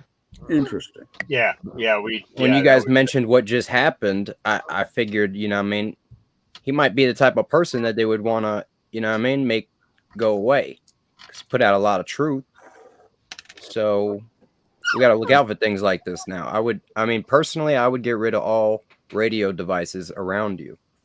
Phones, Wi-Fi, just everything, just get rid of it. Well, ideally, if we could, like living back to the natural state would be something that a lot of us kind of are yearning for, you know? A lot of us want to go back to What like we're supposed to do. Yeah. Well, you got a choice now, right? But in a couple months, you Garden. might not even have that choice, right? 100%. I want to go back to a rotary phone. So, but there's not. I saw 2 videos, of people holding cell phones having an issue. I feel like if it was a real thing, it would be a lot more than 2. I'm sorry, I'm just. Well, Shouldn't there be more? Did you see the lady at the nail salon? Yes, Okay. Yeah, that was one of the 2. The other girl was on a messy floor, and she kind of let go of her phone. But yeah, I watched them right there on your channel on Snedeker. Did you see the one of the guy on the bicycle, bro? Did not. That one's crazy. There's a guy on a bicycle, and then you see like a disruption on the camera, like a glitch in the, you know what I'm saying? Like when there's an interference, you see a glitch, and then the dude just drops off his bike. Wow. See, I really want to know because I carry a cell phone all the time. I'm on my phone right now. Yeah, I think most of us do, right, Curly? Like it really is something quite concerning. I'm telling everybody. If they all had the jibber jabber walkie. That's what I'm thinking because I don't have that problem. So. I mean, you're telling. Oops. Sorry. I always hate to sound skeptical because I'm not. I just keep my options open. But you're saying it over Wi-Fi while you're telling people to get rid of Wi-Fi. No, I'm not on Wi-Fi, brother. He's on Wi-Fi. I'm on a line. But you're in the matrix. You're in the system. No. Period. All internet needs to be shut down completely. I agree with you, but I live in the woods. Completely. You know what I'm saying? I'm only on the internet to let people know to get, like, you know what I mean, to get right, because this shit's going down. That's the only reason why I'm out here. I wouldn't be on the internet live for no reason. Back in the day, we used to hide who we were because we didn't want to get smoked by the system, you know? Yeah. How am I going to get my midget porn if you take away the Somebody's internet? unhappy. It's Virginia's little one. Oh, is Making all that Virginia? Yeah, you know Yeah. that makes perfect I don't sense. think she's going to be an angel. She was screaming at Mom, "Give me that boob! Give me that boob!" Figure out what we're gonna do now. I tell you what, that's okay to listen to and then get away from. How do you sleep? Man? You just learn to ignore it. Yeah, it's Right. yeah, I tend to tune it out. You know, I actually sleep with the TV on, and I have a set of movies that I'll play while I sleep. If I put anything else, if I just put on blah blah blah, most cases I'll have a really bad night's sleep. But with these movies that I play, it doesn't. You know, I wake up, I know where I'm at every time I wake up. Mike, I don't know, man. We're kind of into a position where we're hooked on a bunch of stuff that seems almost impossible to get off of. I agree. Yeah. Now people laugh at me, especially Mr. Ghetto. Mr. Ghetto. He will leave me a text message, and I might find it that day. I've got this truck where when I'm driving it, I'm constantly reaching over there and hitting the little screen that says "cannot connect to your cell phone," because I am take it with me. The only time you'll see me carrying a cell phone is when I'm far away from home. You know, just running around even to the neighboring towns. I don't have that damn phone on me. I mean, I it's don't like think that it might have to do with having that in your body already. Because otherwise, why wouldn't they come after each and every one of us if it was that simple to just click a button? I So think it might have to do with having that stuff in your body. I believe the stuff they're putting in people's bodies is for the main purpose of controlling them, like Android people. I think that there are side effects that are going to be observed on a mass scale, and I don't think that's really the purpose of it. However, they could be sectioning off certain areas by like certain lots and performing, a controlled genocide. That's also possible. I couldn't say, but at the same time, I do know that with this new technology, they do have the capability to use it as a direct, a DEW, right? And they can aim it like a laser, and they can triangulate the position of people, significant people that are of importance, using their cell phone. Morning, Nikki. Even if they're not, juiced up, they still have a signature, right? There's a fingerprint for wherever you go. Your phone's going to tell, the towers where you've been, where you go. And it's pretty simple to find out where a phone is and then just hit it with a laser. Yep. Well, look at that AT&T building Christmas Eve, what, 2 years ago, year ago? We never heard another word about all that after that weekend. And what, nobody's curious about that? A lot of these towers are catching fire too. The birds attacking them. I'm gonna be completely honest. I've been starting to feel pretty shitty, and I'm out in the woods, but I've been starting to notice like a certain hum. You know what I mean?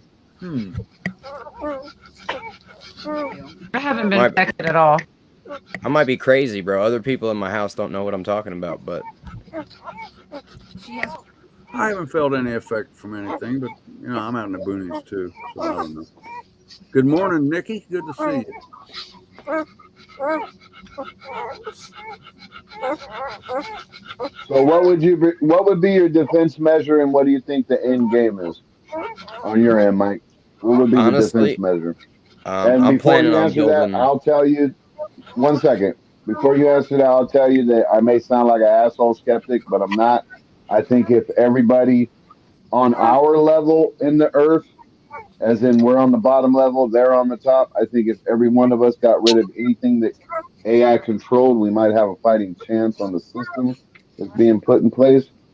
Just so you know, I do believe that fully, but I would like to know what your defense measure would be and what do you think the end game is? And the Because if it is Revelations, I'm excited. My I don't family's want to torture excited. you. I won't No, do I, so I much. agree with you. But I mean, at the same time, you know, we ain't exactly right there, and I still have kids that have to like grow up, right? So I want to make sure I I protect my disagree. family from as much of the outside as I can. My goal is to build a really thick concrete walled building, right, attached to my house. You know what I'm saying? And start expanding on that. The concrete prevents the penetration of the wide band. Another thing you can do is if you don't have concrete walls, you can get cheap, you know, white silicone Get paint, yourself hot. and you can mix in, you know, like carbon into that paint, and then you can ground the walls. So, dude, that's got to be a fucked up phobia, man. Being scared of electronic signals. We're in a world full of signals, man. You're not gonna get away from them. Well, I mean, I'm not scared of them. I just, you know, I do have better health when I'm not around them. You know, you got to understand this is non-ionizing radiation that we're dealing with, and it does have health effects. It will cause problems in children. It will cause depression, and then we medicate this with pharmaceuticals. It's all a design. You know what I'm Yeah. saying? No, I understand it. I mean, I'm an advocate for my own children, so I don't medicate them with shit other than take your ass outside and play. But For I can't hide example, them from the, signals. prior to removing Wi-Fi from my house and removing cell phones, my kids would be extra agitated. You know, just like vibrating. You know, and don't get me wrong, they're still children, but they're not as like, you know, it was almost like their neurological system was just getting, you know, bombarded. And me personally, I've noticed that since I've removed it, I was always kind of like tense, producing like cortisol. You know, like always just kind of like almost stressed out for no reason. And when I removed that, it felt like, I don't know, like a blanket of stress was removed off my body. Could be mental, but I have noticed Weightlifting. effects. Man, I don't believe everything, but I don't doubt anything. I mean, I'm willing to consider anything unless it's just so far out there that my head inside says no, man. But I don't do that often. You can measure these signals, right? They sell a meter. I'll pull one out for you in a second. There's certain frequencies, for example, like 2.4 gigahertz is what Wi-Fi runs on, right? That frequency is actually the same exact frequency that causes water to rotate on its axis. So since we're made out of 70% water, that could pose a potential problem when we realize our bodies, our hearts are electromagnetic machines. Mhm. And when we start disrupting these electromagnetic fields, you know what I'm saying, with pulses, it'll interfere with our body. It can't be good. I mean, this is, I don't know if you can see it. This is just like ambient. Hang on. Leave it up there for a second. Okay. This is just like ambient, Effeminate men will not ambient get like it. radio frequencies in my house. Now, if you turn on one of these in your house, you're likely to see all kinds of crazy pulses. If I bring a phone near it, where's your phone at, Mims? What happened? Where's your phone? Oh, it's out of battery. Oh, the phone's off. So yeah, if you bring something near it, it goes crazy. And you'll start to see these massive pulses that aren't even within the range of what these devices are supposed to, produce. So I feel like since most people don't have a $200 meter to measure these frequencies, we don't know what we're being exposed to. Like I moved my kids' beds because they were even receiving electromagnetic signals from outside the window. So by moving the bed, I was able to position them in a room where they wouldn't be getting hit with anything. And I mean, it's just like simple stuff. We got dirty electric in our walls sometimes if we don't have proper electricity. Sure. I live out in the country. We got redneck, electrical done. You know what I mean? It's all home done. And, we might have dirty electric. I don't know. I'm not an electrician. You know what I'm saying? But we just stay away from the electrical. Well, Stuff like that. It's not uncommon. I had a generator installed here a couple of years ago, and I was concerned. I said, "Now, is this thing going to mess my computer up?" And the dude just laughed at me. He said, "This is cleaner than anything that's ever come into your house." So, yeah, I get dirty electricity. It just is what it is. I just try to do the best I can. Like You go to buy food, obviously it's all poison, you know, but you got to try to do the best you I can. mean, it's Sure. just like Yeah. You buy local beef. I try to buy that's local just, like, everything, logic. Yeah. you know, You know what I'm saying? Like if you read Yeah. the book and like you believe It's in really it, where you're it's not at. supposed to do it. because I live in a good area that's not super bombarded with chemtrails and stuff like that. So we're, you know, it's good food. I thought I was, and I see these pictures. You know, the chemtrails, and it's only in the last very little bit of time I ever gave that any credence at all. They were contrails. And you see pictures of cities, and it's like these things are all over the sky, crisscrossing all over. And yeah, well, okay, you know, flight patterns and all this, but that never happened where I live until one day, just a month or so ago, maybe 6 weeks. I went outside and looked up at the sky, and shit, they're all over the place here. And there's no reason for that many commercial airplanes to be flying over this little area. Unfortunately, there is geo in the trails now. So I mean, it's basically going to get into all of us. Well, yeah, I waxed my truck with the stuff, so and had no idea. What But I can tell you is detoxing from I saw that. stuff that's in your body is one of the best ways I saw to, that. Yo, you I know, know protect you guys yourself have because a you really can't interesting really stop it from going in way you. of thinking. Can't even see it.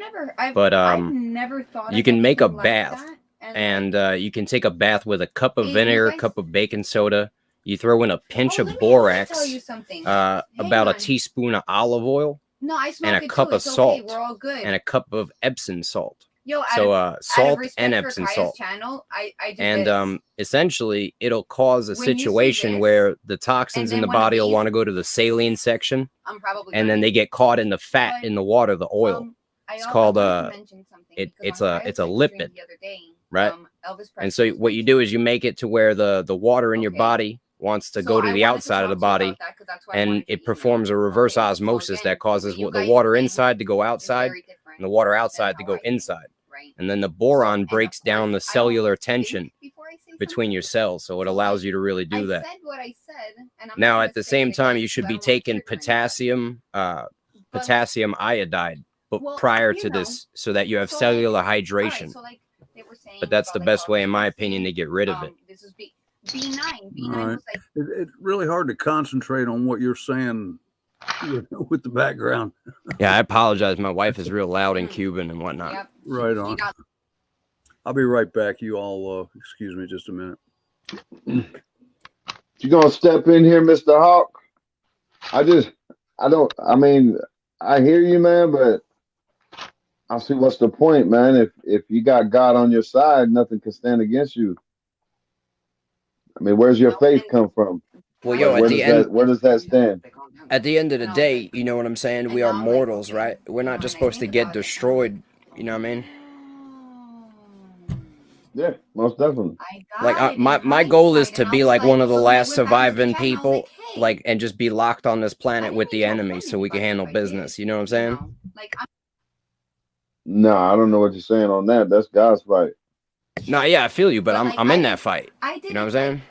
It doesn't register in my brain. Nah, he already won that war though. I mean, yeah, but like if he already won that war, I was already there. You know what I'm saying? Fucking mind blown. So I just wanted to bring that up real quick. You know. Hawk, I know you got tons to say, man. I know how your channel works. This is my channel. You know what I'm saying? No, go. I mean, Tom's indulgent, so that's why he brought you up. He's interested in this type of You stuff. don't want to you don't want to be here when the end comes. I'm telling you that right now. You don't. No. Just, I mean, you may think that taking care of business that way is the way to be and everything else, but let me tell you something. That ain't the plan that was made for us, and Oh shit. you know, God's a lot bigger than you think. You just if you give him the opportunity to show you what he is truly capable of doing, then then your kids and your grandkids will will live past those past all of that. Well, I agree with you. The point I was just making is like, just because we believe and have faith, you know what I'm saying, and because we know the conditions of the Father and everything, right? We still shouldn't go out and, you know what I mean, get the juice. We shouldn't eat GMO food. You know what I'm saying? In the same sense, we should protect ourselves against non-ionizing radiation. That was all I was saying. I'm not saying I'm in fear of it. You know what I mean? You can't let nothing rule your life but the Almighty. Yeah, But we are not to be ignorant of his The only devices. thing you should fear is God. That's it. Everything else, you think about it seriously. If you think about it in all seriousness, he said in the scriptures so many times, "Be not afraid." And there's a reason that he kept saying that. The only thing that you should be fearful of is his retribution. And the thing is, if you stick around to kill people after when the shit happens, hey, more power to you. But at the same time, he's gonna be a little bit pissed off because he's gonna think of that guy that's on the roof, and a guy comes up in a boat and he says, "Hey, I can take you out of here." He sends a log past there. I never said I wasn't gonna leave up out of here. What I'm saying is, you know what I'm saying, I might leave up out of here and come back. You know what I'm saying? Well, actually, there's always that possibility. You could end up coming back as one of his warriors to. That's what I'm saying. Like, clean imagine if you get raptured, right? Now you in a spirit body, and now he's like, all right, time to go to war. See, now that's a different story. That's a different story. I think I kind of like that myself. The war is not in the flesh. You know what I mean? I don't want to get confused. Yeah, exactly. That's the big thing. Yeah, I'm just saying we are not to be ignorant of the devil's devices, and right now his devices are prevalent among the earth. So I figured I got to let people know. You know what I'm saying? Yeah. But you're using his main weapon against humanity right now. That's where I'm confused. What are you saying? The internet is the main weapon that the devil is using against humanity. Once we got into the technological age, we were targeted, every last one of us, all 8 billion of us. Yeah, but don't you understand? We wanted knowledge in the garden, so now we have to eat knowledge in order to get back there. Nah, I don't understand that form of thinking. We're stuck with the internet. All knowledge is not bad. If these tools are used properly, they're wonderful things. But we're at the point now where we cannot afford not to be able to communicate. I can do without the rest of the conveniences. What was somebody telling me? But it was by design, Mr. Tom. That's kind of where my point is. Like back in your day, right? I mean, you were able to be connected, but you were still more self-reliant. You weren't able to connect with somebody across the world in a matter of seconds. But we were still able to be connected in a more spiritual way, I believe, than through all this artificial. You know what I mean? Through everything that's artificial.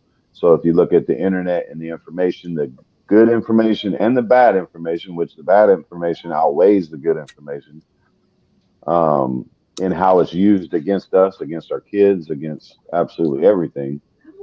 I mean, the whole entire system is built on the internet now. I mean, you can't even get gas in your car without having to be plugged into the internet. Pretty much. Or get groceries to the store or anything.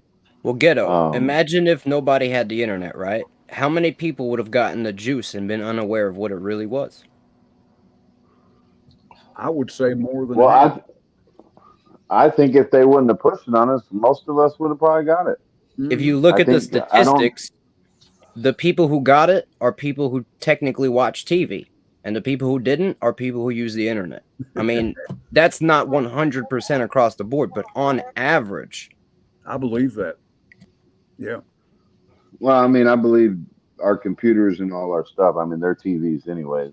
They're just black mirrors. The black mirror is the enemy. The beauty of The beauty of the internet is that we have the option to choose what we watch. It's not a choice That's where you're between the wrong, good same sir. companies. You don't think AI and the devil is smart enough to control exactly what we look at on the internet? No, They hurt us. They not put at us all. in the It box, must, in the it digital must be box. because they're white. They do hurt us. I got these two stories that I have to tell because it makes everybody think I'm crazy. And the first one, I was out on my front porch. Now, I don't know whether my neighbor was carrying her cell phone, but she had no reason to. My neighbor had come up and we were out on the front porch. I'm not talking loud. And she was discussing this, it was called a turbo flush commode that she was about to have installed in her house. And you know, within 24 hours, I'm getting advertisements for turbo flush commodes on Yeah. Facebook. I can Yes, tell you sir. just last week, Laura was down at the same neighbor's house and now they're all into these air fryers. So here's something else I gotta buy. She comes home with her cell phone and is showing me the picture of this air fryer she wants to buy. We're sitting here in front of the computer talking about it. It didn't take 6 hours before that damn thing was on my the same model. All over Came your up. feeds, right? Say again? All over your feeds, right? Yeah, Straight from the yeah, internet onto your black screen into your brain. yeah. Yeah, I was talking about angel numbers on the phone, and Google had a whole article on the front screen of Google about angel numbers. I was like, damn, they listening for sure. Yeah, and people dismiss it so much. They attach the microphones to the tracking cookies to the algorithm controls all of it to get it to your black screen so you're looking at it, and they're finding ways, which I mean I could imagine that with the with the pencil lead stuff, that maybe they could find a way to just shoot it straight into our brains without using the black mirrors. To me, that's that's possible, unfortunately. But well, I mean, there really is no but. I mean, it's scary shit, and we accept it pretty much. That's why my stance is if anybody really wants to fight the system, they completely unplug. There is no more, hey, I want to get information out, and I ain't targeting this mic dude. I'm talking about anybody. There is no because there's no more reaching people at this point. I mean, you're either attached to it or you're not. There is no more waking up. There's no more falling asleep. People are going to do what they're going to do. They're going to follow what they're going to follow. My father, Tom, one second, Cola. My father, Tom, he has absolutely no devices in his house. None. He Nothing. still has a rotary phone. He has no voicemail, not even and that's just how he lives. He's a man of the mountain. He just goes up to Mount Hood, Rainier, the Pacific Crest Trail. He's just a person out in the wild. That's it. But he has to have an email, for certain bills and stuff like that. So he'll go to the library, right? Okay. Now, how on God's green earth is he going to go into his email at the library and all he has and all he gets is hiking ads, Is that right? camping ads, and he has no technology on him? I'm talking, he still has a box TV, Mr. Tom. Well, then, brother, we can't get away from it. That is And my point. Yes. we can't go live in a cave to hide from it. That's not, nobody wants to do that. Yeah. So, I mean, we're going to have to, seems to me like we need to get acquainted with it better so that we can figure out how to fight it. Yes, Well, sir. that's And that's say is that at the end of the day, if you don't buy the air fryer, if you don't buy the toilet, what does it really matter? Like, yeah, it's trying to get you, it's going to listen to what you say, and it's going to advertise, but it really comes down to whether it really influences you or not, or if you're strong enough like that. Because I usually don't, but if I do, I was probably going to anyway. dear Cola, it's not being influenced. It's just the principle of the thing that some son of a bitch is listening to everything we do, and we don't know how. That we don't know how to There's no avoiding it. foil that. You know, I don't like that. That's an infringement on your freedom. And when somebody can listen Yes. to you like that, no, that's not the way we're supposed to live. Yeah, and they're openly bringing out all these patents that they've already had. Let's say like Amazon Sidewalk. So let's say my dad, right? We'll just use him as an example, Mr. Tom. He doesn't have none of the giggity gadgets, no internet, no nothing in his house, right?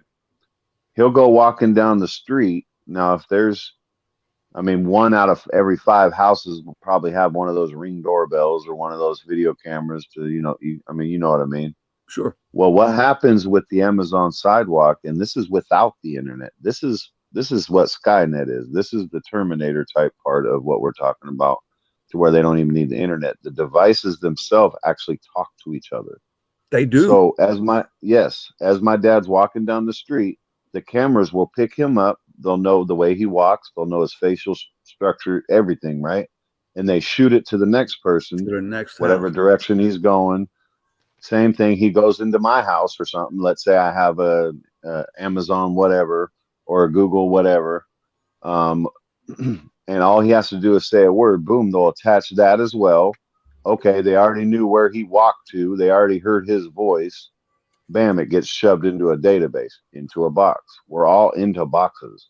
You know what I mean? It's all one digital box for each one of us. For what they're using it for, I don't know. I really don't. And it's not that I don't care. It's just, it's something so big that we allowed happen, or we didn't allow. Who knows? I mean, whether AI is extraterrestrial or spiritual or whatever it is, I personally believe AI is the Antichrist, but that's my belief. I believe Nothing that. nothing can come against me if God is for me. So that's where once it gets so big, that's where my mind is like, all right, well, nobody else is going to do this with me. Nobody else is going to say, all right, let's fuck it. Let's all move to one state and defend that state. No electronic or anything. We're living like we were back in 1500. You know what I mean? Nobody's willing to do that. So No, it's not practical. You'd be surprised how many people is already doing it. yeah, but they're not able to do it. It's physically impossible to be off grid. Absolutely impossible. Oh yeah, it is. They might be successfully doing it right now, but that's because they haven't been interfered with. Yes. You know? I mean, it gets pretty crazy out here in the sticks with the meth heads sometimes. Oh, I'm sure. Yeah. Say something I'm sure. about this, right? I mean, Go ahead, get oh, sorry. Guardian, go ahead. No, I was go just ahead, gonna do something real. I was just gonna do something real quick, Guardian. The fact that you're coming in crystal clear, Mike, shows me that you're not far enough out in the woods for them to not find you. Bro. Even if you just have a hardline internet. First of all, you got to figure out who they are, right? Yeah. Now that you've established who they are, right? You have to realize that they are not coming looking around in the middle of the woods, right? For one dude that'll take. No, because they already have you contained. Well, what I'm saying is they would, to deploy people to my house, they're not just going to come and hit me first. So as soon as I, like I said, we got the internet, I got my ear to the ground. And as soon as I hear that ground rumbling, I'm off into some national forest. I'm gone, brother. Guardian had a point that he wanted to make. Yeah, sorry. Go ahead, Garden. No, it's just this topic specifically is one that I find very interesting, and I'll just cover it for about a minute real quick. I'll just ramble on. So I don't mean to bring up Elon Musk again, but with the current positioning that Elon Musk is in, he's got access to what's happening within technology, and the way that technology is being distributed. And even, aside from the fact that one of his main concerns are AI and the development of AI and the fact that it is like an incredibly dangerous super weapon. It's one of the most mass destructive forces that could ever be unleashed on people. And we're playing with it like it's nothing. Like you can essentially, there's no barring to it. There's no nobody's prohibited from doing as much research as they want and informing themselves and becoming like as adept to it as possible and creating rogue AIs which can potentially learn off each other, and these type of things are out there. Now, the bigger concern to me isn't what all of us, even like all of us collectively, the 6 of us and the chat included, like it isn't really what we have access to, but this is the big problem. A lot of the military organizations, they absolutely are about 10 to 15 years ahead of us in the advancements of technology that they are capable of utilizing. So even as our current understanding of AI that is available to us is at a certain level, I truly believe that it's always comes down to what we know nothing about compared to the things that we are fearful for. It's like, it's hard for me to explain this, but it's like, it's not the things that we currently know that we should be cautious of, but the things that we know nothing about, that we can't even that we cannot even imagine that could be potentially out there. Those are the things that are concerning to me. And that's where sorry, go ahead. It's like, yo, I hear what you're saying, but at the same time, being advanced in 10, 15 years, like you said, that didn't really help us in Nam. And at the same time, you gotta understand they're doing something weird with the military right now, where they're getting rid of all the people who won't take the juice, and they're purposely hiring like liberal, you know what I mean, personnel. So if you really look at it as a whole, you're gonna have a lot of veterans out in the field, and they're not gonna be, you know what I'm saying, wearing patches. They're going to be for the people. And then you're going to have a lot of these people who are, you know, just quarantined in their house playing Call of Duty, and they think they're a soldier, and you're going to have them as the army. You put them 10, 15 years ahead. That's not really a big deal. Like I said, you know, welcome to the rice fields. You feel me? You know what I'm saying? And honestly, Pops has a really nice soft spot for OG. I guess he's addressing you, Garden. I think that was a very good point, Guardian. It's the fact that we don't know what 10 to 15 years. You got to think more Minority Report, man. You got to think that concrete, being out in the woods, or whatever you think your defense is, trust me, they've already thought about it. You're talking about an existential being. You're talking about something good, evil, right? Light, dark.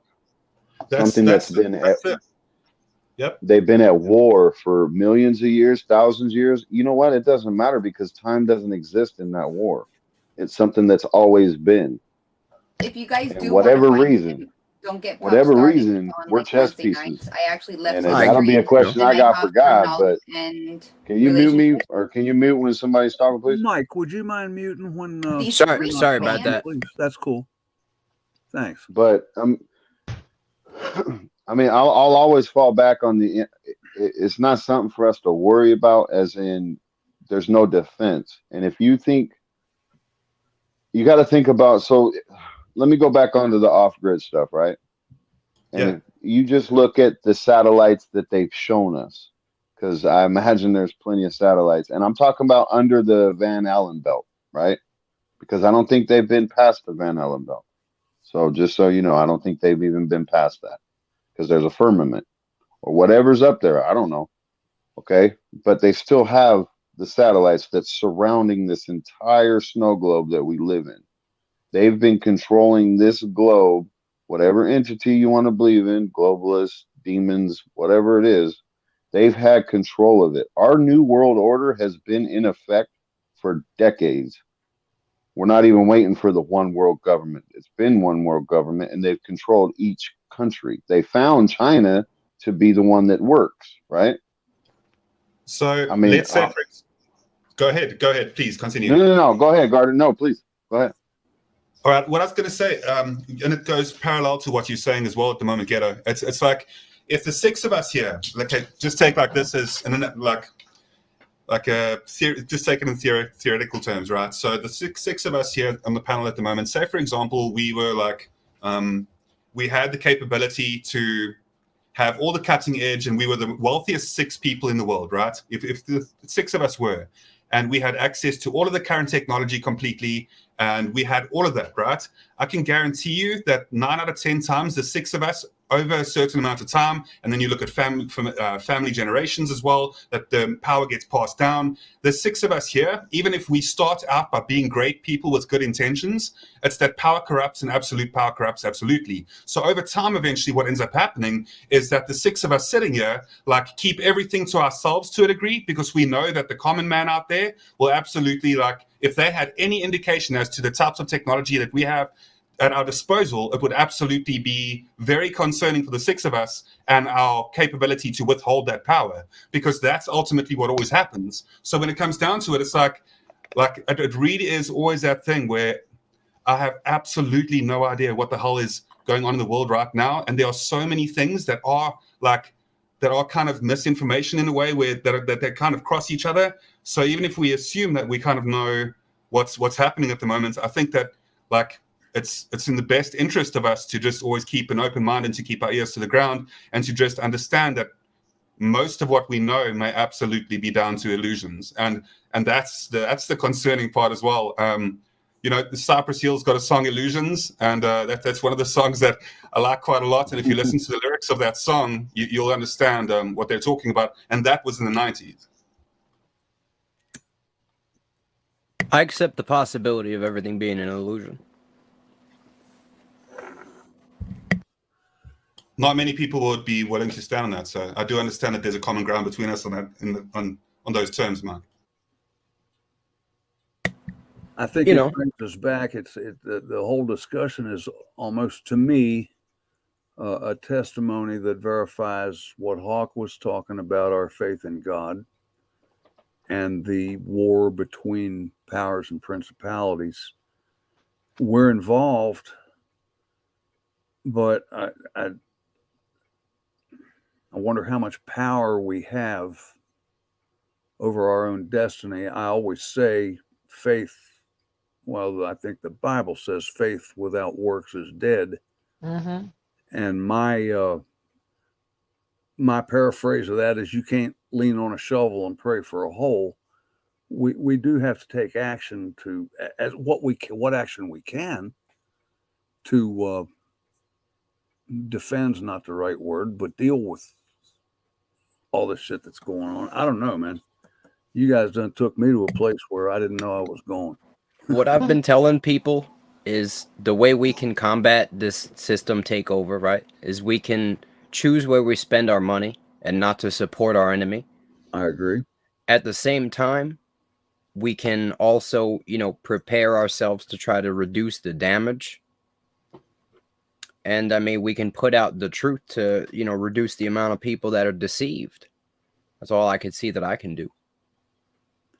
And back to my old song, we've got to get ourselves and everybody we know on board to overthrow this communist government that's trying to take place here right now in the ballot box, FBI. So, I mean, that's my thing. I think we do have a chance in the next 8 months or so, 9 months to start to improve this. I don't know right now what else to do. I think that's the only logical step for right now. Just have faith, man. That's it. It all comes down to faith. It does. It really does. The only thing you can change is your own reality and or your kids. You could try, you could die trying. We ain't now one of us getting out of here alive. So it's what we do, you know what I mean? What we leave for our kids, what we leave for our next generations.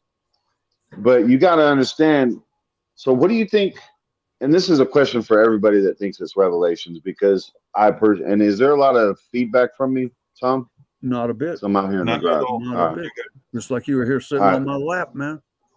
Well, I don't like that there, Santa Claus. Man, now you done messed up my whole train. I'm so sorry. I'm so fucked sorry. up my whole train of thought. You old buzzard. Guardian, if you got something to say, or Mike, you were saying that we got to take care of our own families, and you don't think it's Revelation. You had a question for everybody. Yeah, okay. Yeah, yeah, there we go. So it's a question for everybody when it comes to Revelations. What do you think was going on in the minds of the Jewish people while they were being put into trains, while they were being marched into gas chambers? I imagine that was their revelations.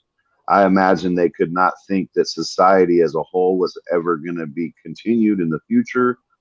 I imagine this same revelations happened within Egypt, within the Romans, within Atlantis, within whatever civilization you can think of, the Mayans. I believe all of these societies had their own revelations. And I also believe that that we're just not going to know. I mean, time is not something that is on God's pocket watch. We have time. We try to control time. So even if it was revelations, it could be in 1,000 years. There's nothing to combat it when it comes to physical things. We can only control our own reality and live the best we can. I mean, you know, talking to people, yeah, by all means. But if you're telling people to stay away, and I'm not trying to attack you in any way, I'm just saying, but if you're trying to tell somebody to stay away from these ions and from these, you know, these electric signals, Wi-Fi's or whatever, but you're telling them while using the same weapon that you're telling them to stay away from, that kind of hinders your fight.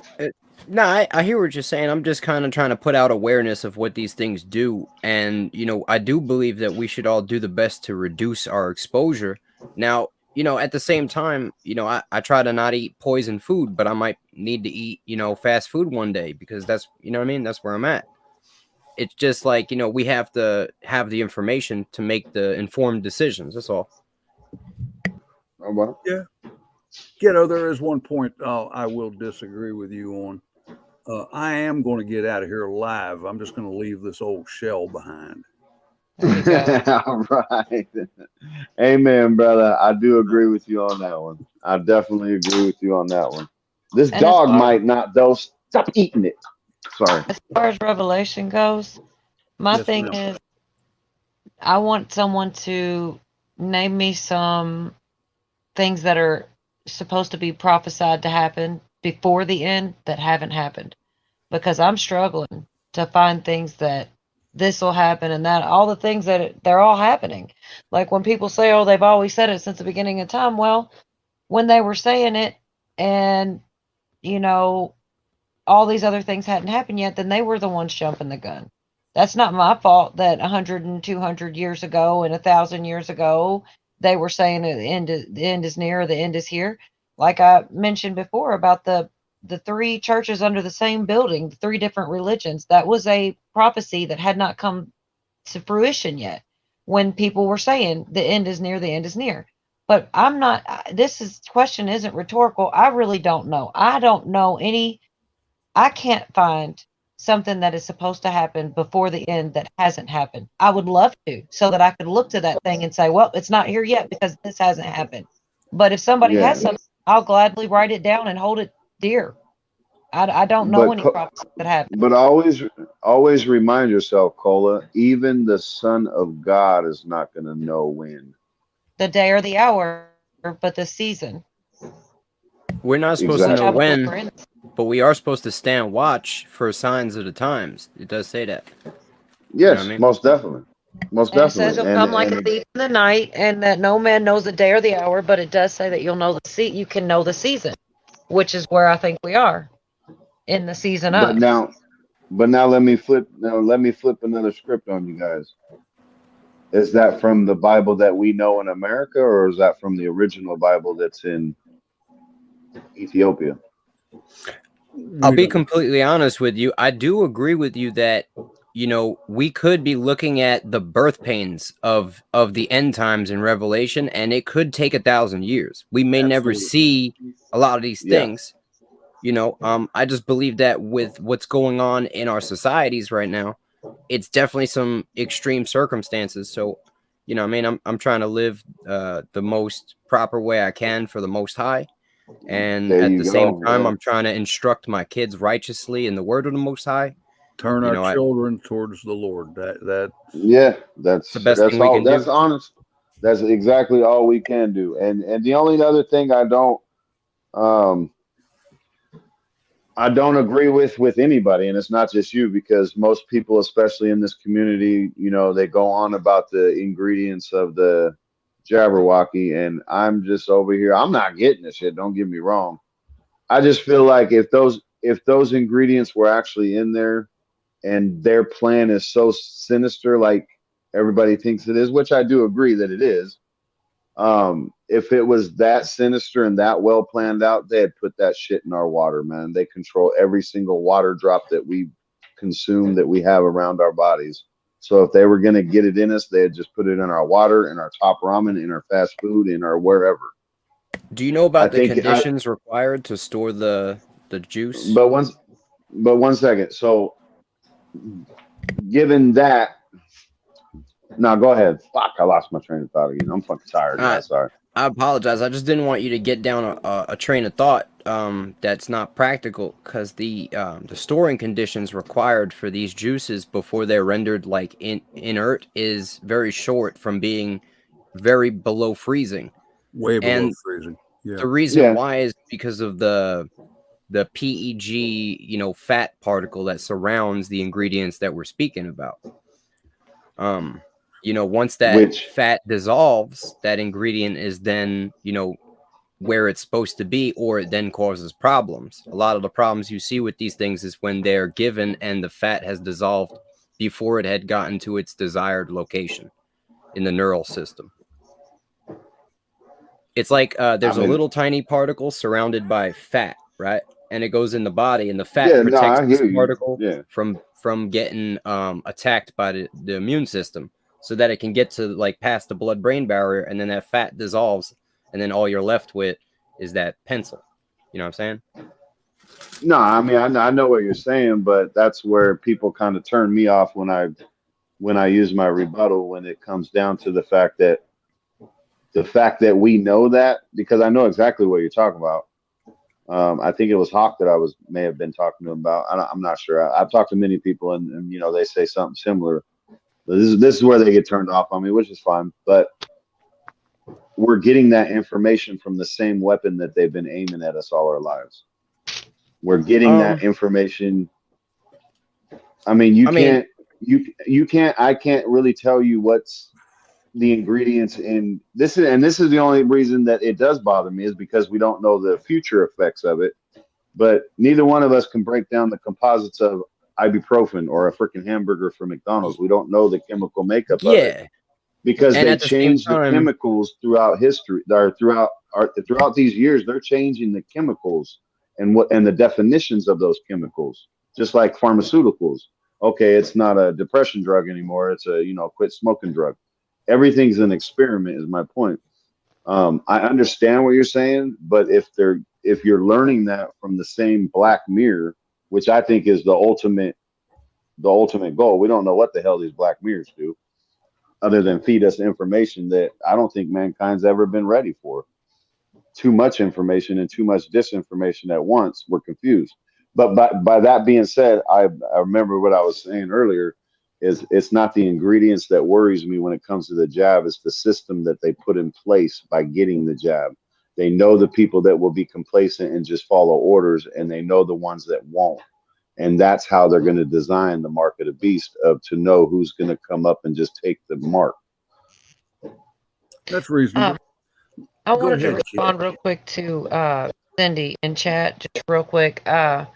She mentioned Revelation 12, and I looked it up, and Cha recommended a book to me that I'm reading about Revelation, and it's very different. It says that it's not the way that we all believed it and all this, and it has a lot of different views, but it actually mentions exactly this scripture that she's pointed out, but it's talking about the stars in the sky, like where Saturn and the stars, and I will mess it completely up, but it's a very good book.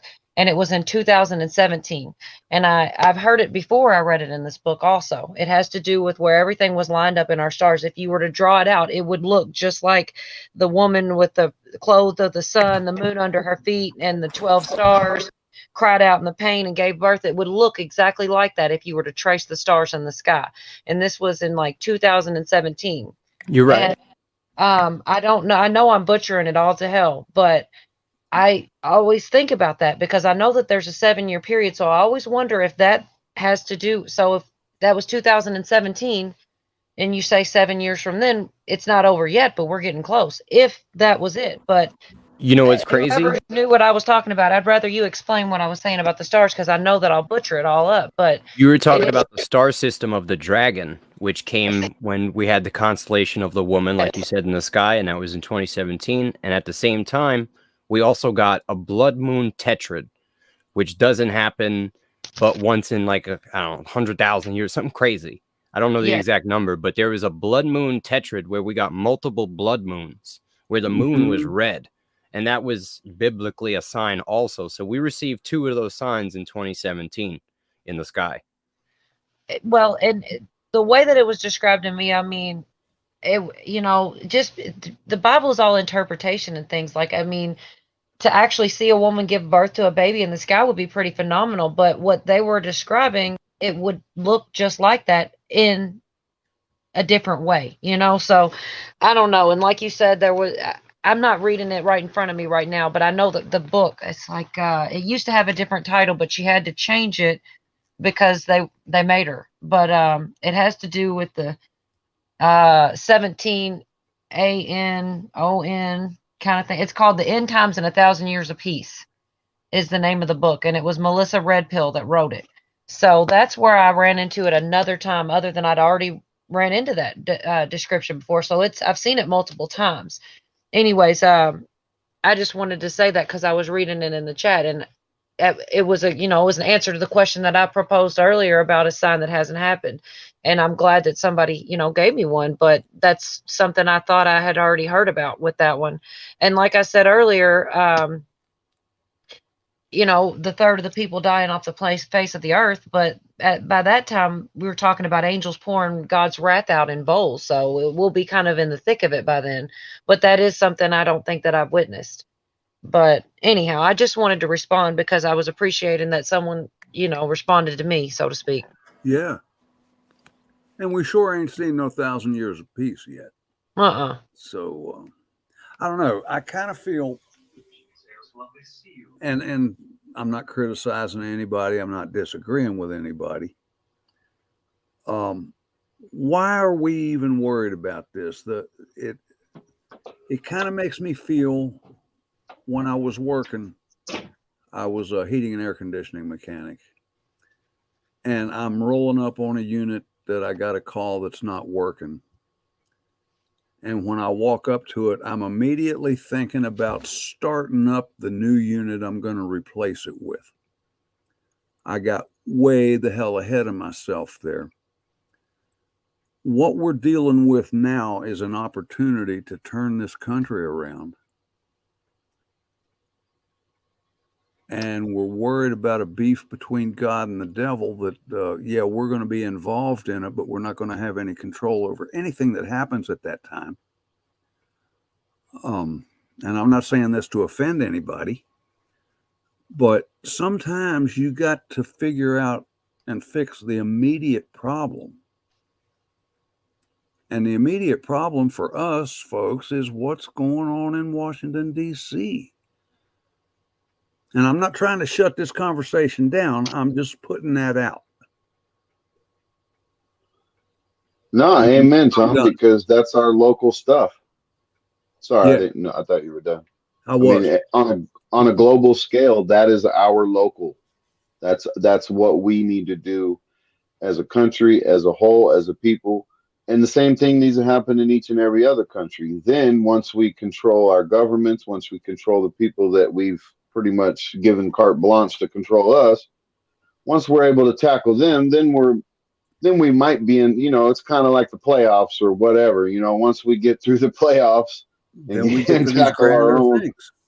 There we go. Then we're able to, and all the while we make sure we stay spiritually grounded, or, keep our faith as strong as possible. Other than that, just as humans, I mean, it's not a I'm giving up type of thing. It's just there's nothing else to do. The fact that there's so many different enemies and so many different entities that we're going after. I mean, crap, it's freaking snowing and hailing in freaking Saudi Arabia and places that ain't never seen snow before. There's something going on. I mean, anybody with a half a brain can know there's something going on within our globe. But if we don't fix our own backyard, and to You're go out back of to don't what fix our own- Guardian said, the shit we may live to see, he's Yes. right. We got no clue. Mhm. Go ahead, Cola. I was just saying the stuff that Ghetto's talking about. I think those are signs that we're in the end. And about that book I was telling you guys about, kind of goes with what you were saying, Tom. Is that well, it's like it says that Revelations is more almost metaphorical. That and it's actually kind of an interesting outlook. Like all those people in DC and all that, those are the bad guys. Those are when they talk about a third a lot, a third is like 33%, which is also 33 degrees of you know what, and it kind of goes along with that. And they say that the mark is when you choose, like all the stuff that Hawk covers and stuff, where you move up the ladder in like Hollywood and stuff, and you choose to, do whatever for the almighty dollar and stuff. Like that is the mark. And as long, because it says all great or small and all this, and that's the example that they use in the book, because you can be a nobody, go to Hollywood, become a somebody, or go to Washington or whatever, as long as you trade out your morals. Anyways, it was just interesting because I don't really believe it to be 100% that way. I think a lot of it isn't only metaphorical, that there'll be an actual mark and things like this. Well, yeah, But it would be 33%, that was interesting, and that those are the people God's wrath is going to be poured out on. the mark has to fit a specific description, and one of the key points of the mark is that it will prevent buying and selling. So I do believe that we're going to have to keep an eye out for whatever that will be. I do personally believe it's going to be something that they add to people who have received the juice. I do too. And that I don't think it's getting the stuff. But you guys are forgetting that they have to denounce God. That's the main part of they have to accept the Antichrist and denounce God. I'm not forgetting that. That's my main argument. Let's get Guardian to respond though. He's been politely waiting for us to finish, if you guys don't mind. I really appreciate Guardian, that. I'm just so intrigued by your takes on it as well. I'll hold my thoughts for now though. Like I definitely around this topic, like I do have a lot of input, but at the same time, because it's about faith and religion, like I have a bit of a strange outlook on faith and religion in specific. And I know that I've said this before, on other platforms, but it's something where I was raised as a Christian. I was, and I have the utmost respect for the Christian faith, but I also have respect for a large amount of other faiths. Now, that's where people will kind of cross me on it. It's because I've got friends that are very close and loved ones that are from different walks of life, outside of the one that I was raised within. So I kind of have like a much more broader, generalized perspective on my own faith, even though I am deeply committed to being the person that my faith requires me to be, and that isn't within the more Christian restraints. It's just generally being a good person and accepting others and loving, and I know that that's not always taken. I know that that's not always seen as the right thing to do. I understand that I've had many debates and arguments actually about that type of view that I have, but I just view that if, with a loving and compassionate God, that he would view into people's hearts and not the country that they were born in. Because sometimes if you're born in a certain country and there's certain forces that are around you, and you get raised to believe in the love of a certain faith and a certain culture, it is very difficult for somebody to kind of, cross-analyze somebody and be like, okay, so why don't you believe my faith when I was born in a place specifically that contributed to my perspective on faith and culture. And that's why when it comes to my own specific faith, I absolutely have the utmost respect for Christianity and for Catholicism as well. And like across the board, many, many, many different religions that I view as my honest personal view, and without me rambling on any longer about this, I just think that the loving and compassionate and incredible God that is up there and out there is wise enough to see through some of the political things that mankind does. And also within the Christian faith, it is also said there that judgment is something that we should never cast upon anyone else, that we should be the last to judge. So that's kind of my whole thing as well, you know, judge not yet, lest ye be judged. Exactly. Exactly. Amen, brother. And just on a side note, Tom, I congratulate you. I don't think I've ever seen any more than 40 people in your chat, and you have it right now. You got 42 people in your chat. No, man, I had 150 that night you weren't here. You missed it. Oh, yeah, it was when I wasn't here, huh? That's pretty messed up, man. See, I even got old people dogging me out, man. It's a hard life being ghetto. Oh. Yeah, man, I'm flattered. This is pretty amazing. Not something I thought would happen, really. I didn't think anybody would be interested in anything I could present. Hey man, they thought I was crazy 7 years ago when I lived in the city and I moved into the middle of the woods. You know what I mean? I knew what was can coming. relate to that. Yep. See, I think that sometimes it's just a matter of having a platform in which to have a conversation and people actually listening to people. When you got that, you got it all. You got it all.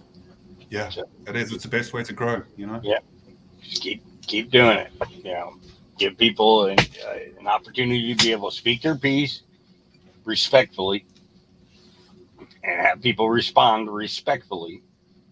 And, you know, as long as you keep those guidelines, brother, you're going to do fine. You're going to do just fine. And yeah, and as a major bonus, it pisses them the fuck off because we're not fighting each other. Yep. Yeah. That's the greatest thing you can take out of having these conversations. It pisses them off. So we're winning. We've got to come together. We've got to bond. We have to have a true love for each other. And not let each other down.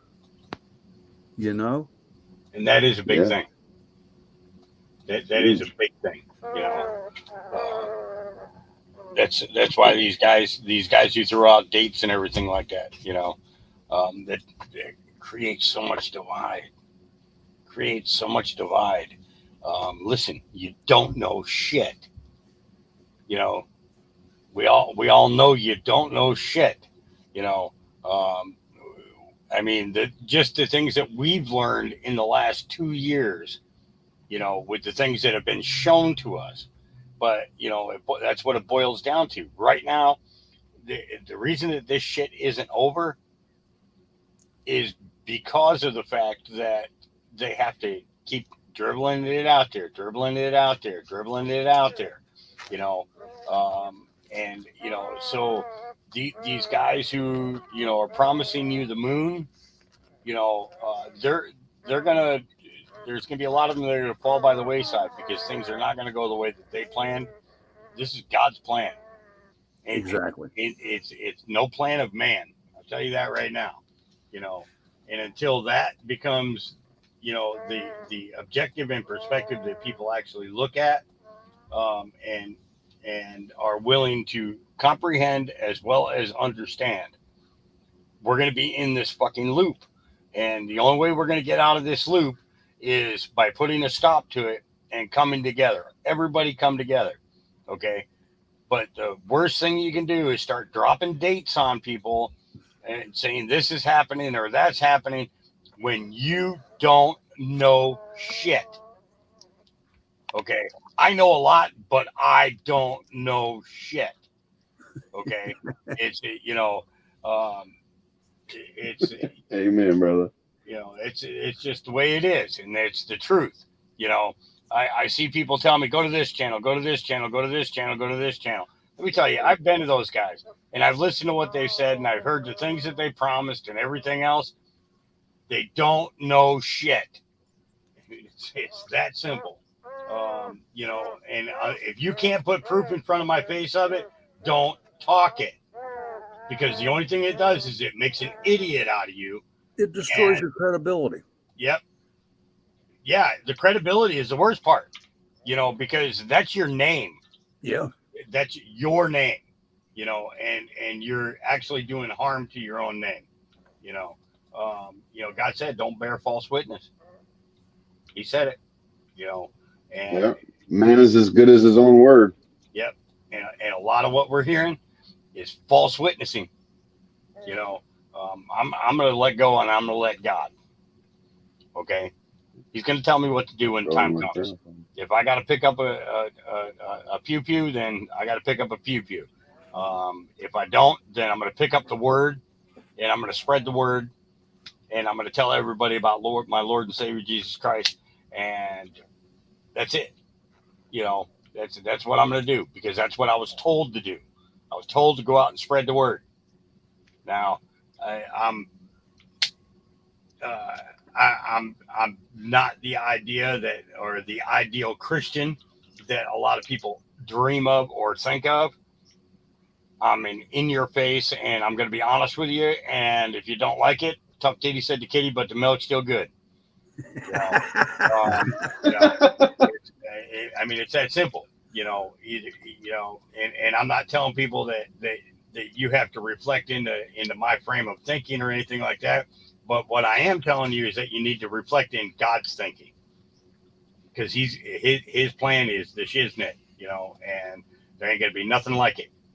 There will never be anything like what is gonna happen and what people are gonna see. You know, we don't know shit. It's that simple. And as soon as we realize that and recognize that, then these guys who are out there promising you the fucking world, you know, it's you know, Nasara, Jasara, all this other crap, the return of JFK Jr., everything else. Hey, if JFK Jr. is alive, freaking awesome. You know, I love the father. I love the son. You know, and that's going to be great. It'll be awesome. But, you know, it is to promote it without having verification. I mean, you know, if you think about it, a particular board was asked the question, is Junior alive? They said no. And they said no. Now, there are two ways to look at that. Okay. Either you can accept the fact that, nope, he's really dead. They got him. But, hey, we have the proof that we're going to go after him, you know, whoever did it, you know. You know, when Senior died, Junior stopped being Junior and became JFK. And the question was improperly posed. So, yes, there are two ways to look at that. Okay. But at the same time, you don't want to feed into a mediocrity that is going to create division greater than what we already have. Because as soon as you do that, you make an ass of you and you make an ass of me. You know, because you're assuming that this is legitimate. You know, and we make big mistakes when we assume. We make big, huge mistakes when we assume. And that's not the way that we're supposed to be. At least that's what I believe. I believe that we're not supposed to be that way. And I believe that we are supposed to put our trust and our faith in God, and that He will provide for us. And right now, He's telling us, hey, you need to take a look at the lives that you're living. And people have had 2 years in their houses to reflect on that. You know, it's like being sent to your room. God sent us to our room for a couple of years, you know, because we've been fucking misbehaving. We've been stupid. You know, we've been letting shit go on that ain't supposed to go on, you know, because of the mindset of conformity. That game's over with. That game is over with. Either we step up and do the right thing and force, you know, our politicians and shit to start doing what they're supposed to do as our servants, not as these higher power than you kind of thing, because the only thing that holds power above us is God. That is it. Nobody, no man on this planet owns any rights to any man on this planet. Period. That's just the way it is. If we want it to change, we've got to make it change. If we want the world to be a better place for our children, then we need to step up and do the right thing and do it now, because we're not going to get a second chance at this. We're not. You know, we got this time right now, this time right in this moment to make an everlasting change. Now, what are we going to do with it? I'll shut up now. Amen. Amen, brother. I think people also need to start thinking of these last 2 years as a blessing as well as a curse, because it brought me and my family closer. I guess it's all point of view and perspective and all that, but it made it to where I could spend time with my family as much as I want without having to depend on the system. I just took advantage of the system while it was fucking me. And guess what I got? I got 2 half bright kids and a beautiful wife. Just kidding. My kids are real bright. I promise.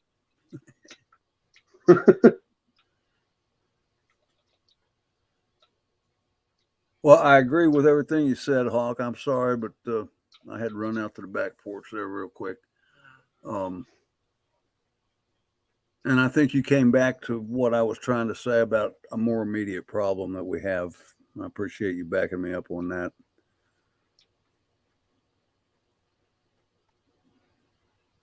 The child trafficking is real. You know, and Tom, you were there on my first couple of times I even appeared on other people's show. And you know, when I appeared, I appeared because of the fact that you know, they wanted to have the conversation either about cannabis or they wanted to have the conversation about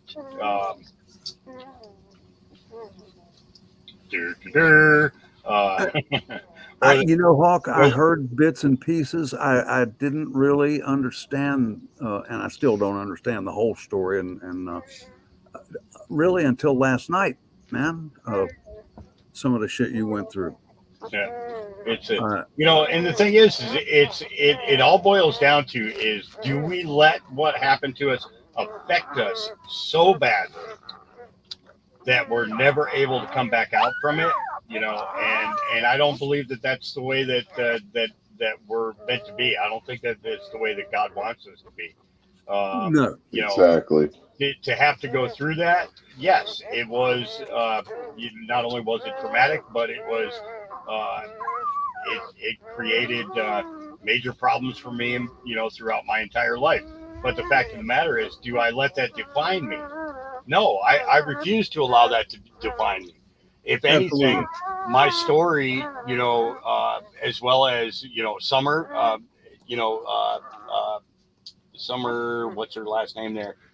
She was up here for half the show. I was here for a while, yeah. Yep. Yeah. You know, she's incredible. She's out there doing everything that she can do. You know, and that's Amen. the thing is each of us doing our part. You know, how do we help to stop child, you know, sex abuse, child slavery, and sex, you know, sexual slavery, you know, whether it's child or woman or boy or man. You know, it's our duty as children of God in order to look out for one another. And, you know, until we step up and really start saying, hey, you know, we're just not going to tolerate this anymore. Either, you know, you straighten up and fly right, or, you know, get the fuck off our planet. You know, and that get the fuck off our planet can be pretty, you know, can be a pretty powerful thing when you know that you know, the evil that's, you know, that's been there. A lot of times people don't know about that evil, and the only way that they find out is by people like myself or that young lady Summer coming out and talking about it. You know, yeah, because of how important it is and how this affects. You know, it's like that circumstance of you know, you don't know how it feels because you've never been through it. That's it. You know, you get that thrown in your face like, you never been through it. Well, my look at that is that by talking about it and sharing that experience, I'm helping give you a direction in which to, you know, talk to your friends, you know, And you'd be surprised at the people who will come forward and have conversations with you about either being sexually abused or trafficked. And all it takes is a little bit of your time, and 100% of your heart. Yeah.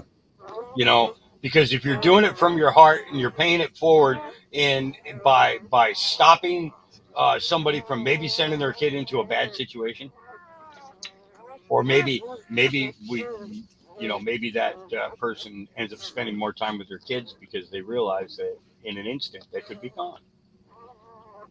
You know, we don't realize how precious everything is until it's too late.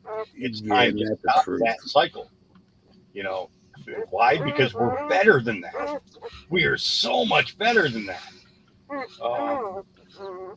And the only way that we can make an everlasting change is to actually make the change. You know, and I think it's possible. I think it's possible for every one of us. You know, but we got to fucking mean it. You know, that's the big one.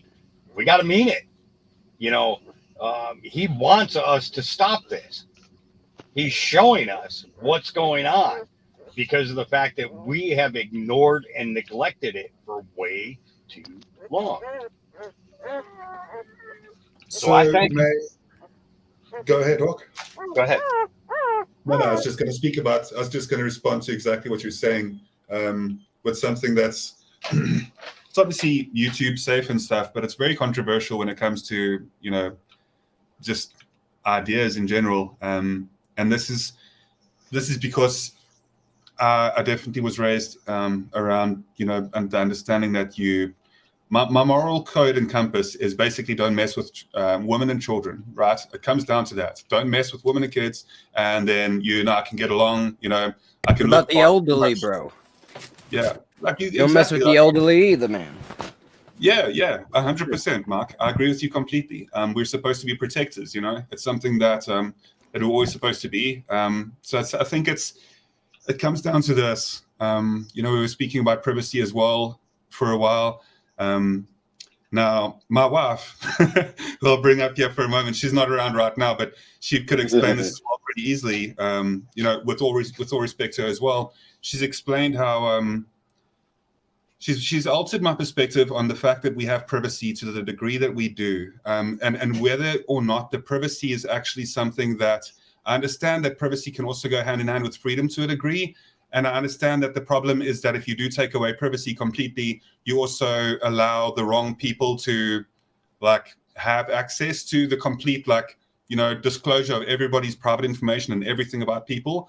But this is the other side to that, is that when we have the problems, and Anarchy Television said something in the chat section over there as well. Anarchy Television, and I'll read it here real quick, if I can just scroll up for a second.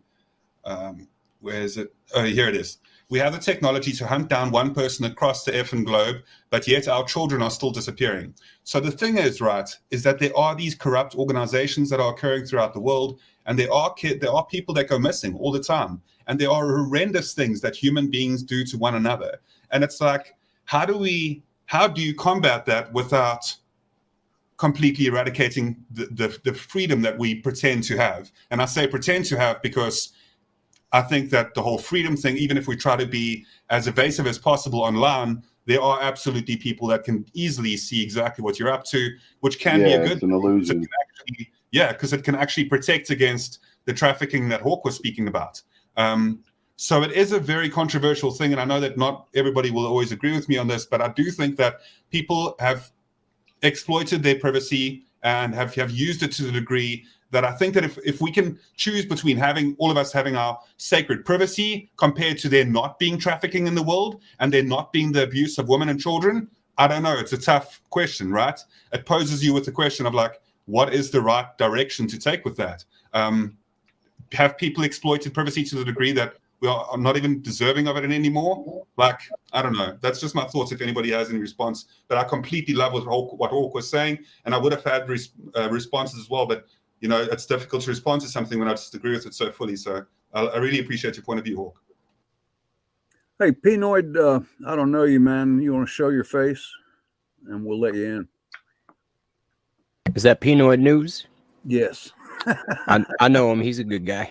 All right. You've been verified, man. Welcome. Yeah, how y'all doing? Good.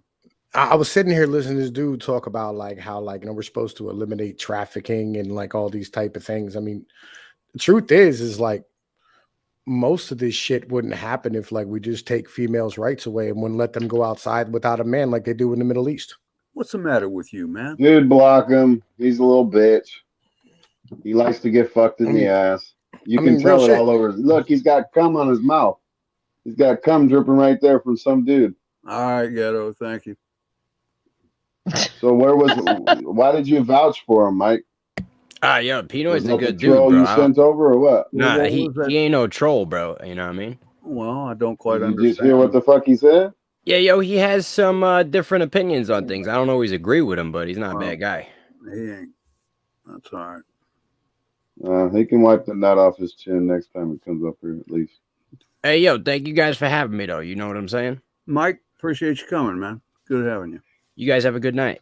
You too. All right, you too, man.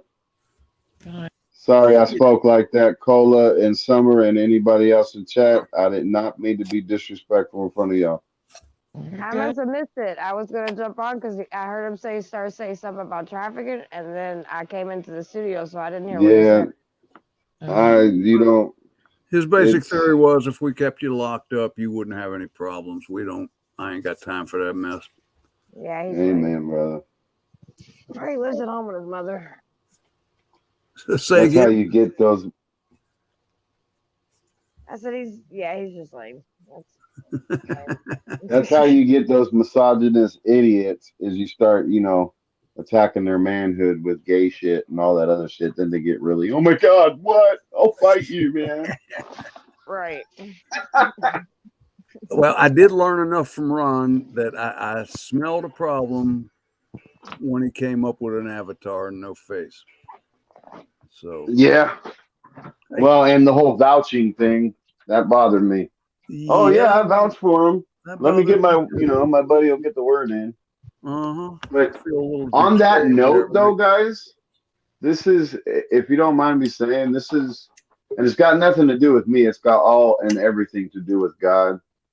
But I gotta say that God is good, seeing as the fact that I met Mrs. Summer Dickerson in the lowest of low dark valleys or dark alleys of YouTube. And I brought her into this community to where I believe something else will happen through God, whether it be through her and Hawk or through her and me or her and Cole or whatever it is. Just given the fact that everything is connected, it's pretty powerful, I believe. And again, I don't blame myself. I just believe God intercepted and brought us together for a reason. Yeah, because that's, that. You're super low, Summer. Oh, sorry, my bad. Your mic's super low.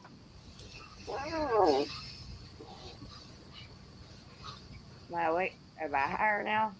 I don't know. A little bit. Well, if you're smoking what I'm smoking, you're definitely higher. We were having a God moment, Hawk. Shut Oh, up. I'm sorry, shit. Huh. I'm tell sorry. you, I you do guys that sure woke sometimes. me up the other night. I'm still freaked out about what I heard the other night. And so yeah, you got one more on the team, whether you wanted him or not. And when I think it was Silver Girl said slavery is more prevalent in the world right now than it ever has been, I can believe that. That is, and that is a fact. Yeah, unfortunately, it is. Yeah, it's.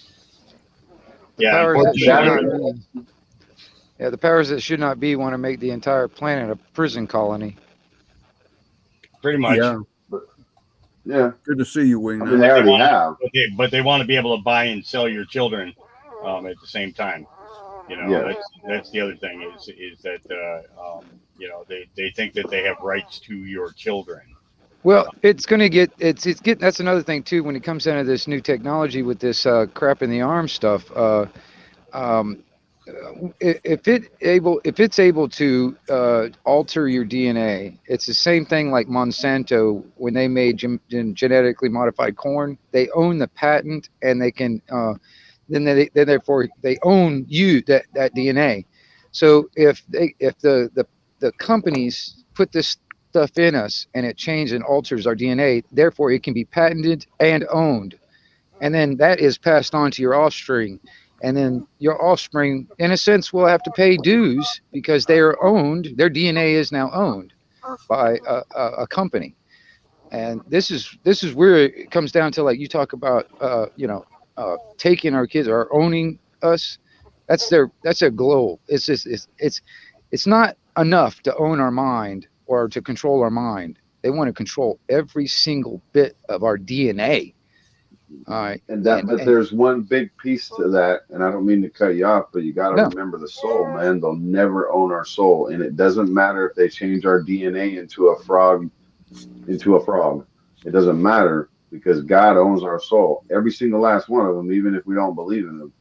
That's I think a big part of what a lot of people aren't understanding. I understand what you mean. I don't think it's from the shot. I think it's from all the food and water. Ghetto, let me say this. If we are created in God's image, if you alter that, you are no longer in God's image. But they can't alter our spirit. Yeah. I believe the image is within the spirit that is in us, not the body. Because if he actually made us in his image as in our body, I think it'd be a cockroach or something that actually can survive everything that the world has to throw at them. Hawk, I don't think it's the body. I just believe it's the spirit. I can't pull the scripture out of my head, Hawk, but there is something about they can destroy the body but not the soul. Exactly what is that? I think that answers Wingnut. That's something crazy to think about, Wingnut, and I don't doubt it. Yeah, I'm not disagreeing with you. I don't think the catalyst or the throwing it out there for y'all to let it sit there and think about it in your noodle. I mean, honestly. Yeah. But I'm not worried about anybody doing something to my body that's going to corrupt my soul to where God won't want it. Well, let me ask you, what is your opinions on what the soul or spirit or that spark that's inside this vessel that we walk around in? What is that in y'all's opinion? Well, wow, man, you would ask something like that. It's the essence of me for eternity. That's the only way I know how to answer that question. Right on. It is me. This body is not me. This body's carrying me around. Right. We're really not connected to the body. Does that make sense? Well, in a way, yeah. Has the scripture for you, Matthew 10:28 in chat. Who did? The last comment on there, finding Keno. Absolutely. Matthew 10:28. And fear not them which kill the body, but are not able to kill the soul, but rather fear him which is able to destroy both soul and body in hell. Powerful. Now you notice how he differentiated between them and him. Mm-hmm. Yeah. So who we fear is Satan. Really don't need to fear anybody else. No, we only need to fear God. Yeah, well, all right. By fearing God, we have his power in which to use his son's name in order to drive the devil insane. Well, I've had a hard time ever fearing God. If God is supposed to be nothing but love, why would you fear love? Well, my grandmother explained that. Bless her heart. Mama may love you, but she'll still whip your ass. That's right. Yeah, that's a good way. I can say ass because Jesus rode one into Jerusalem.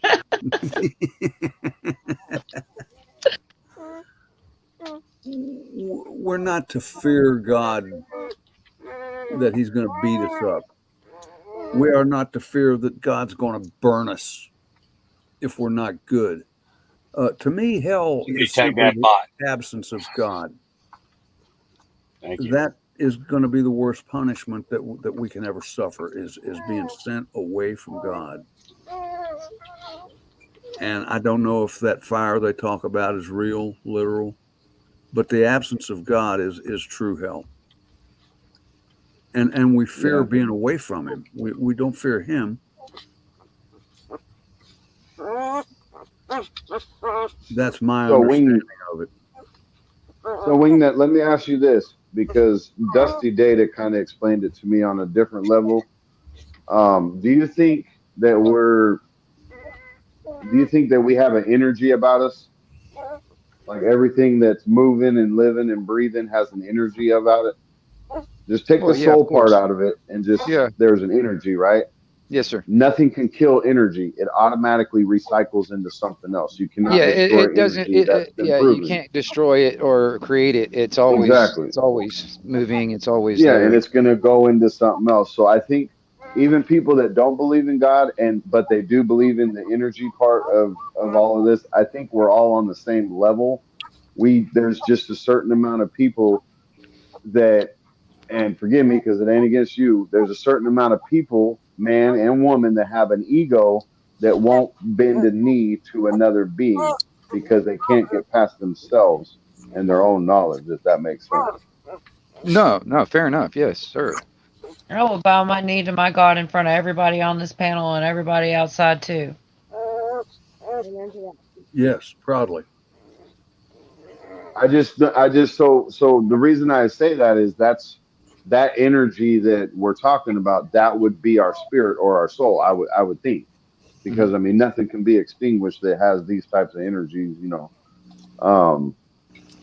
just recycles. It goes into the heavenly body or however that works. I don't know. I got plenty of questions for God. Yeah. Some I'm people not call that pissed off at Gaia, him or going back nothing, to but- Gaia. Yeah. or Gaia, or I mean, you can also think of all religions known to mankind. They all have some aspect that has to do with what heaven really is, what God really is, and they all connect together. And that's why we're given all these different religions, and we're supposed to figure out the puzzle pieces that go together that form one, not religion, but one faith. I don't know. I don't know if the Bible we have is real or the one that's in Ethiopia. I don't know. I got faith that. I mean, God gave me faith when I was a very young man. I'm not going to go into all that, but I'm just saying I'm not a man of faith just because of a book. If that makes sense as well. Personal experiences that seal that, no doubt. Dusty, you got some weird fetish if you're willing to wash Ghetto's feet. What the hell? That's Thank you, Dusty. No, I got you. The Gospel of Ghetto. No. Don't be saying that shit, man. No. I think all of our interpretations of God, Gaia, all of them lead back to the same source. And yes, and I won't call him a man. I know there's plenty of Christians that like to whoop my ass for thinking that way, but I don't believe I believe we just identify him as a man because as humans, men are more stronger, men are more, etc. So we just think, okay, that's a man. Well, me personally, I have my own view, but yeah, go ahead. I'm sorry. That's all I had to say. We are in his image. So man, look at is him as a in his man. image. Woman was made from butt cheek, not real. That's why there's pains in the ass. I got to go back to the Porsche. He's like, I need to smoke some. I got to get on the hot level. He's like, I need When he goes to the porch, he's sparking one. For me personally, and the truth that I had been shown for myself, I kind of look at it like this: like a man and a woman, when they come together, they end up and they complement each other. They become one person. So to me, the Creator to me is actually made up of a man and a woman, Mother Nature and Father Time. All right, these two come together and make one, and that is that Creator. That is that energy that gave birth to everything. All right, you know, the female aspect is what the creating is, the creation part. The Yep, male part of it is that's just true. you know, the time that it takes to do it, in a sense. I don't know how else, I don't know how to explain it altogether, but it's my own view, in a sense, on when I look at different types of way of life, quote unquote religions or whatever. They all do basically one thing. They praise God or whatever you want to call it. They do one thing, all right. And I've kind of looked at all of them in my the way I do it. Um, I've explained it like this. I kind of remind myself like Bruce Lee. Bruce Lee was so good at what he did because he learned many styles of martial arts. He took bits and pieces of each one of those pieces of martial arts and he created his own called Jeet Kune Do. All right. Well, I kind of do the same thing. I look at all of them and I take the best parts of each of them and I've created my own. All right. And that's what works for me. I don't push that on other people, you know what I mean? But that works for me. Everybody's got their own view and on their own way of doing it and on the way they see it. And but I also look further and further back. I try to go as close as I can to the source, because a lot of the stuff that has come into it has actually been corrupted in my mind. So I try to go close as I can to the source, and that's where it's at for me. I don't know if that makes any sense to any of y'all or not, but that's how I look at it. I think we all have to do that, Wingnut, and it does make sense. But then I always think back, the wisdom of man is but foolishness to God. So try as hard as we can, doing the best we can do. We still don't really know. And that's where faith comes in. My faith doesn't tell me that I don't have to do anything and God will take care of me. I got to get out and take care of myself. Right. And he'll help.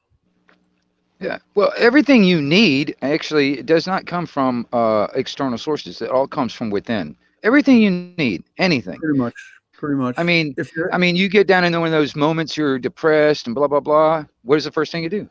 You sit down and you talk to that, whatever you call it. And reflect. And yeah. You know, you're going back, you're digging within and you're finding those answers, and those answers will come to you. All right. And that's why I really don't like a lot of the external sources out there, because it has been corrupted over the thousands of years, many different types of views. And because there's an aspect of controlling when it comes down to it. It keeps people in a state of like domestication, I guess is the word I don't know. You know, like you know, there's a lot of stuff that tries to break us from that wild aspect. That's what we were. That's how we all started off at. It's wild, and there's a lot of external sources of the humans that want to tame us, and that's the external sources that you got to ignore. You know what I mean? You got to look within, in my opinion. I was traveling the country for about 10 years, and you know, quote unquote homeless or whatever in some aspects. So I kind of did it as a like an Aborigine would call it, a walkabout. You know, he went out into the woods or into the bush to seek truth, and that's what I did. And truth is not always pretty, but it doesn't care what you believe. It doesn't care if you like it. It doesn't care. Truth will always continue to be truth, and that's what I looked at, and that's what I was shown. That's the reason why a lot of my aspects, when it comes down to just the idea of the creator or whatever, the source has been shown to me. That's how I perceive it. But I've looked around a lot of different aspects, a lot of different ways of thought, and a lot of different ways of life, and I try to find the best parts of each one of them. You know what I mean? Because, you know, like I said, they all do basically the same thing. They, you know, it doesn't matter what religion it is. Yeah, they could just call it something different, but they do one basic thing. They praise and they the quote unquote God or whatever.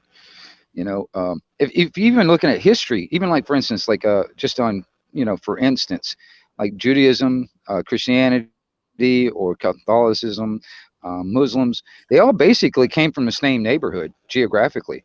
It was just like, well, shit, it got to the point where like, my God's better than yours. And they started fighting and they, and spread apart. You know what I mean? It's kind of like the Tower of Babel scenario, where everybody was connected at one time. And there was like, no, well, hell, mine's better than yours. My God can beat up your God. You know what I mean? And that's where it all kind of started, and I mean, it spread out and it became, different, this one's different. That one's different. Mine's better. Yours is not, whatever. Mine's the truth. Mine's the only way. Yours is not. And that's crap. You know what I mean? Because we all come from the same thing, the same source. My bad. Sorry.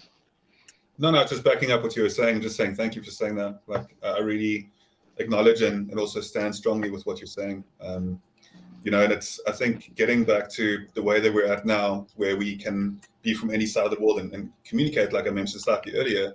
It is something where we can start having discussions and start, just sharing ideas with other people that don't always, agree with you on a cultural basis as well. Yeah, I know. And that is one thing that I've learned from traveling too. You really do, you learn more about humanity and what was it? I can't remember the quote or something like that. It's like, travel actually is a detriment or is like the destruction of racism and stuff like that. You know what I mean? It's like once you actually get out there and meet people, you get out of your little bubble, you start realizing, well, hell, everybody's living this, everybody's got the same problems. It doesn't matter where you are. Yeah. You know what I mean? Fun. Go ahead. No, go ahead, Guardian. I'm sorry. I'm ramble sometimes. No, I love the ramble. I'm quite notorious for that myself. Don't worry. It's where you'll find a lot of acceptance is where you'll find either at the very top or at the very bottom of society, where you'll find like sometimes at the very bottom of society, and I'm not speaking about morality. I'm speaking about people that are just impoverished. Sometimes great people that have just had like bad luck, and it just comes down to like when you are at like on that level where you are in a desperate situation, or you're just kind of surviving, like the stupid things that are on the surface really just seem to be diminished. And that's what I love about it. Like sometimes you can see that it's not about like what the hell you look like. It's about that, hey, we're in this situation together. What can we do as one another to kind of, get out of it? Well, we are the foundation. All right. If you think about it, like on a pyramids type of scenario, the tippy top is the elite or whatever, blah, blah, blah, blah. They wouldn't exist if it wasn't for the foundation. It's the same thing with building a house. You have to start at the foundation, and we are the foundation. All right. And I don't know. I don't know where I was going with that, but I was just wanting to throw that image in people's minds. We are that foundation. I get that.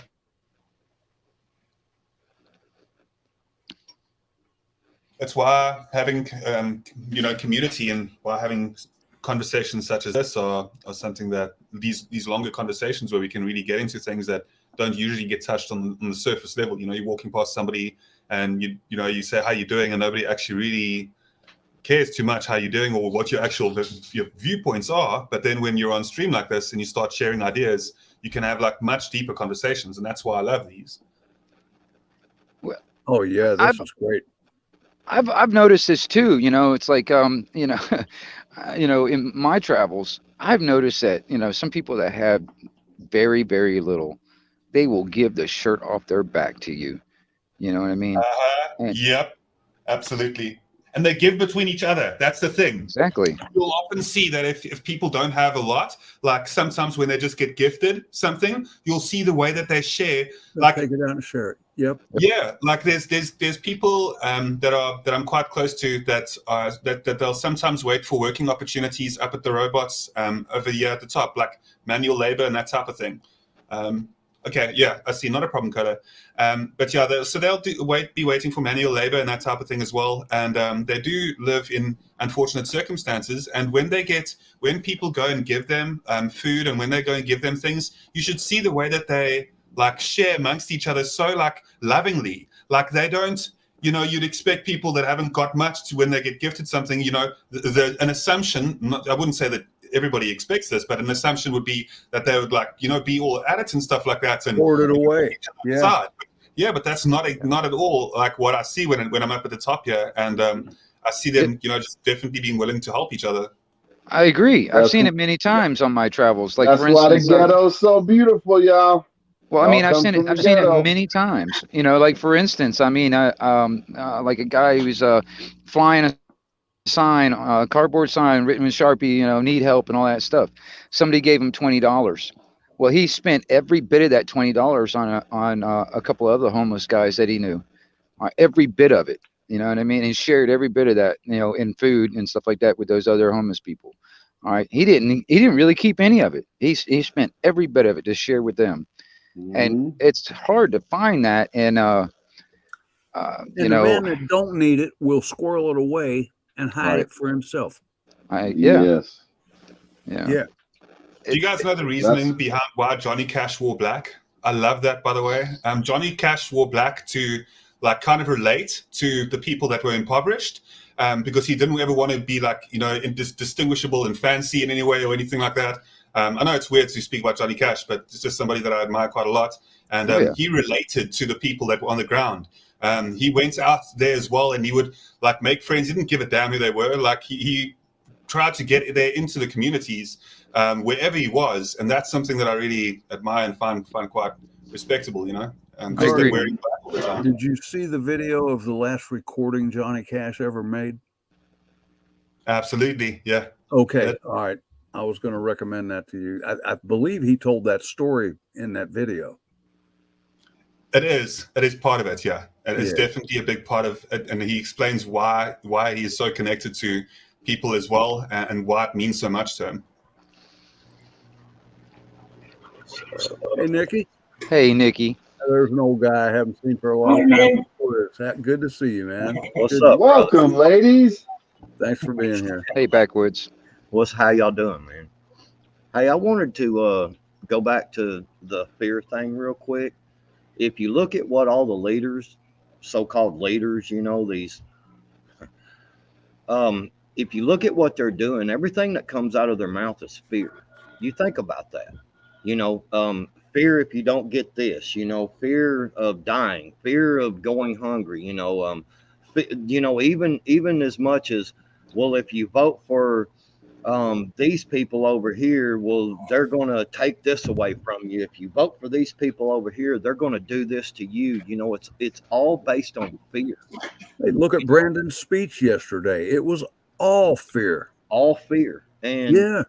And see, and if you think about it, when you talk about God, everything that Satan does is exactly opposite of God. God does not spit fear, but Satan does. Satan tries to entice you with beautiful gifts and stuff to suck you in, but it's a fear of being righteous. It's a fear, Satan's deal is a fear of being righteous, of going the right direction, which is the same thing these politicians are doing. The real right direction would be to spend all of your money, spend all this money that we're throwing around stupidly, to spend that to stop the stuff with the children. I mean, my gosh, man, we're one of the, well, we have been one of the richest countries on the earth, and we blow money on such stupid things when we could concentrate on getting these homeless people off the streets, these children, protecting our children, protecting things, our borders and stuff, and stop letting, I was watching a deal earlier when I first woke up. I turned the TV on just to kind of sit there and wake up a little bit, and the news was on, and they were talking about all the drugs and all the people that come across the border over these last several months, and they were saying that just yesterday they caught 4 hardened. I'm talking MS-13, a couple of other people from these different countries that, I mean, they're like wanted for like nasty crimes, you know, and some of them were against children, you know. But everything that these politicians and so forth, everything that they do is about fear. You know, it's to scare the hell out of you and make you do this and make you do that. And I refuse to be living in fear. I fear nothing. Can't do it. Nothing on this earth fears me. You know, I fear. You know what I mean? Fear isn't productive. It's not productive at Right. all. It's not. And you can see that by that is a perfect way to say that fear is not productive. You can see that in the way that our country is going, because everything they do is fear based. You're right. Good morning, Nick. Control mechanism. Yes. Yeah. Absolutely. Nikki, do you Hey, fear back- anybody? No. I know you don't, bro. Hey, Backwoods, Yes, sir. is that your wife right behind you? Which To one? tell me you don't fear something. I seen that look in your eye. Which one? We always fear our women. No, I'm just playing. What's up, brother? Hello, Miss Nikki. Hi, Ghetto. How you doing? Tom, what an awesome stream tonight. I gotta say, brother. Yeah. It's been a doozy. I'm sure enjoying it. I'm glad I ended up coming up. I was very reluctant.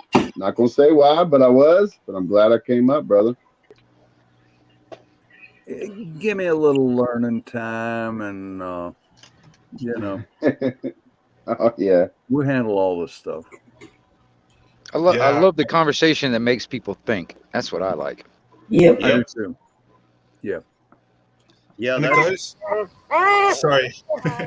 that's what I've always tried to be about. You know, when I make a video or anything, is Hawk. to make people think. You know, it's you can't just blindly follow people, man. You've got to have your own way. You've got to think about what's right. Hawk, mute it, brother. What do you mean mute it? Your little bitches are loud. Well, get over it. Hey, As loud as yours. Backwoods is kind of hard to ignore, but the fact that they were roaring over him is pretty loud, brother. That puppy he's moaning while he's sucking on the teeth. Wow, I do that too. That's excellent. Even when I eat lasagna. I gotta admit, I'm guilty of that myself. I've been sitting here muted for the last 15 minutes. They come in, I haven't even said hi yet. Hi. Cola, thank you so Now much I'll go for back to being coming. quiet and because Ghetto's getting anytime. I all wasn't. I wasn't saying be quiet, fucker. Just your little pups. I was actually interested in what Backwoods was saying for once. Well, actually, I believe it was Wingnut who brought up Johnny Cash and the Man in Black, or Yeah, Guardian Yeah, Prepper Guardian. did. Guardian Yeah, brought- Guardian did. Okay, and as soon as he said that, I started singing the fucking song and didn't realize that I was muted. That's one of my yeah. Honestly, probably one of the greatest songs that Johnny Cash ever wrote, because of the fact that he was able to say in a simple sentence why he's doing something, and it wasn't for himself. Yeah. You know, he was doing it for somebody else. You know, throughout the whole song, he talks about, I wear it for. I wear it for. You know, and What song y'all talking about? Johnny Sorry to Cash, interrupt you. Why I Always Dress in Black. It's called The So- Man in Oh, Black. okay. Well, you wonder Man, why okay. I always dress in black. Why Okay. why you never see bright colors on my back. Why does my appearance seem to have a somber tone? Well, there's a reason for the things that I have on. I wear the black for the poor and beaten down, living in the hopeless, hungry side of town. I wear it for the prisoner who has long paid for his crime, but is there because he's a victim of the time. Just in those three sentences, Yeah. okay, Yeah. you could And the if king you could take all of that and extrapolate that, okay, and then say these are the things that I want to fight for. Hmm. Then put on your armor. You know what I mean? Um, you know, you know. The next verse goes, what was it? I wear the black for those who've never read or listened to the words that Jesus said about the road to happiness through love and charity. Why you'd think he's talking straight to you and me. Okay. In the last 2 to 3 years, I bet you've picked up your Bible more than you have in your entire life. Well, that's Without a doubt. for me. But You know, it's a, you know, but then, you know, in the very next verse, he turns around and he reminds you of something. He says, well, you know, we're doing mighty fine. I do suppose in our streak of lightning cars and fancy clothes. What is the world that we live in? Fancy cars, fancy suits. But just so we're reminded of the ones who are held back up front, there ought to be a man in black. Now, the thing was he wasn't talking about a preacher. Right. He was talking about somebody who can relate to the streets. Yep. Exactly, because when you can see it from their perspective and they know that you see it from their perspective, then they're going to listen to your message. You know. Then in the last couple of verses, it was I wear it for the sick and for the old, sick and lonely old, for the reckless ones whose bad trip left them cold. Think about that, bad trip. You know what I'm saying? I wear the black and mourning for the lives that could have been. Each week we lose 100 fine young men, and I wear it for the thousands who have died, believing that the Lord was on their side. That's a message right in itself, just in 2 sentences. I wear it for the 1,000 who have died, believing that the Lord was on their side. I wear it for another 100,000 who have died, believing that we were all on their side. You know, what did he know? Because if you think about it, you know, he served in the army. You know what I mean? Before he became a musician. Okay. And well, actually, he was a musician before and after, I should say. Okay. But when you think about that, it was, what did he know about the war that we didn't? You know what I mean? Believing that we were all, that we all were on their side. Okay. Going into other countries and doing the wrong thing. You know, saying that we're going in because of the fact that you're so evil because you do this, this, and this, you know. But then we get in there and we create even worse atrocities. Right. You know, and then he finishes out the song with, you know, and you know that he's you know, you'll never see him in a fine white suit until, you know, until these things are made right. You know, and he sang this song back in the 1960s. Yeah, Really? I didn't realize that. And he never stopped wearing black. Why? Because the same thing has been consistently happening. He saw the cycle and he was trying to stop the cycle. That's why he went into the prisons, because he was trying to stop the cycle, to get you out of the revolving door. You know, and it's he's you know, the guy is, you know, he's amazing, you know. But he ended the song, you know, he said, I'd love to wear a rainbow every day and tell the whole world that everything's okay, all right, but I'll carry off a little darkness on my back until things are brighter. I'm the man in black. You know, it was like no matter what he was doing, he was trying to find a way to lead people to the word, you know, because of the fact that he brought the word up multiple times in the song, you know, and understanding that, you know, you have a choice. There are two paths in which you can take. There's one to the right and there's one to the wrong. It's not one to the right and one to the left. It's one to the right or one to the wrong. Yep. Because we were given that choice. Man was given free will. But the only way that we can take that darkness away from the message is by turning on the fucking light. And you know, it doesn't matter if you're dropping truths while you're crafting or dropping red pills while you're hunting, you know, or you know, while you're growing pot. You're spreading the word of love, but at the same time you're putting the truth out there. It's, you know, and we are turning on the light that he Becoming was trying to lighthouses. turn on for 60 years. And I'll shut up now. Becoming lighthouses in the darkness. Thank you all.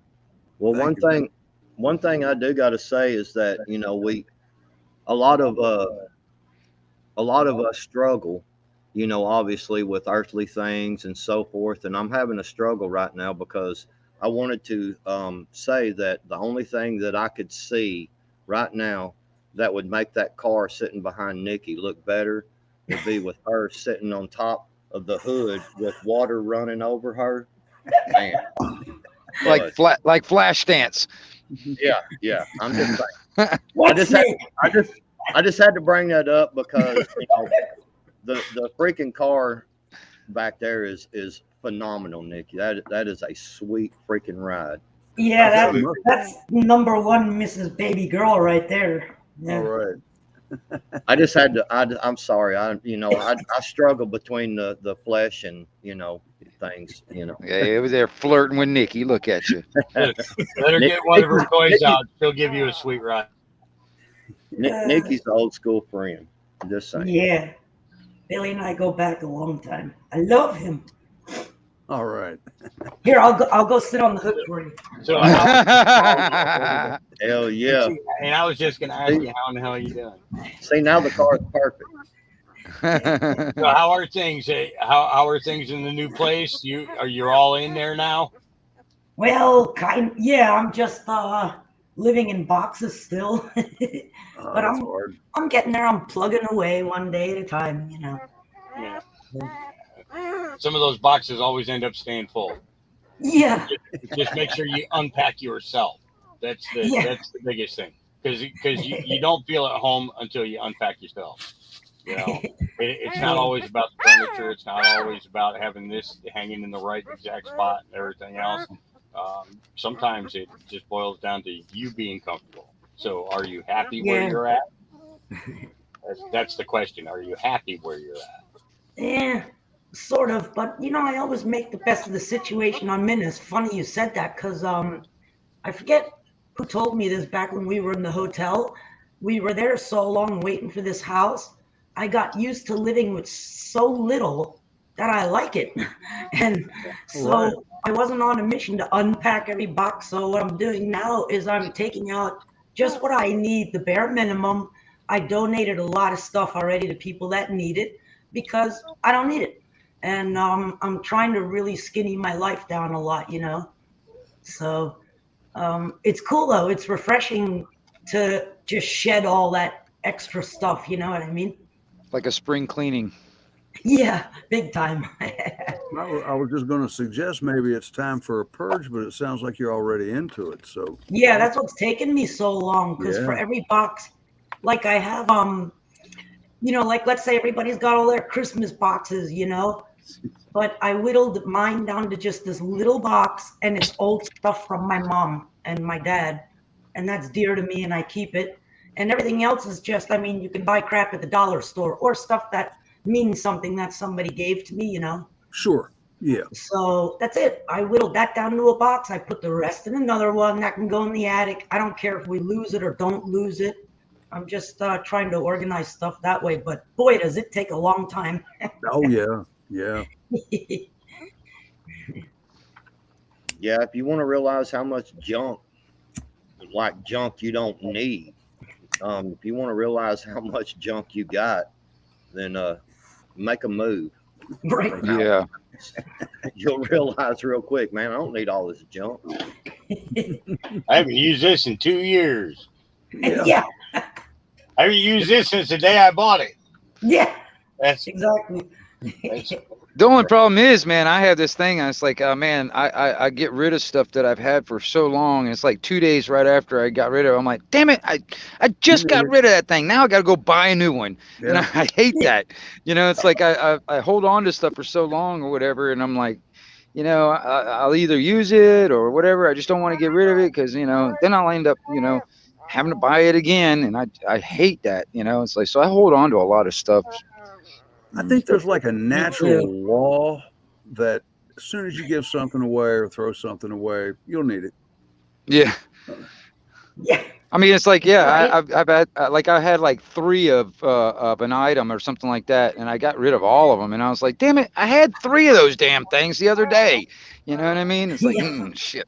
Well, there's one right there, Scat Pack 2. I got rid of every lid that didn't match things. Getting a freaking trying to get one of those storage containers or something, man, and you got 1,900 lids in there, and you dig through half of them and finally find one that fits. It's like, what the hell, man? Where's all, you know? Yeah. Yeah. I'm like that with like Tupperware bowls and stuff. Yeah. Bunch of fucking hoarders. Right? I Yeah, tell you I think one there's a on I me. used to keep difference though, right? everything. I'm like, ooh, I might need this for something. And then you go through the I might need this for something boxes. And it's like, Right. seriously? I haven't seen that shit for 10 years. I've got a couple of those myself. Yeah. Everybody Nikki, I was worse than that. I was hoarding stuff in case somebody might need it. Not necessarily me, but somebody might need it. Shit. Yeah. Yeah, and it just clutters your life, you know. And at this point, I'm just trying to simplify my life a lot. So I do that with wood, Tom. All Do you those really? are scraps. Yeah, there Right. you go. Oh, All the man. stuff up top, all of that is Oh, scrap shit. wood. That I'm talking about wood from my bed, from my couch, from my. I freaking save scraps of wood. See, Yeah. he's That's right the with me. hoarder I am for wood. I'm like Hey, that you with might metal. need it. You know. Yeah, You yeah, never yeah, know. but I've go ahead. got scraps of wood in every outbuilding on this property. Yeah. It's Yep. Yeah, scrap now scrapping wood, you know, is not a hoarder or kind of thing. I mean, man, Oh, that I ain't can't a tell thing. you I can't tell you how many times I've been building something and just needed a piece of wood, you know, just you know, Exactly. 13 inches long or something, and you go in there and it's like, hey man, there's one that's 14, you know, and I got it. It's Yep. called repurposing. yeah, repurposing. Yeah. Absolutely. Said I've got old shovel handles. Yeah, make a good dowel. Keep that. Exactly. Yeah. Well, that's what Well, that's what that is for. See that? Beautiful. Repair everything. Yeah. Oh, you got. oh a yeah, I serious got shop dude, I there got back there. jars and jars of that. That is good storage. Hey. Yeah, You see that right there? mine are in old jars. I made a shelf Yeah. out of an Well, old Tom, we motor. can't have him in here. He's too responsible. Somebody Anarchy's Make us laughing all like, look yeah, bad. my stuff's everywhere too. Can't be having him in here like that. somebody was That's- scrapping some gutters, My gosh.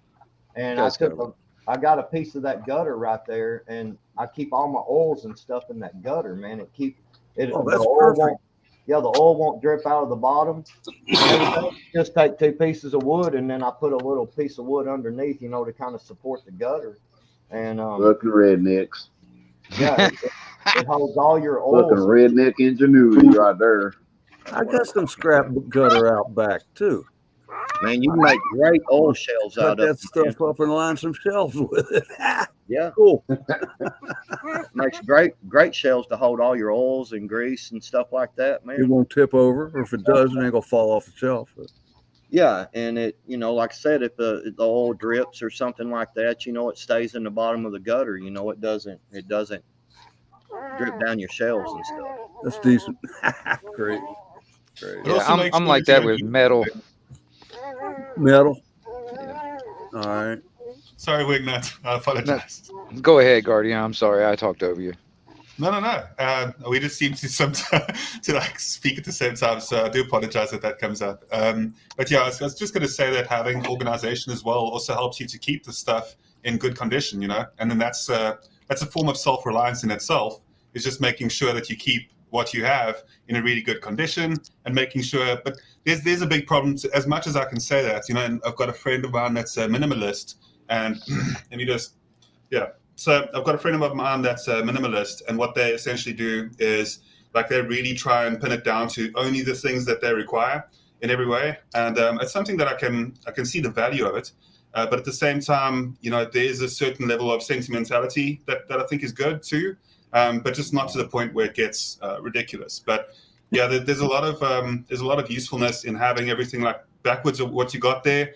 To have everything so organized, that's brilliant. That's really something that helps so much, and just make sure that you know exactly where everything is. And I've got a mate of mine that's father is what he does is he actually teaches people. He's a master mechanic, and he teaches high level mechanics to people that are just getting to the final stage of this. So it's pretty interesting. Hey, what's up, by the way, Craig? Just all I'm saying backwards is it's really good to have organization. I don't know why. Yeah, he's waving at Craig. Hey, Craig, how you doing? Hey, bud. Hey, I was going to say the only thing backwoods, because if you can't find it, you don't have it. Exactly. Well, and that, you know, I've got all these different bins here. You know, like I've got my screws and stuff and bolts separated and got it wrote down, labeled. You know, and then I've got this other one over here that's just kind of scrap stuff. You know, just the coat hanger hooks. You know, they're didn't put all of them up, so I've got one left over, and I put it in the, you know, stuff like that. You know, sure, got to be put organized. me on big screen while you talk, please, Tom. Put you Sorry on to interrupt, backwoods. Yeah, let's see that. Yeah, I wanted to show Hawk his baby. Well, his ex baby, his grandbaby. Look at that. That boy is twice his size already. I mean, he's getting huge, dude. Jeez. Man. Oh, he's got Look at the got head. a rib bone. You Look at got that. you got headphones on, or you got them on speaker? That's freaking not chewable, dude. Hold on, I'll take out my headphones. Yeah, Was that a condom? It looked like one, didn't it? There we go. It looked like a condom. Go for That's what I thought. It's nasty in that ghetto. Nasty in that ghetto. What you doing, boy? The Yeah, fabric yeah. softener, you sickos. Yeah, Oh, I'm okay. on the speaker. What's going on there, puppy? God, he's got some big old ears. Oh, actually he called him Duke, huh? Hey, Duke. He's That's like just a boy. beautiful. What a He looks like he can fly away with them ears. Oh, no, perfect face, dude. Perfect face. I love those eyebrows, man. I'm yeah, telling he's you. fantastic. Yeah. Look at his face. Damn it. Oh, yeah. That's a cute puppy. He looks Can so you happy. hear him? Can you hear him? Yeah, I want to make out Keep with going in him. circles. They don't need to see my dirty ass garage. Oh, he's so It's cute. like a ghetto over there. I'm gonna take this here blanket. I'm gonna put it over here. I'm gonna lay on it. Oh, It's actually a chunk of wood. Hey, kiddo, how old is he now? How old is he? Actually, I was gonna ask Hawk that. I think he's what, 4 months? Yeah, he was born 6/22. 6/22. There you go. Oh, that's from that litter Oh, of then puppies. six- Man, that just seems like 6/22. yesterday. I can't believe it's been 4 months. Wow, wow, wow. Definitely ain't 4 months. Yeah. So he's Mine what, are growing 8 up months like old? weeds. No, he's 6/22 was June 22nd. man. 7 months. July, Yeah. August, September, October. Okay, so 7 months, yeah. November. Wow. I mean, Yeah, it's so- crazy how much bigger he is. It's nuts. Oh, good God, yeah. Ow. My knees are not what they used to be. Sorry. Man, he's a beauty. Really? Shut up. None of that shit up here in Tom's house, okay? We Hey, don't need Ghetto, none of that tomfoolery. can I suggest rubbing some coconut oil? Hey, you boot him already, Tom. Boot him already. Hey, We're where's gonna knee bust pads out a next wig time? and a chicken. How about just suggesting that you buy knee pads, Ghetto? Yeah, I was gonna say the same thing. Some good old-fashioned knee pads will work. I don't know. He's probably got enough calluses built up on him. I'm gonna end up hacking all of you bastards one of these days, and I'm gonna share your freaking internet history with everybody, just so you You know. better not be showing everybody my midget porn. All you're gonna see is cartoon porn on mine. Ghetto's been on his knees so long he can walk across gravel on his knees. Yeah, you'll just see TikTok videos and road rage videos. I love watching road rage. Oh, People are come to stupid, Florida. aren't they? I do watch a lot of them videos on YouTube, them stupid drivers and stuff like that, road rage and things like that. Those are good. Man, all over the country and the world, all over Yeah, the world. some of the Russian road rage. Oh my gosh. Oh man, The best. Yeah. Do you guys know that specific car that's in Russia? That's in most of the road rage and accident videos. Like I watch them from everywhere in the world, but there's a specific car in Russia. There's like that my wife and I always laugh about, because in most of the accidents you'll see, like, even if it's driving past, it's like got this weird aura around it. It just attracts all of the accidents. It's a very box-shaped Russian car though. I don't know Yeah. which one it is exactly. yeah, that it's a Russian-made car. I can't remember the name of it, but yeah, it's some little box squared looking Little car. box square car. So it's not even a nice car. It's like an omen. Yeah. Yeah. Yep. Oh man. You know, their insurance companies over there in Russia force them to have dash cams or they can't have their license. Really? Really? In That's some why parts they of all, it. yeah. Yeah. There's tons of footage. Tons of footage. Uh-huh. Bad idea. It makes sense, doesn't it? Yeah. It saves them billions. Probably. It's also why they've got so much great footage of different things happening, because usually Yeah. there isn't always a camera like on every car, right? But in Russia, Yeah. where they've got Oh, so yeah. many of the cameras, it's just good coverage, you know? Yep. That's the insurance company getting the video and saying, "Yeah, let's show how much of an ass this guy is." Hey man, I'm convinced my truck sends information back to Ford on how I drive it, and they even tell you in the owner's manual, if you get into a wreck, they can figure out what was going on.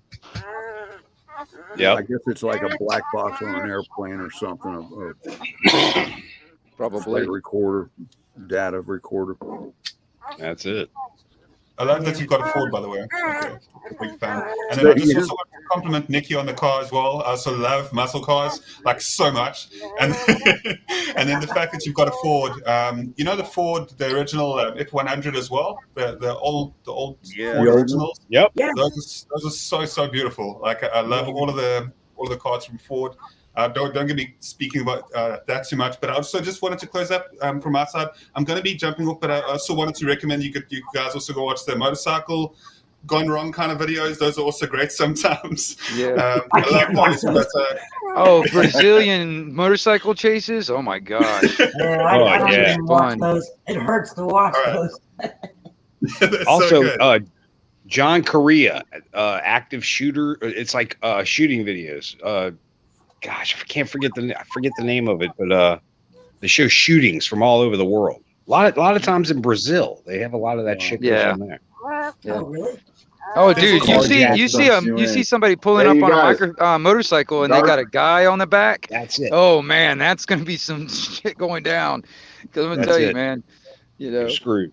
yeah. Hey, it's- Guardian, I really appreciate you being here, man. You added a whole lot to the conversation, and man, Yeah. anytime you're up to it, please. Hey, I went ahead and subbed to you, Garden, too. So Thank you. I appreciate it. Guardian. greatly.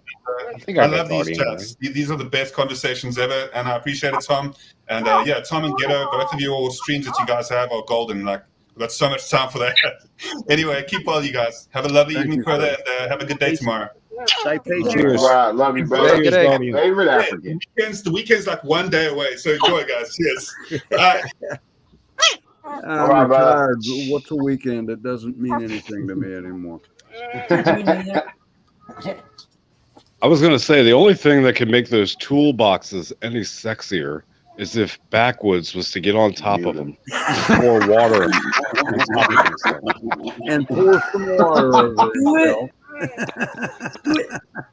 Do it.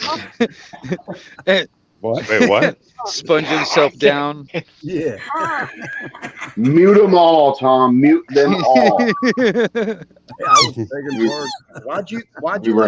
Why'd you let this troll right here up on the Shoot. Is it a Russian?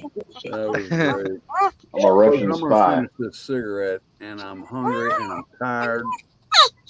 And y'all don't want me waking up cranky and unattractive tomorrow, do you? I Of wouldn't course know the not, Tom. difference. You're always cranky and unattractive, Tom. Oh, okay. No, you're attractive. You're just always cranky. Okay. That's true. That's true. I'm proud of that. Can I do a shameless plug? Can somebody put in Native Voices link? And everybody in chat, it starts at 3:30. He does some pretty good segments every morning at 3:30. It is. 3:30. Hey, what time is that? His time. What? Oh, sorry, guys. Okay, in 30 minutes. So it's at 6:30 his time. In 30 minutes. Okay. I forgot everybody else is in a weird time zone. Yeah, it's almost 5 o'clock here, so. Yeah, I'm in the real time zone, the only one that matters. Oh, we know we're in the same time zone. Look at that. Yeah, a lot of people don't realize that Florida's got 2 different time zones. Yeah, I didn't know that. Oh, the Panhandle and the Yep. the other one, right? Yep. Really? Yeah, I'm just far enough west from Tallahassee where I'm in the central time zone.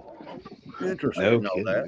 You didn't know that, Tom? I didn't know that. So what? Oh, right. See, I feel better. They made fun of me the other day. Well, about a week or two ago, Survival Living did. Because I was like, man, you're 3 hours behind, or, 3 hours ahead and all this. And the whole panel laughed at me because I didn't know that. Now I'm going to be like, well, the 90-year-old man didn't know neither. I didn't know it. Ghetto. Survival's like right down the road from me, actually. Yeah, that's what's up. And he's Eastern. Yeah, no, I'm sorry they did that to you. Yeah. No, you're not. You add to it. Every last one of you bastards add to it. For why, I don't know. One day I'll figure it out. Who was it? Tom was talking earlier when the stream started about 7 hours ago, or whenever Tom started the stream. A little while ago, wasn't it? Yeah. Yeah, it was a while ago, and he was talking about Wang. And again, I don't know if you saw my comment I put in there. Geno loves Wang computers. Yeah, and you know what, Tom? Wang. And I actually thank you for reminding me, nasty motherfucker.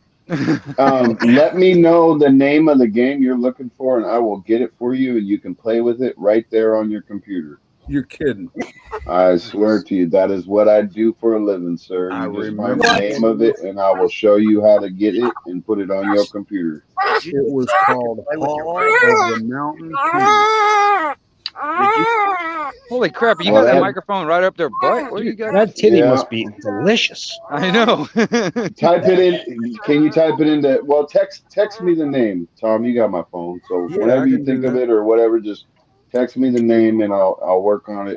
Because I'm thinking you got it from the Amiga computer system, but It was installed on, and this, we called it a computer, but it was really just a word processor. That's all it did. That's all you could do. yeah.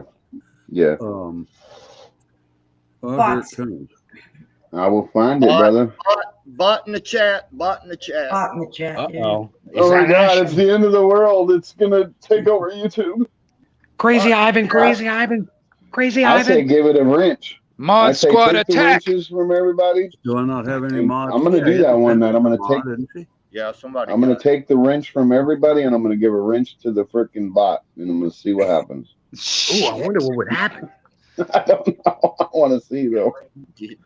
That'd be devastating. Yeah. While I repeat the message that it's saying, VON dot whatever, and I'm gonna just keep typing it in. It's got to be some sick Russian porn. Yeah. All right, man. It's on its way. All right. Yeah, the scenario was you found yourself in a cave, and there was all this shit laying around, and they would describe what it was, and you could pick a few things up, and then as you went on, you could put something down and pick something else up, or use something, and then you'd have to pick something else up. It was cool. But like I said, I couldn't do it because I was working. So I was kind of frustrated. Thanks, Virginia. That sounds cool. Yeah, so you had to think of what you needed ahead of time, I guess, in that Yeah, game. you didn't know what was ahead. So it was It's a just prepper game. That's a prepper pretty game. much. But what would happen, I guess you would end up starting over. Well, yeah, every time I turned the damn thing off, I had to start over. So That's you get what a feel sucks. about what Yeah. yeah, it'll be interesting to look at again. It's been 35 years since I played with that game. Damn. Shit, was all Tom, that'll words. Oh, hey, Tom, put me on big screen. I think I found the game you used to play with.